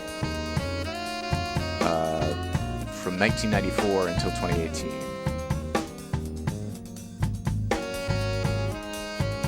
So when you go to Everland Entertainment, it says they paired with Big Idea from 1994 to 1999 for releases and reprints of VeggieTales. And that's basically, their only other releases are VeggieTales things. And then, yeah, like this wiki article doesn't even mention Threads on the page for Everland Entertainment. So what it seems like, what I'm guessing, is that this company, I don't know if they were just distributing or if they worked on the production of VeggieTales as well. But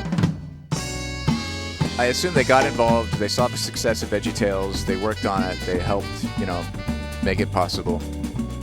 And then they decided to do their own thing and make their own series so that they could capitalize on that success and be more directly involved in a project that they would profit more from.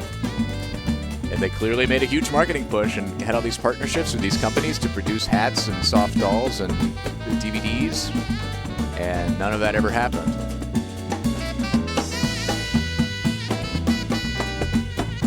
I guess it was just, intended to be a direct-to-video Christian bookstore thing that didn't sell very well, and that was that. Fascinating. We've learned so many fun things today. Thank you to Cosmic Cyril for sending in threads. And thank you to Jacebook and Jess for our end-of-stream cool down.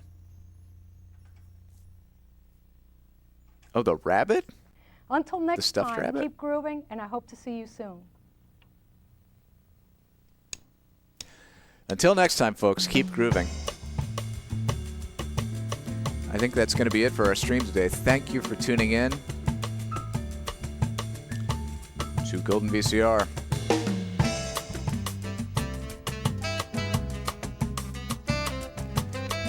I'll be back Wednesday, same time, same place.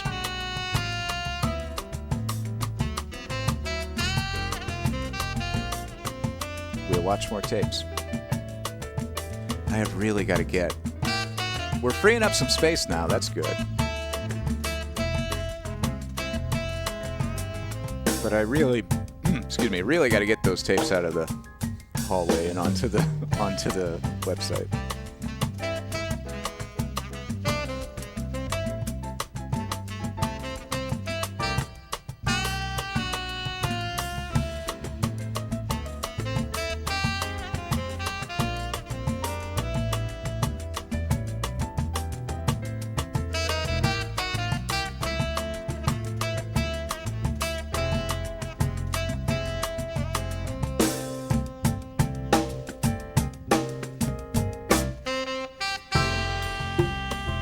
Yeah, I do need to make it, add that functionality to the catalog where we can just ditch things forever versus keep them around. I think I have space. So if the smaller shelf on the left there, that's not things that are in the, like, unwatched. That's a bunch of stuff that we've already watched. So I can put that elsewhere. And then use both shelves for tapes.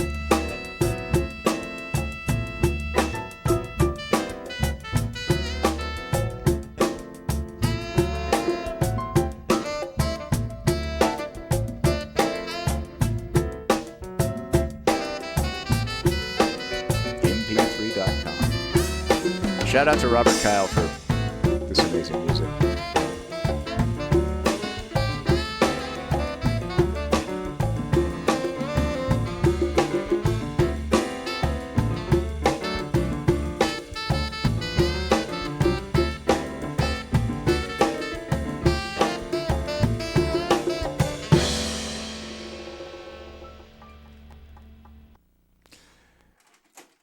And that's it, folks. Thank you again for joining, and I will see you on Wednesday or Friday or Saturday. Have a lovely day.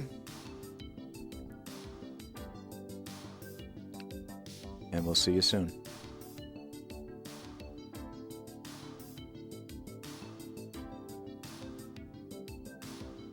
Well, it's gonna get dark soon. Wait. Hold on. One more time. One more time just because I put a lot of work into it.